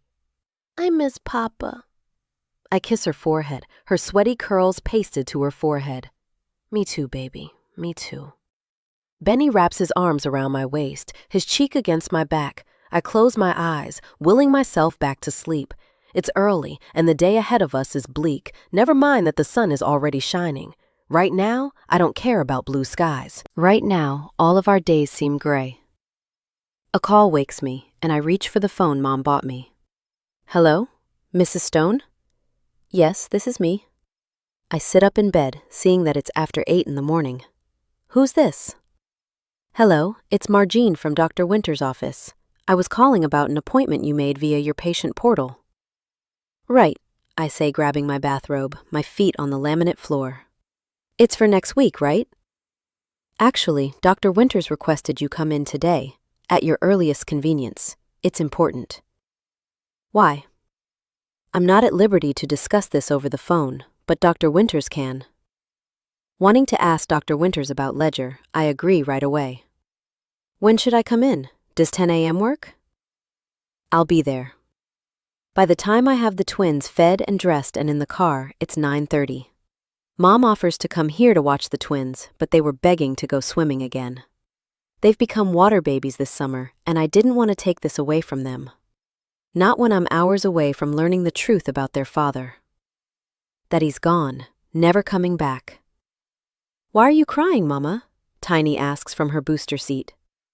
Blinking back another onslaught of tears, I smile at her through the rearview mirror. Mama's fine. Want to listen to the Frozen soundtrack? I press play on the CD player, and they both start to sing along. Mom is waiting for us in the parking lot, finishing a cigarette and talking to a guy on the maintenance crew. I get out of the minivan, holding the twins' hands, a tote bag stuffed with towels and suits slung over my shoulder. Let me help you, she says, worry in her voice, taking the bag from me, slipping Benny's hand into hers. Let's go to my office first, she says. It's not quite warm enough for the pool. You can draw on the whiteboard. They happily run toward the apartment complex's office, with us trailing them. What's this appointment about? I told you I scheduled it, I say, not adding that it was bumped up to this morning for some urgent reason. Will you ask the doctor about Ledger, about his... Can I cut her off?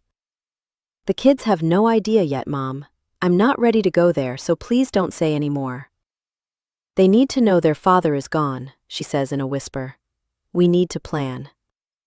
Weren't you at my kitchen table last night? I shake my head. She and Bethany stayed with me for hours, debating my choices. They both think I should fight Grand Slam for a payout, but I'm still not sure what they should be paying for. Jack can help you, Bethany had said. You know he will do anything for you. Mom unlocks the office and tells the twins to have at it. They grab a pad of Post-it notes and highlighters. After kissing my kids goodbye, I give Mom a hug. I'll keep you posted, okay? Mom nods, then follows me outside to the entrance. Please call, you keep worrying me. I know I've put her through hell so many times over the years, and when I was younger, she did the same to me. How many men did she go through after my father left her? Enough for me to see it as a pattern and follow in her footsteps. Ledger changed all that, for both of us. He entered my life and gave me the twins, and I stopped being a doormat, and she did too. We had the twins to fight for. She's been here for me through thick and thin. And now that Ledger is gone, I will need her more than ever. I'm sorry I worried you when I didn't call. Don't apologize. Mom twists her lips. Hell, sweetheart, after the week you've had, you just need that doctor to hook you up with some meds that will erase all this. I don't think there is a drug for that. She pats my cheek. I love you, Penny, so damn much. I know I wasn't the most supportive mother when it came to Ledger, but... Tears fall down her cheek. But he loved you, so much. And I hate that he's gone, for you and for the kids. I just wish I could take all the pain away. I wish you could too, Mom. You'll tell the kids soon? She asks, because people are going to start talking, Pen. I can't have anyone knowing about the cancer. At least not until things are squared away with Grand Slam. So you are going to see if a lawyer can help fight this? I'm not sure, but I'll decide by the end of the day. We all need to move on, one way or another. And Emma, have you spoken to her? I scoff. After I went ballistic at her yesterday at the nail salon, I don't think I'll ever hear from her again. Maybe that's for the best. Just put it all behind you. Do you think that is what happened? That Ledger did this for us? Mom presses her lips together, tilting her head. I like thinking that, even if it isn't true. We all choose to tell ourselves the story we want to hear. She takes a tissue from her pocket, wiping her eyes. For so long, I told myself I didn't deserve a man who cherished me, respected me. It was easier to accept that I didn't deserve real love than admit that I couldn't find it. What changed? She nods back at the twins, who are drawing shapes on the whiteboard now. The twins were my second shot at a love story. I messed up with you, Penny. When you gave birth to them, you gave me the redemption story I was looking for. Oh, Mom, I say, pulling her into a hug. You didn't mess up with me. Mom cups my face with her hands. Penny, I did. But I got a second chance. Tears flood my eyes as I think of Ledger. Was a life with me and the twins the second chance he was looking for?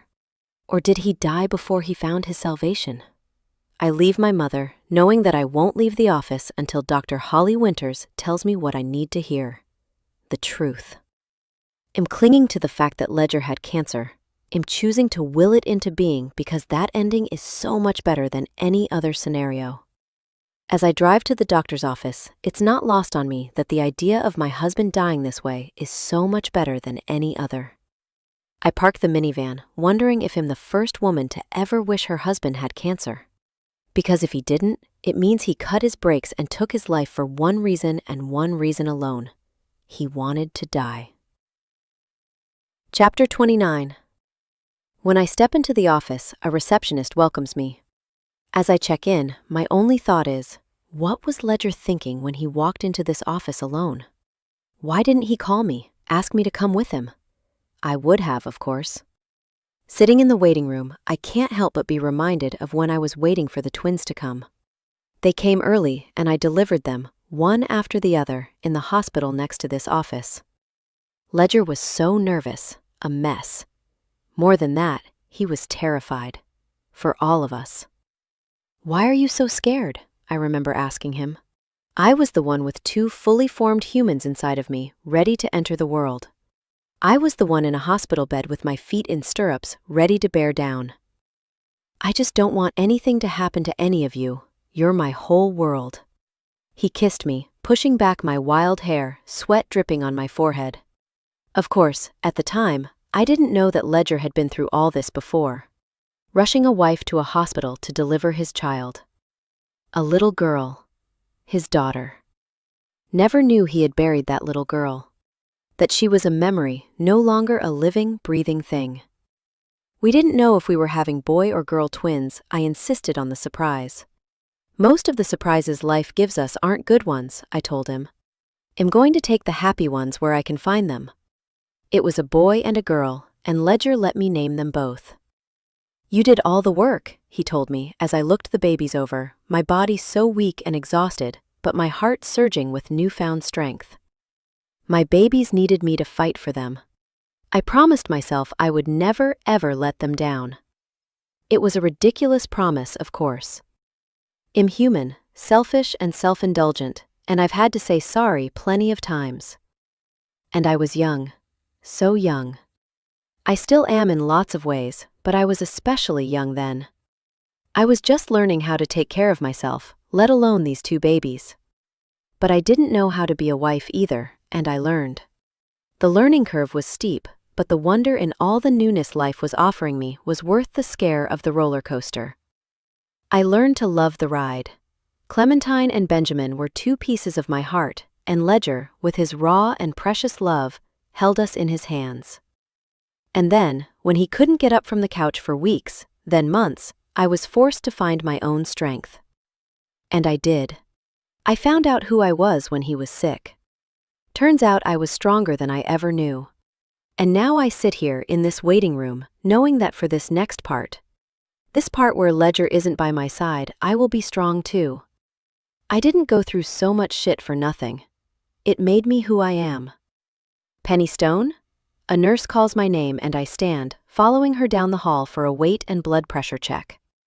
After showing me into a room, she tells me, just change into this gown. Dr. Winters will be right in. Alone in the room, I change quickly, noticing bruises on my upper leg as I do. I frown, not remembering how I got them. I tie the back of the gown and sit down, waiting for the doctor. I tell myself that I won't leave until she tells me the truth about why she was seeing Ledger.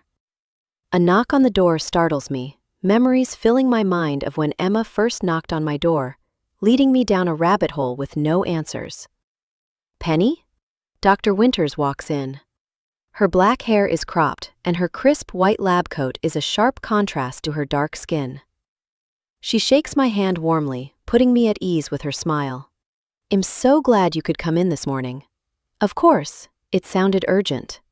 Dr. Winters sits down on a stool opposite me, a tablet in her hand. It is, in fact, it is shockingly urgent. My eyes narrow. He was very worried about you, Penny. About what cancer would mean for you and the kids. He was so scared of letting you down. I twist my lips. So scared of letting us down he killed himself. Is that what the police are saying? She asks gently. I nod. Yeah, they think he did this. It's hard to believe that though, isn't it? She says. Why do you say that? I ask, desperate to know Ledger's secrets, the things he kept from me, but also realizing this doctor is the first person who isn't demonizing Ledger. Because he loved you fiercely, Penny. You know that. Everyone in this town knows that.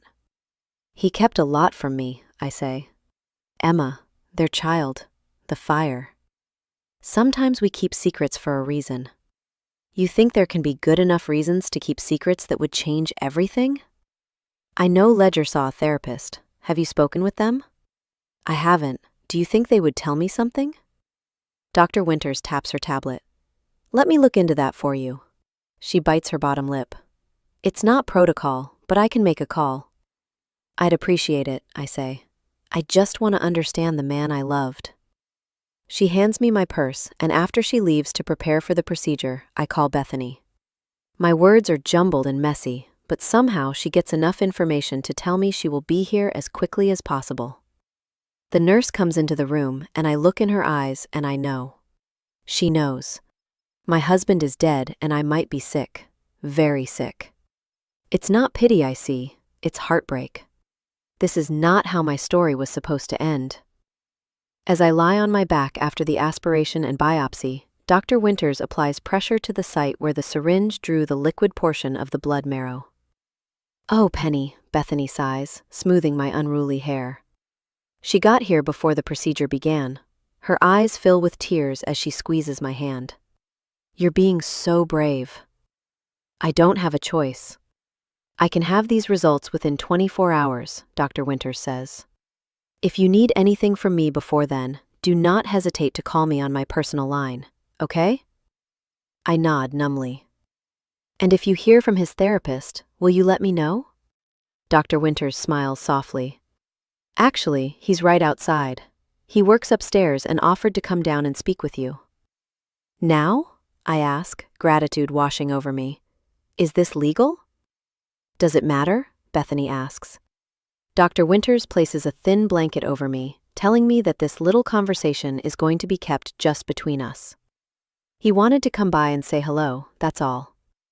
Bethany follows Dr. Winters out of the room. I exhale, wanting so badly to speed up time to tomorrow. I need to know my fate. Mrs. Stone, a man with a gray beard and wire-rimmed glasses, enters the exam room. I'm Dr. Kennedy. Good to finally meet you, I say, moving to shake his hand.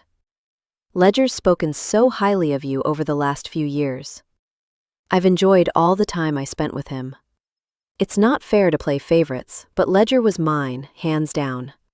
He was a salt-of-the-earth man if there ever was one. Dr. Kennedy sits down, resting his elbows on his knees, clear eyes blinking back tears. He loved Ledger, that much is clear. Dr. Kennedy is a tall, thin man in a tweed coat. He has a pencil in his breast pocket and socks with an argyle pattern. An old man that Ledger will never become. My chest tightens at this thought. And then it squeezes tighter still as I consider the fact I may never know that age either. I could be dying of cancer as I lie here. I understand you just had a biopsy? He asks. I nod. Ledger had the same one. Did he ever talk to you about it? I spoke with the police department this morning. Everyone in town has been so worried about your husband, so shocked over the accident. As I'm sure you have been, it doesn't feel real. That is a very typical response to such devastating news. If you want to see someone to help as you begin to process this, I hope you'll make an appointment. I was hoping you'd help me. Now, I need to understand why Ledger would do this. Until this appointment, I was sure he knew he had cancer and wanted to spare us. I don't say I thought my husband was trying to defraud his employer, but the idea that he'd kill himself. Dr. Kennedy sighs deeply, devastation etched in his face. The situation seems to point to that, but as I spoke with Sheriff Lawson, I had another thought. One you might not be prepared to hear. What's that? I ask. Because there is nothing at this point you could tell me that will shock me. Dr. Kennedy runs a hand over his beard. After spending quite a lot of hours with your husband, in a client-patient relationship, he opened up with me about things he hasn't shared with anyone else. I know more now than I ever did before he died. Our eyes lock, and we hold a silent conversation. I know Ledger told Kennedy things he never told me. And part of me hates my husband for that. For keeping buried the things I wish I'd known. But the other part? The part that fell in love with Ledger Stone the very first night we met, is grateful for this doctor. For a safe person my husband could grapple through his past with. For a wise man to listen and offer support. The father he never had. Finally, the doctor speaks. Maybe it wasn't suicide. Then what? The brakes magically cut themselves?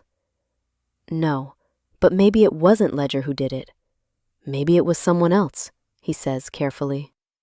Someone from his past. I don't linger on the fact that this therapist knows more about Ledger's life than I do, that he is piecing this together in ways I haven't yet. I need to see Sheriff Lawson. I sit up from the bed. Someone like Emma. Chapter 31. Bethany drives me to the police station in her van. You sure you don't just want to go home? She asks. Penny, maybe you should stop and eat something. You've had a hell of a day. I can't stop now, I tell her, pulling out my phone and texting my mom. Me. Something came up. I'll be a few more hours. Mom. Of course, the twins are going to rest and watch a movie. Later, we'll go to the park. Just text whenever you're ready. No rush. Me. Love you. I almost type more. Tell her that Ledger was never sick. Tell her about my biopsy, but I realize I don't want to worry her. The same way Ledger didn't want to worry me. Maybe Dr. Winters is right. Maybe sometimes we keep secrets for a reason. I can't believe there was a record for Emma's arrest out there, and you never told me, Bethany says as she pulls into a parking space. There's nothing to tell until we see the report. Bethany and I walk into the station, the powerful air conditioning sending a chill over me. You okay? She asks as I pause, pressing my hand to a wall. I'm okay, just a little weak is all. Maybe you were right, maybe we should have stopped for lunch. After this, we'll get food. We can go to the diner.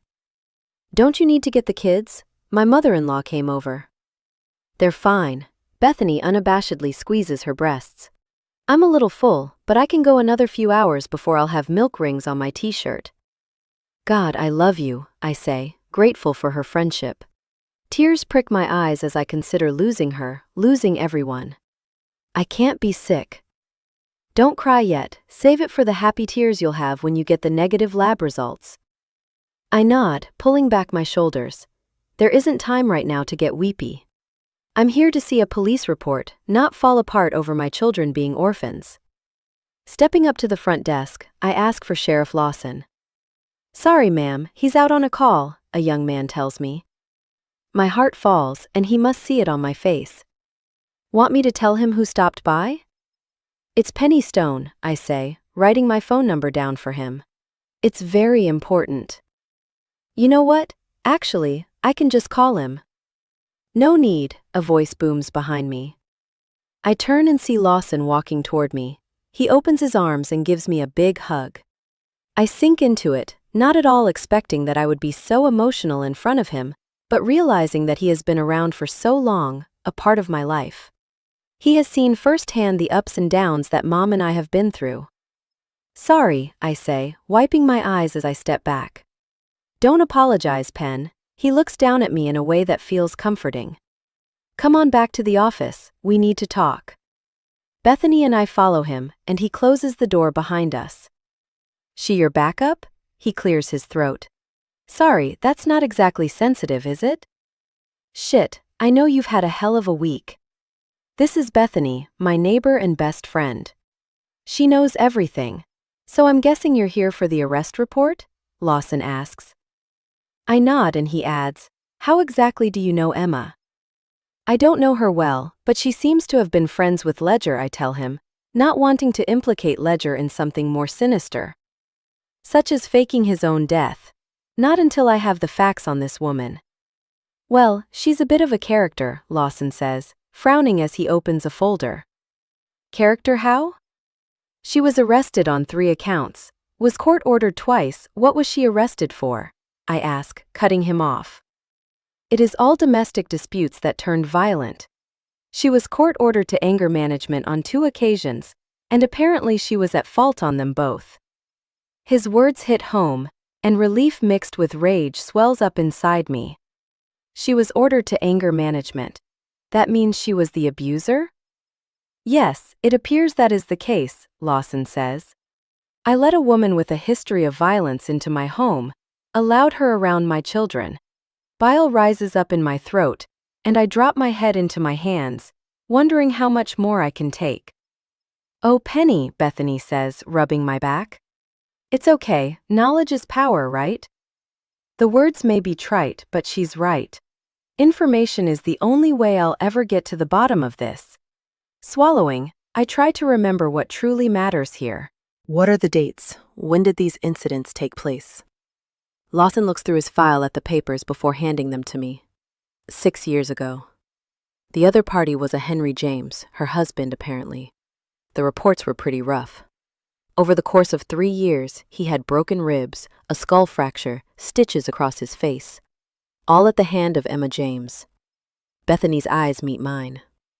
Holy shit, she says. She has a record of instability, from what I can tell beyond her history of assault. She's not exactly safe. She was hospitalized on several accounts. How do you know her? A friend of a friend, I say, still wanting to protect Ledger. From what? He's dead. Still, it's his integrity I'm trying to keep intact because I want the twins to think their father was a decent man. Is that wrong? Is that just another way I'm rewriting our story so the ending isn't so sad? Well, if I were you, I'd stay away, Lawson warns. She's trouble. You have enough going on right now, Penny. Thanks for looking into this. I press my lips together, debating my words. Finally, I open my mouth. Can I ask you one more thing? Totally different topic. Anything, Penny. If someone faked their death, how easy would it be to get away with? He frowns. Who are we talking about? I tease my lip between my teeth, shake my head. Lawson must sense I'm not going to name names.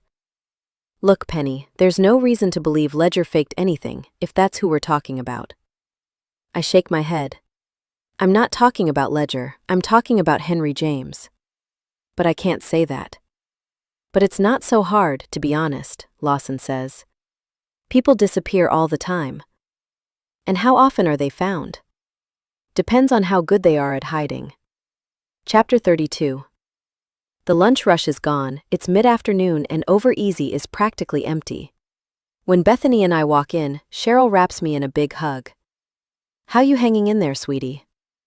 Not great, I tell her honestly. It's been a brutal day.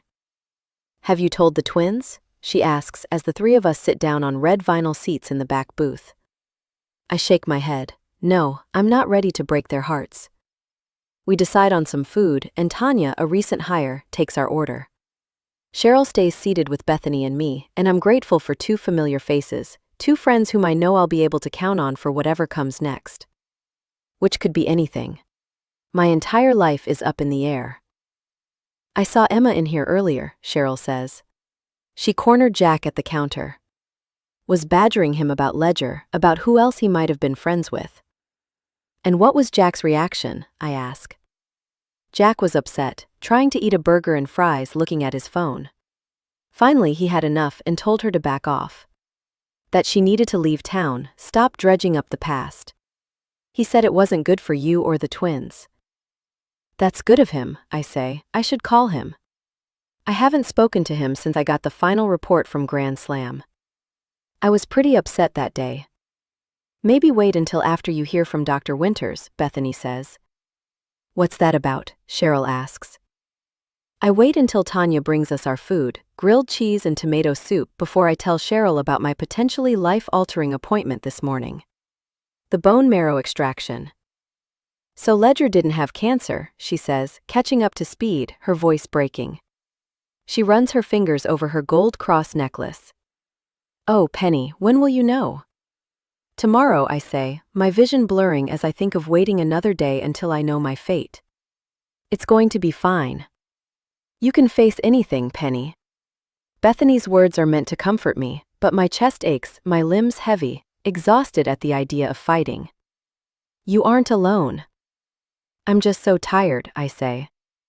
So over this, my life. It's too much. I can't do this without Ledger. And if Emma... My shoulders shake as I try to speak. If she did something to Ledger, I will kill her. Emma, you think she's a killer?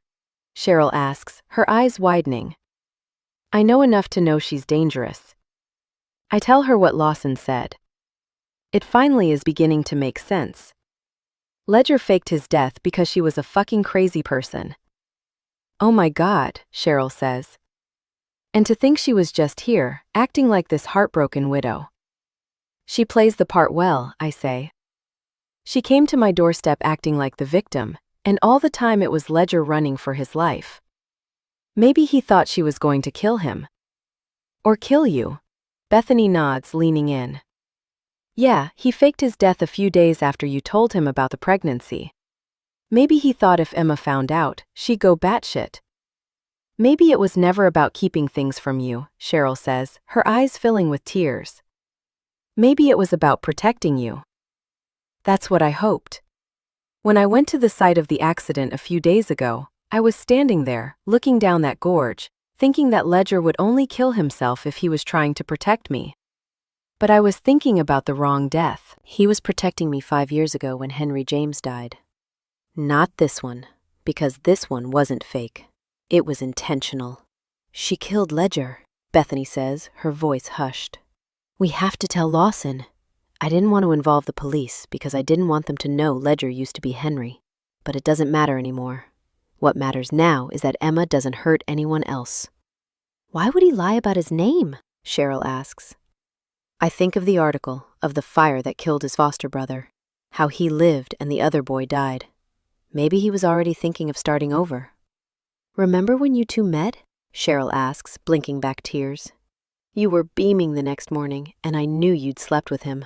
I thought, this is trouble, because I knew what falling head over heels looked like. I'd done it myself a few times. She reaches across the table for my hand. But I knew this was different. Different how? Bethany asks. This wasn't any old love, what Penny felt for Ledger on day one. What was it? She asks. This was once-in-a-lifetime love, the kind you move mountains for. I think of the mountain where Ledger's truck went over the guardrail, his body being flung from the truck that provided us our livelihood. That truck was our saving grace when we needed a lucky break. My shoulders quake, my heart break a real living thing. Ledger is gone, the love of my goddamn life. My phone rings and I startle, lost in my wave of emotion. Hello? This is Holly Winters, the doctor says. We put a rush on the lab work and they were able to get me the results much faster than I anticipated. Can you come in? Just tell me, I say, my heart pounding. I need to know. Oh, Penny, I don't want to do this over the phone. Are you with someone? She asks. I look around the diner. It's empty. I set the phone on the table, putting on the speaker. Yes, I'm with my 2 closest friends, I tell her. Bethany and Cheryl reach for my hands and they don't let go. Tears fill all our eyes and I fear the absolute worst. And then Dr. Winters confirms it. I'm so sorry, Penny, but the extraction tells us that you have acute lymphocytic leukemia. I gasp, cover my mouth, squeeze my eyes shut. What does that mean? Bethany asks. Acute means that the leukemia may progress quickly, Dr. Winters explains. My ears are ringing and the room spins and all I want is Ledger's arms to wrap around me and tell me I'm not in this alone. That we can fight this together. But he isn't here. Dr. Winters is still speaking. If untreated, leukemia this advanced could prove fatal within a few months, which is why you need to come in as soon as possible. Of course, Cheryl says. She can come in now. I hear Cheryl and my doctor exchange information, but I zone out as they end the call. There is nothing more to hear, nothing more to say. I have cancer, and somehow I'm supposed to face this without the love of my life by my side. Chapter 33. Bethany drives me back to the doctor's office. You sure you'll be all right on your own? She asks as we pull up next to my van. I want to do this alone, I tell her. Then I'll go to my mom's. I'll probably just stay at her place tonight. Bethany gives me a final hug. All right, be brave. You are going to find out the plan of how you're going to fight this, she says, determination in her cracking voice. The words may sound tired, but right now, they're all we have. I can't just fall apart because Ledger isn't here, even though that is exactly what my heart is screaming at me to do. Clementine and Benjamin need me. They need me to be strong, resilient. Here. Thanks, Bethany, I say, pushing open her passenger door. Love you. Call me if you need anything. You're leaking, I say, the milk rings on her top telling me she should have gone home hours ago. You are so good to me. Tears run down her cheeks and she wipes them away as Tom Petty's Won't Back Down comes through her radio. You have to call Sheriff Lawson. I nod. The moment this appointment is over, I will. But right now, I just need to focus on how I'm going to fight. Ledger is gone. Dealing with Emma right now won't change that. Right now, I need to figure out how to be strong for the people who are still alive. My children. Dr. Winters meets me in the waiting room, pulling me into a hug as if we are close friends. Maybe this is how all doctors deal with patients when they've just been diagnosed with cancer. Or maybe this is just how doctors deal with patients who became both a widow and a statistic in the same week. She takes me into her office, walking past the exam rooms. I know this is all unorthodox, but I don't want to wait on this. We sit, her behind her heavy oak desk, me in an armchair. That makes me think this is really bad. She sets her shoulders, pain etched on every part of her face. It is. My body shakes, her words simple and plain and devastating. How bad? It's not good, Penny. Your leukemia is acute and very advanced. Would a month have made a difference? If the lab hadn't made this error? Dr. Winters nods, clasping her hands together and setting them on her desk. Possibly. And honestly, I would advise getting a lawyer to work on your behalf with the company who botched the lab results. They made a crucial error that not only resulted in your husband undergoing an unnecessary procedure, but also caused you to go without treatment over the course of the last month. A month that could add or subtract months from your life. Months? My throat goes dry. I have months to live? Not years, not decades, not. It is very advanced, Penny. It depends on how you respond to chemo, and there are some clinical trial options we can look into. I didn't expect to fall apart now, like this, here in her office, but I do. The pain of this news is so overwhelming that I can hardly see straight. My heart hurts so much I can't breathe. The dreams I had for myself, for my life, seem so far away, impossible. I am a widow battling cancer, the single mother of 2 4-year-olds who rely on me for everything. How will I work if I'm in treatment? How will I pay my bills without Ledger's paychecks keeping us afloat, let alone pay for his memorial, for mine? We never got life insurance, and it turns out we needed a dual plan because by the end of the year, our children could be orphans. Penny, the important thing right now is to stay optimistic. to remain in control. The timing of this is devastating, I know, but we can fight this. It's hard to see through my tears. She hands me a tissue and I wipe my eyes. I want to be a fighter, but I feel so weak. Do you think this cancer will kill me? I ask through my tears. The heavy lines between Dr. Winter's eyes tell me she has spent a lifetime focusing, concentrating, deep in thought. She furrows them now. I don't know, Penny. We are going to do more tests and start chemo and hope for the best. Believe that the best is possible. Is that what you tell everyone? I ask. She shakes her head, tears filling her brown eyes. No, Penny, it's not. This isn't good. It won't be easy. And even after all of that, the statistics aren't on our side. I'm not saying this to be negative. I'm saying it to be realistic. Right now, you have so much on your shoulders. You're bearing so much. And sugarcoating this won't help you. I knew it was bad when I saw the initial blood work, and when I thought they were Ledger's results, I had him come in immediately for the extraction. Thank you for being honest with me, I say, bracing myself for a future so utterly unknown. I know you are dealing with your husband's death, but it's never too soon to start talking with a mental health care professional. Battling cancer is one of life's most difficult fights. I'll do whatever I can to stay strong, I tell her. Seeing a therapist saved Ledger's life. Maybe it can help me too. And there is plenty I can help with too, she tells me. It might feel like you're in this alone, but you're not. But before we can start remission induction therapy, which is the first phase of treatment, we need to see if the cancer is spread. What is remission induction therapy? I ask. We'd start with chemotherapy. The goal is to kill the leukemia cells in the blood and bone marrow. This puts the leukemia into remission. We set appointments for tomorrow for an MRI and lumbar puncture to see whether the cancer is spread to the brain or spinal cord. I leave the office weary and exhausted, desperate to see Tiny and Benny. I need to kiss their heads and hold them close. In my van, I buckle my seatbelt, desperate to get to my mom's apartment, to tell her everything that happened today. But before I even turn on the ignition, my mom is calling me. Hello? I try to keep my voice steady, not wanting her to know I've been crying for about 3 hours straight. Not until I can talk to her face to face. Penny? Mom sounds rattled. Honey, where are you? In my car. I'm about 10 minutes from your complex. What's wrong? I'm in my car too, but it's Emma who's the problem. She tried. Oh, Penny. She tried to take Tiny. Chapter 34. Something is wrong with that woman, Penny. You were right. And to think I let her watch Tiny a few days ago. You had a right to be mad. She seemed unhinged, her eyes wild, and, oh God, if something had happened to Tiny. My heart races, remembering the things Lawson told me about Emma earlier today. Nothing happened to Tiny. It's okay. But Emma can't be trusted. She's more dangerous than you know, Mom. She tried to get Clementine to leave with her by the swings. I saw it happening, and so I grabbed Tiny, yelled at Emma to leave us alone.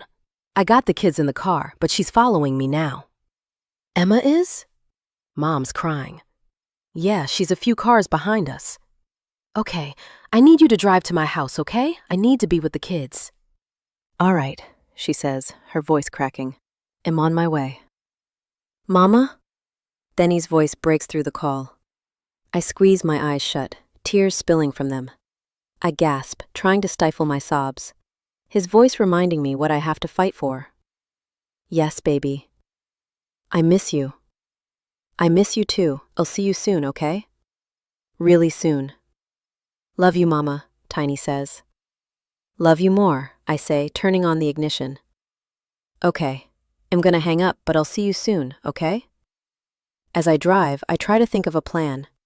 I don't know Emma's intentions, but I have to believe they aren't pure. Aren't innocent.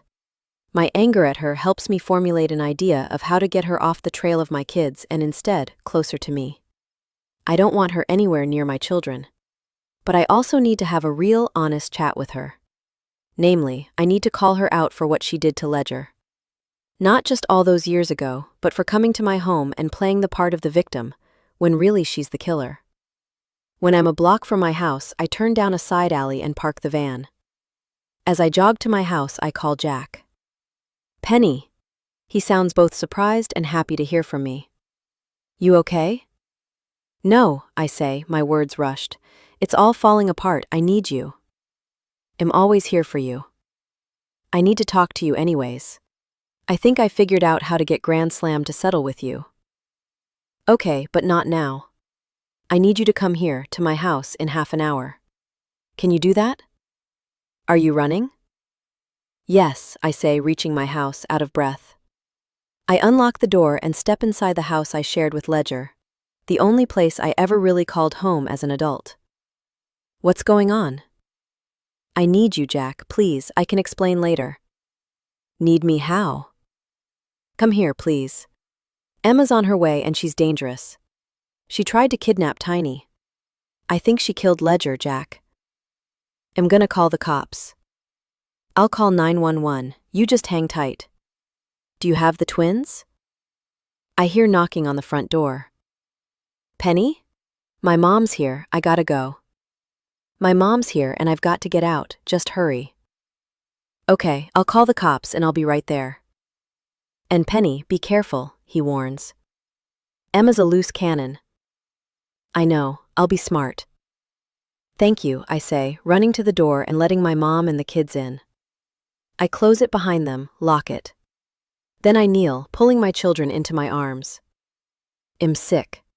A cancer is running through me, in my blood, and I don't know how long I will be able to do this. How long I will be able to pull my babies into my arms and kiss their cheeks and breathe them in.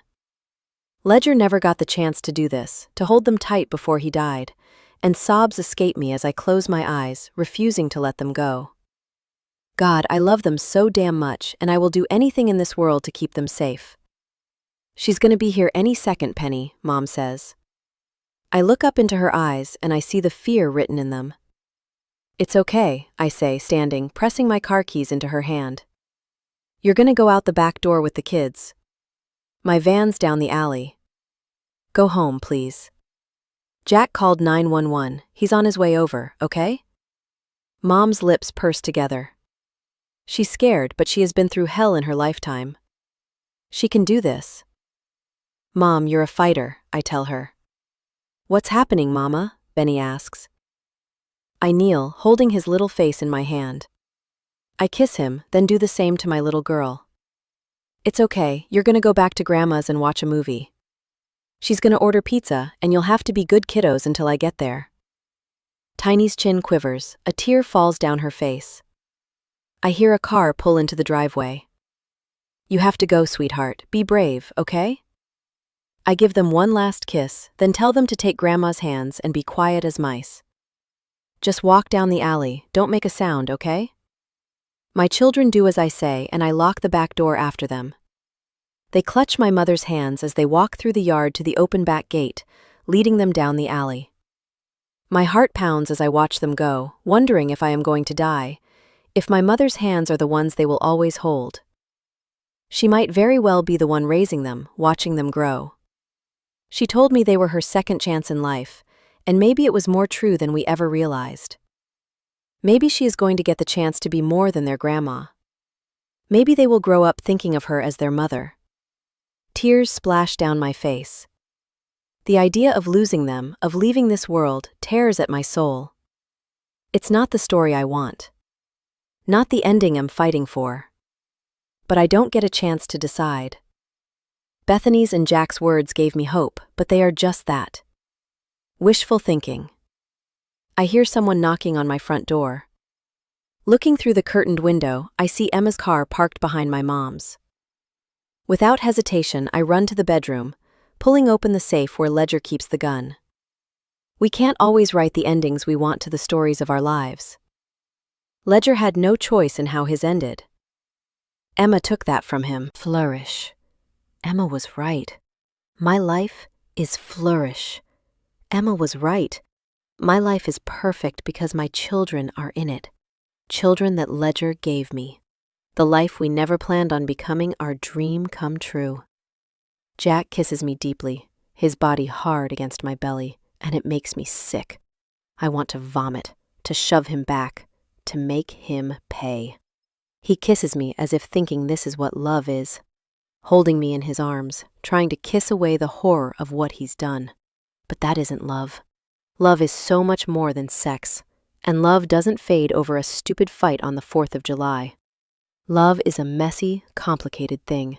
It is sacrifice, and it is falling apart and learning to get back up. It is holding out a hand and not letting go, even when it's hard, especially when it's hard. And right now, love is here even in the midst of this mess. I feel it welling up within me. My love for Ledger is stronger now than it has ever been. Jack's and my feet crunch against the shattered glass from the family photo as he pushes me toward the wall.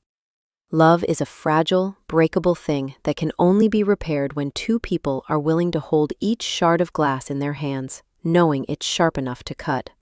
When they know it can make them bleed, but they decide to fix it anyway. Ledger lied to me, and I held the pregnancy against him. Angry for so long at what it took from me, only later realizing what it gave me. Courage to believe that love at first sight was real, and it was. He made up a name the night we met, willing a fresh start to begin. When we met, he knew he couldn't go on living as Henry James. It would kill him. Emma would kill him. So he didn't. He started over. He gave me his breakable heart, and I didn't let go. Not once. Not ever. Jack pulls back. God, I wanted to do that for so long, he says. Behind him, I see Emma moving, standing. My body convulses, the shock of her being alive coursing through my veins. Jack is so lost in me, in our future, he doesn't hear her. I swallow, my skin crawling as a killer holds me in his arms. Was it worth it? I ask in a whisper. I step back, reaching for a napkin to wipe my tears away, creating much-needed space between us. I mean, Jack, you could go to jail for this. He shakes his head, smiling over at me. No, the cops aren't coming. They'll never know. It's our secret. Well, get the insurance money. We can get rid of Emma. No one even knows who she is. Her only living relative has memory loss. This won't be hard. And Penny, we can start our life together. Just like that, I say in a whisper as Emma reaches for the gun. Was it hard to kill him? Your best friend? I thought it would be easier, he says, his eyes desperate for me to understand. I fucked with the brakes at the truck stop, and after, I followed behind him in my own car. But then he rolled out, a quarter of a mile before his truck went over. I had to get out of my car. He shakes his head, rubbing his temples. What did you do?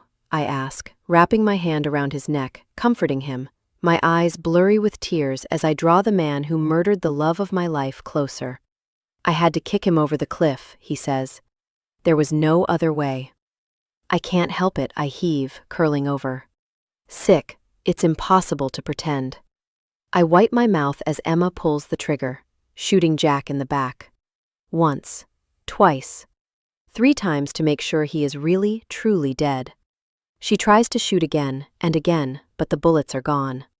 She drops the gun, as if shocked at her own actions. His head turns. His eyes lift, meeting mine, the gunshots reverberating through the room as he falls. My body shakes as I spit out the last words he will ever hear. Fuck you, Jack Barrett. His eyes roll back, blood on the lips I just forced myself to kiss. And he doesn't say another thing. But I do. I take the gun he set on the counter and I lift it to Emma. There is only one way this is going to end, I tell her. Don't, she says. I told you, I didn't kill him, Stop talking, I say, walking toward her with the gun raised, reaching into the junk drawer and pulling out the duct tape. I always said I was resourceful. Chapter 37. She knows I can kill her. The gun is raised and I could so easily pull the trigger. Instead, I call 911, knowing the neighbors must have heard the gunshots. We don't have much time alone. Then I use the duct tape to keep her in place and make her talk. Starting from the beginning. Their first part goes like this. They were in college at Portland State. Henry was lonely at a big school in a big city. No family, few friends. Trying hard to get the degree that was free of charge due to a grant for children aging out of the foster care system. Emma grew up taking care of her mom, but her mom was now in a home for early onset dementia. She needed someone new to take care of. She chose Henry James. According to her, it was a once-in-a-lifetime kind of love. Their daughter, Eva, was born a year later. Eva died of unknown causes when she was only 3 months old. Emma never recovered. I know this part from before, from the first day we met. Then, it hurt too much to hear. But I can handle it now. Now, I honestly believe I can handle anything. So I take a deep breath and listen, because there is no more time to tiptoe around the truth. The police are coming, and we're working with minutes here. Emma, who now sits taped to a chair in my living room, a dead man on the floor a few feet from us, has a softer viewpoint of her life circumstances than Sheriff Lawson did when he gave me the arrest report. I was angry, she says. My daughter died, and everyone was moving on, and it was wrong of me, but I took my anger out on Henry. He refused to fight back. But it wasn't a fight you wanted, was it? I ask her, gun still raised. You wanted Eva to be alive. Emma cries, unable to wipe her tears, and I try so damn hard to see her as a person, not as a monster that drove Ledger to faking his death. It was my fault, she confesses, choking on her words, admitting her truth for the first time in her life. She was in her crib, and she never woke up. My heart breaks for her then, not for the woman she became later, when she became dangerous and unhinged, but for the woman she was before, the woman who died the day her baby did. She stopped breathing, and I called 911, but it was too late. She was gone. If Eva's death had never happened, would Emma and Henry James have lived happily ever after? Their story would be so different, and so would mine. Maybe I would have kept putting my tips in my travel jar and been in Belgrave by now. Maybe I'd have a Europass and a backpack and experiences I could taste and touch. But I wouldn't have Tiny and Benny. I wouldn't have had Ledger. And this life that I thought was small suddenly seems so incredibly big. I cry now, listening to her, because losing Eva changed her, and I can understand that, because losing Ledger is changing me. But Emma's grief turned her into something feral and fierce, something terrifying and tragic. I won't let mine make me small. He was scared of me. I know that now, she says, shaking as she speaks. He wasn't sad enough, and it made me mad. Why wasn't he angry the same way I was? How mad? I need the entirety of her truth. How angry? She blinks, knowing that lying won't save her, won't bring Eva back. It's all over. I would hold a knife to his throat while he slept, and I told him I'd do it. She says that if he tried to leave me, I'd track him down and make him wish he'd never met me. I became a monster. I listen, grinding my teeth, knowing that for all her tragedy, she hasn't quite learned anything. She came here today and pointed a gun at my face. You tried to take Tiny, I say. I'm sorry. Are you? I ask. She nods. I killed Jack to prove it. I'm so sorry, Penny.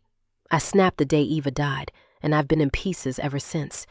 Then I saw the news story about Henry, and I thought, maybe finally I'd get some closure, finally get some peace. But then I met you. You, perfect Penny with her perfect life, and I got jealous, so jealous of you, because the love I had with Henry. Her shoulders shake. It wasn't this. It wasn't like yours. Henry was always lost, but the way you speak of him is like he was found. Sirens roar close to the house as Emma and I make our peace. Peace, crazy to imagine with a woman who made my husband's life a living hell, but love is a powerful thing. It moves mountains, after all. I stand at the kitchen sink, splashing cold water over my face as I try to think through exactly what I need to say to the officers. Emma, though, is the one who is prepared to do the talking. When the police officers rush through the door, Sheriff Lawson is with them. His eyes find mine, and I can finally breathe since Emma showed up at my house and this nightmare began. It ends now. Paramedics come in with the stretcher. Jack's body is lifted. He is dead. Blood covers him, the kitchen floor, and I cover my mouth, closing my eyes. Seeing the man who betrayed my family dead is a poor consolation prize, and I don't want it. I have a confession to make. Emma James says, her voice loud enough to turn every head in the room. She is sitting on a kitchen chair in the middle of the living room, her hands behind her back, duct taped together, her feet taped to the front legs of the chair. I didn't want to risk her running. But after almost losing her life, it seems her perspective has shifted. I killed Jack Barrett. after he tried to strangle me to death, and then he threatened to do the same to Penny. And how do you know Penny? I knew her husband, Ledger Stone, a long time ago. I saw his story on the news and decided to connect with her since I knew him. Sheriff Barrett looks at me. Is this true? I nod. And why is she tied up? He asks, perplexed. If she just saved your life. Because she asked me to detain her until you arrived. It's true, Emma says. I'm not well. I'm a threat to the public. I am voluntarily asking to be placed in the psychiatric program to be evaluated. Without fighting it, Emma allows an officer to remove her from the bindings. I watch, tears running down my cheeks as Emma's life changes again, this time in front of my eyes. She is finally going to get the help she needed a long time ago. Sheriff Lawson asked me to explain what happened with Jack. As I recount the story, he writes everything down. I explain how we messed with the brakes and then followed Ledger, wanting to see the moment his truck went off the road. I tell him what Jack told me, that Ledger rolled out of the truck and that Jack kicked him over. Oh my God! I gasp, piecing Jack's story together as I say it out loud. Oh God, I think they've been looking in the wrong spot. I think I know where his body is. Chapter 38. Before I get in Sheriff Lawson's cruiser, I walk over to Emma and give her a quick hug. Maybe I'm too soft, but I'm sick and soon I might die, and if I can embrace a woman who is alone in this world, why wouldn't I? Life is short, I'm learning. We have no idea when we might lose the ones we love the most. Emma leaves. She's being escorted to the nearest voluntary mental health inpatient unit. I'll take out a permanent restraining order against her, of course. But before the officers arrived, she made me a promise to stay until she was well and to never seek us out. To let us live in peace. It's a promise she might break, a promise I have no control over, a promise all the same. And isn't that all any of us can ask for? Words said in good faith, hoping they are true. Emma may not get the professional help we both know she needs, but God, I hope she does. I don't want her to live the rest of her life carrying the guilt over her daughter's death. That won't help anyone. She needs to move on, to be set free, and as she rides away in a police car, she looks back, palm pressed to the window, a sadness in her eyes I understand. Sorrow born from loss. I don't know if she'll find the help she is looking for, but I hope she does before it's too late. Ledger saw a therapist for 5 years and still never got to the point where he could tell me his whole story, from beginning to end. Is that for lack of love or because of his love? I might never know, or I might know very, very soon. You ready to go, Penny? Lawson asks. 1 second, I say, walking over to Bethany. She pulled up to the house with her family minutes after the ambulance arrived. She was given a brief rundown, but I need to say goodbye. You think he's still alive? She asks, hope in her eyes. No. I shake my head, pull her close. I just want his body to be recovered so he can be put to rest. Jack said he rolled out of the truck a quarter-mile before it went over. I've been to the accident site. A quarter-mile means he would have been pushed over an entirely different portion of the mountain. His body could be there. Search and rescue never went to that side.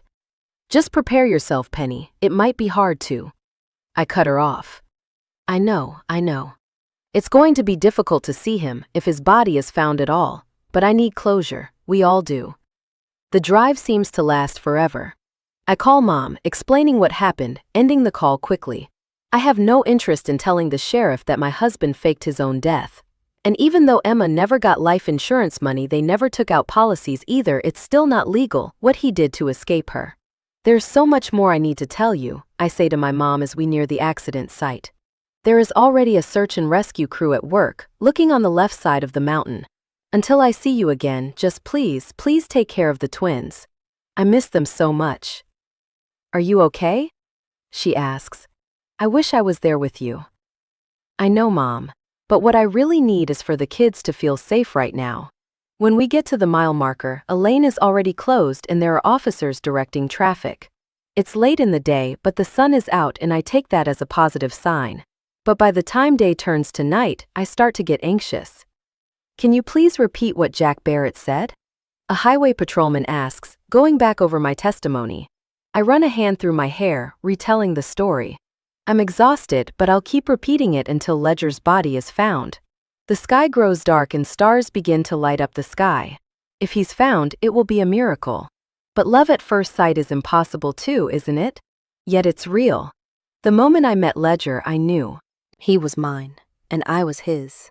And everything that has happened between that moment and this tells me not to give up hope. Not just yet. There are so many impossible things in life that, once we experience them, stop seeming so unfathomable. They become miracles. And how many tiny miracles can one person live through? Too many to count. When a crew member makes an announcement on a loudspeaker, I start shaking. A blanket is wrapped around my shoulders, and Sheriff Lawson is at my side. "We found a body," he tells me. At this moment, a team is on site and beginning to prepare for transport at the roadside level. Silently, Lawson and I walk to the edge of the gorge, where they found the body. Still not identified as the body of my husband, but I feel him before I see him. Here. Mine. Like he always was and always will be, till death do us part. Even though he is gone, I realize the vow I took isn't true at all. It's not till we part because I will love Ledger every day of my life. I took a vow. I made a promise. And maybe my promise means something different than Ledger's promise did. But I can choose which story I want to tell myself. And right now, in this miracle that isn't so tiny, I am choosing the ending I want. When his body is lifted to the side of the road, I run. Chapter 39. My feet catch on a rock, and I nearly fall. Lawson has my arm, helping me stand. Tears fill my eyes. I hold my breath, too scared to draw in air. When I reach him, the rescue workers move aside, and an ambulance blares in the distance. The roar of my pounding heart is louder than the sirens. Ledger is here. Bloody, broken, eyes closed, lips cracked. Gone. My hands cradle his face. His eyes are closed and, God, what I would give to have him look into my eyes. Everything. He was my one and only, and he has my heart and I have his. And how is this man who loves so deep, so well, gone? The paramedics are here and they want to pull me away because anyone looking at this body wouldn't know who it is. They call my name and urge me to move. I won't. Can't. Ledger is a shell of a man, but he is my man. And I know. I won't leave, even if they ask me to step back, because I just got here. Ledger, I whisper, my salty tears falling on his sunburned cheeks, his beard thicker than I remember. I want to run my fingers through it, and kiss each inch of him and never, ever let him go. I whisper again. Ledger. Leaning down, I kiss his lips. I press my heart to his. I feel it then. My world, the one that shifted, changed its axis the day we met at the diner all those nights ago, shifts again. There is a heartbeat, ever so faint. Ever so strong. He's alive, I scream, my voice scratchy and scared, urgent and demanding. He's alive. He's unconscious but breathing. Bleeding, but not all broken. My husband, Ledger Stone, is alive. The weight of what I've been carrying hits me the moment I feel it, that thump, thump, thump that releases all my doubt. In an instant, all my fears from the past week hit me like a ton of bricks. He didn't die, didn't kill himself, doesn't have cancer. But I do. And now I am scared in a whole new way. I reach for his hands even though the medics are pulling me back, but it doesn't matter. The onslaught of emotions takes over and my knees go weak and my vision goes dark and I fall. When I wake, I am in a hospital room, in a mint green gown. The room is bright white, spotless, and a bouquet of gerbera daisies are on my bedside table. And there, in the bed next to me, is Ledger. He's alive. His eyes are on mine. Staring. It's as if he willed me awake. He's scared. What happened to you? He asks. I blink, my body weak. Since I got the call he was in an accident, I've been exhausted yet forcing myself to hold it all together. But it's as if my body knew, once Ledger was found in the flesh, that I could let go. That when I woke, Ledger would be here to help me stand. Last night or since you've been gone? I ask, my voice rough. Still blindsided by the fact he isn't dead. I've been awake for an hour, he says, his voice the balm my broken heart needs. God, I missed him. Had a visit with Sheriff Lawson and a few other guys on the force. Ledger's face is bruised, like he's been through hell and back. He has. He's in a hospital gown and should probably rest, but he reaches his hand out to me. I would have died if there hadn't been a rainstorm 3 nights ago. Tears fill my eyes. I drove out there, that day it rained. I drove to the accident site, needing to see it for myself. I screamed at the sky, and you know what? The sky cried all the tears I wanted to shed. I sit up, my feet find the cold linoleum floor. Taking the 3 steps to Ledger's bed, an IV in my arm, I wheel the bag of fluids with me as I lie in his bed. My heart throbs, the pain of nearly losing him causing the ache. His left arm is in a cast. He tells me his hip was dislocated, that he cracked 4 ribs, his left foot was shattered when a rock fell. But he is alive, so, he says, running his calloused palm over my cheek, his pine-green eyes locked with mine. I know what happened with Jack. With Emma, he says, his voice cracking on her name. But I need to understand what's happened to you. What do you mean? I ask, tears filling my eyes because he knows. He knows me. I mean, why did my girl collapse? You aren't the fainting type, Penny Stone. I was exhausted. You were alive. I was scared you weren't. What else? I look away, because how do you tell the man you'd do anything for that you might not be here in a year? Emma tried to kidnap Tiny, I tell him, avoiding the words that will break us both. You kept so much from me. Tears splash down Ledger's face, the scar under his eye taking on new meaning. I wanted to protect you. I know. Can you forgive me? I lace my fingers with his, needing this. Him. I've been so mad. I thought 1,000 things before they found you. That you were with someone else, that you meant for this to happen, that you had cancer for Christ's sake, I say. I thought the worst. I prayed for the best.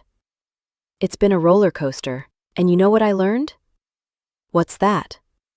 He kisses my forehead, and our tears fall and our hearts break for all the things we've thought, and all the things we've seen. The things he ran from and the things I told myself. I learned that this roller coaster, with you, is one I never want to get off of. I want to ride it all day and all night. Until I can't anymore. You're too good for me, Penny Stone. It's hard to breathe, the tears cascading down my face. You had a daughter. He nods. Losing her changed me. Changed Emma. She would have killed me, wanted me dead, and I may be a hard ass, but I'd never lay a finger on her. I thought it was for the best, leaving the past behind. But you can't, Ledger. You can't just pretend your story never happened. It's yours. She knew I wanted to leave and she threatened to kill me, and then I met you and for the first time in my goddamn life, I knew what love was. Unconditional love. The love you had for me made me stronger than I'd ever been before. Strong enough to leave. You could have divorced her. You could have told me. He runs his thumb over my cheek. Told you, Penny? You were barely 20 years old, a woman who had seen hard shit and knew she wanted more for herself, for her life. How could I tell you that I was married, that my wife was crazy, that I was scared? That I wasn't half the man you believed me to be? You would have walked. You don't know that. And it wasn't for you to decide. He closes his eyes and I breathe him in. I know that now. But Penny, 5 years ago, I wasn't the man I am today. I was a coward who knew you were the best thing to ever happen to me. You were this person who saw me as more. The best version of myself. After the twins were born, I wanted to tell you. I wanted to lay it all out there. But I was paralyzed with fear. What were you so scared of? That I'd lose you and our children. And I'd already lost so damn much. I consider this, his reasoning, This reckoning coming 5 years late. But not too late. I'm alive and he's alive, and we have to fix this. You lost your parents. Your foster brother. Your daughter. Your wife. Yourself, Henry James. He clenches his jaw, tears in his eyes. Exactly. But then with you, it was like, for the first time in forever, I was found. Fear makes us think and say and do crazy things, I tell him. And I forgive you for your secrets because I get it. I get it now. I run my fingers over his face, closing my eyes, memorizing his skin. I'm dying, I tell him. Eyes squeeze tight. I have leukemia. With the words out, he takes my hand in his hands, and I look at him. This man. My man. My world, the one who has half of my heart, and am dying, and I don't ever want to say goodbye. I don't want to miss a thing. I want this. A forever with him and the twins, and am scared I won't ever get that. No, he says, pressing his face to my chest, sobs racking his body the same way they rack mine, and I can't die. I can't. I need more of this. His body against my body and his heart against my heart. And I can't die.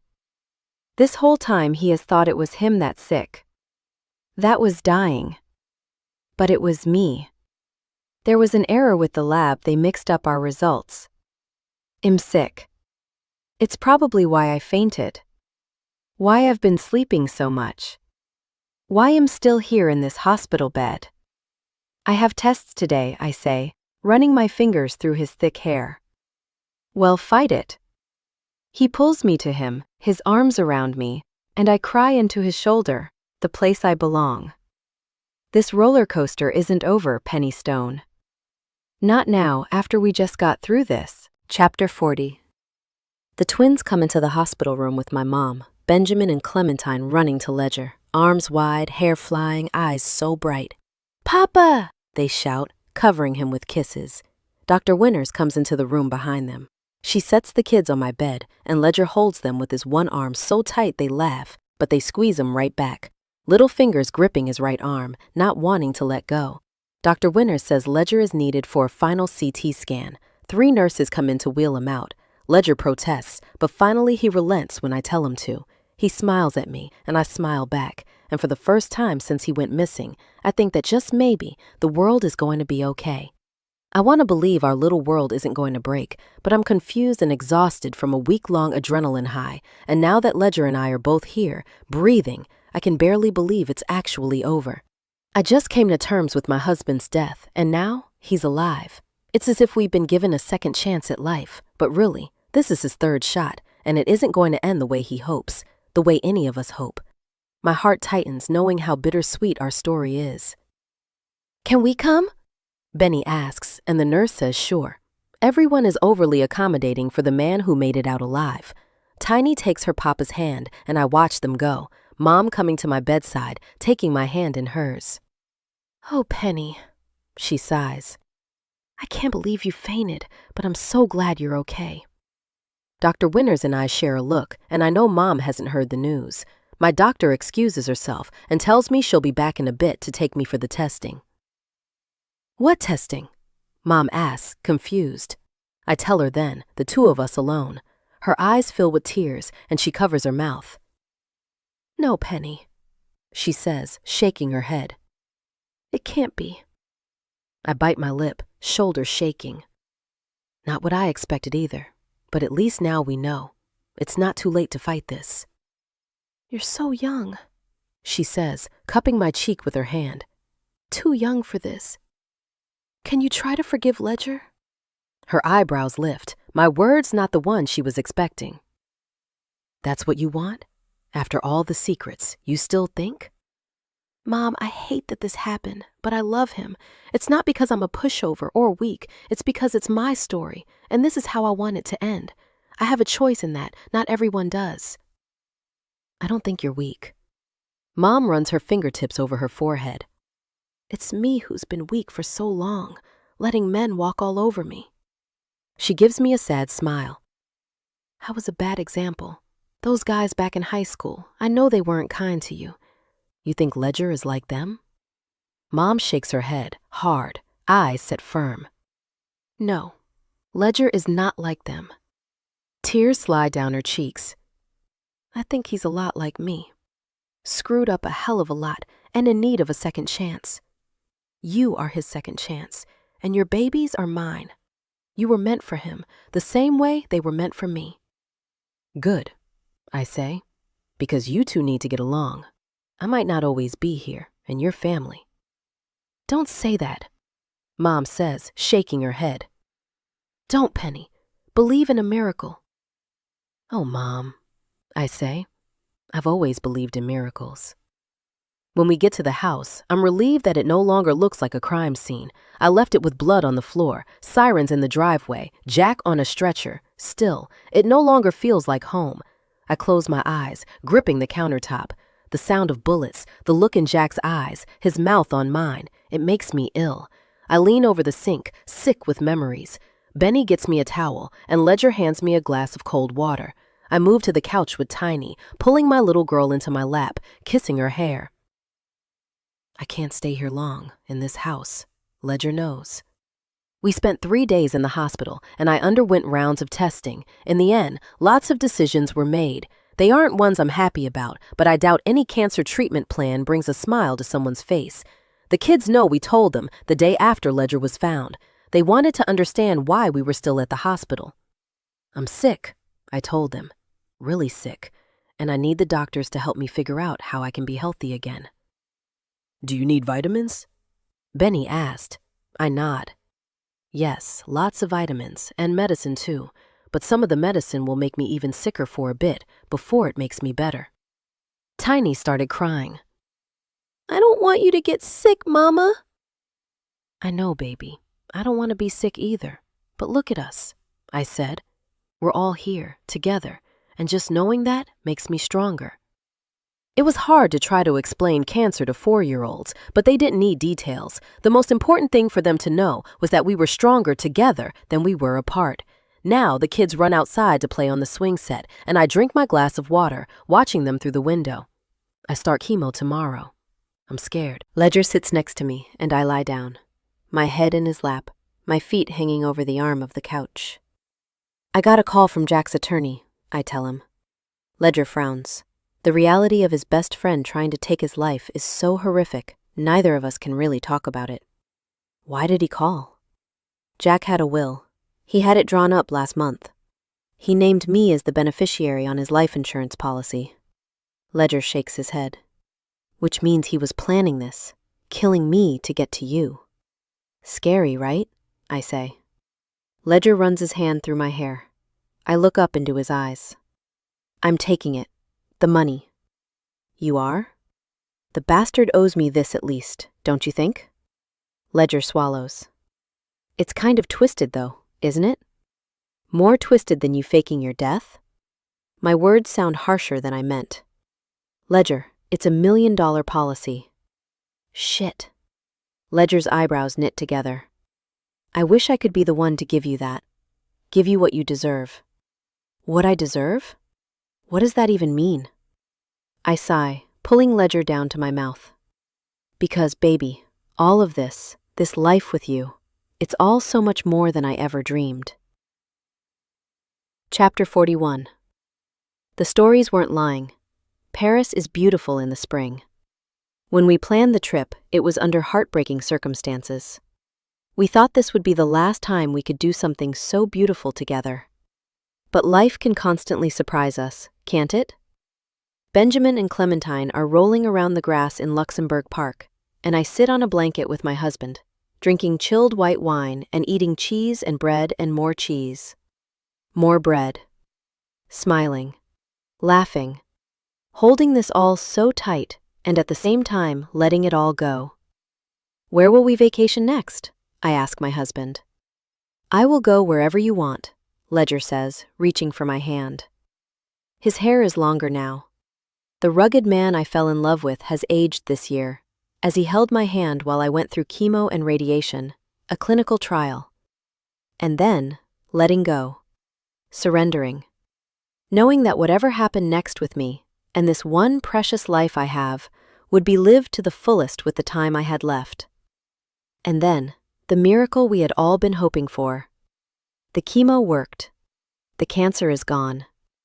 Life was no longer about being one step closer to the end. Each day has become another chance to love as deeply and fully as possible. It's hard to picture him as a long-haul trucker. But it's hard to imagine me at Over Easy, waiting tables. Both of us wearing the skin we needed to, when we needed to. Now, with the insurance money from Jack, and the settlement we received from the lab, we will never be paycheck to paycheck again. I feel like I have a new lease on life. I plan to write, to travel, to be the best mom and wife I can possibly be. Ledger is still deciding what sort of work he would love to do. He is thinking about going back to school. We flew from Argentina to France last week, and he's visibly less stressed than he was when we started this trip. A trip that will last as long as possible now that I am cancer-free. Mom is here with us. She is walking toward the twins with 2 gelato-filled waffle cones. She hands them over and they squeal, the 3 of them walking to the pond to look at the birds gliding over the river. I'm so glad she's here, I say, resting my head against Ledger's chest. Weird that Sheriff Lawson is going to meet up with us in Rome, isn't it? Ledger laughs, kissing my neck. Very weird. But damn, it's pretty sweet. I've never seen your mom so happy. Also, I think we can start calling him Lawson now, not Sheriff. Agreed. I smile. And Bethany and the kids are already on the plane. They'll be here in the morning. The twins are gonna freak over Disney Paris. Bethany says Thomas hasn't stopped talking about meeting Buzz Lightyear since he found out about the trip. I lie in his lap, closing my eyes, listening to the sounds of people around us, laughing and talking in a different language, living life. Ledger's fingers run through my hair and I rest, lost in memories. When Benny and Tiny run over to the blanket, my eyes blink open, the sun shining behind them, the blue skies up ahead. Strawberry ice cream on their lips and giggles escaping their mouths. I pull them to me, and they know what I need right now is this. My children pressed to my heart. Bethany told me to write my own ending. Jack did too. Neither of them mentioned the middle. Or really, the third act. That part is tricky, because that's the part where things so often fall to pieces. But this right here? This isn't falling apart. This is my life coming together. My ending, the one I've been working towards my entire life. I have it.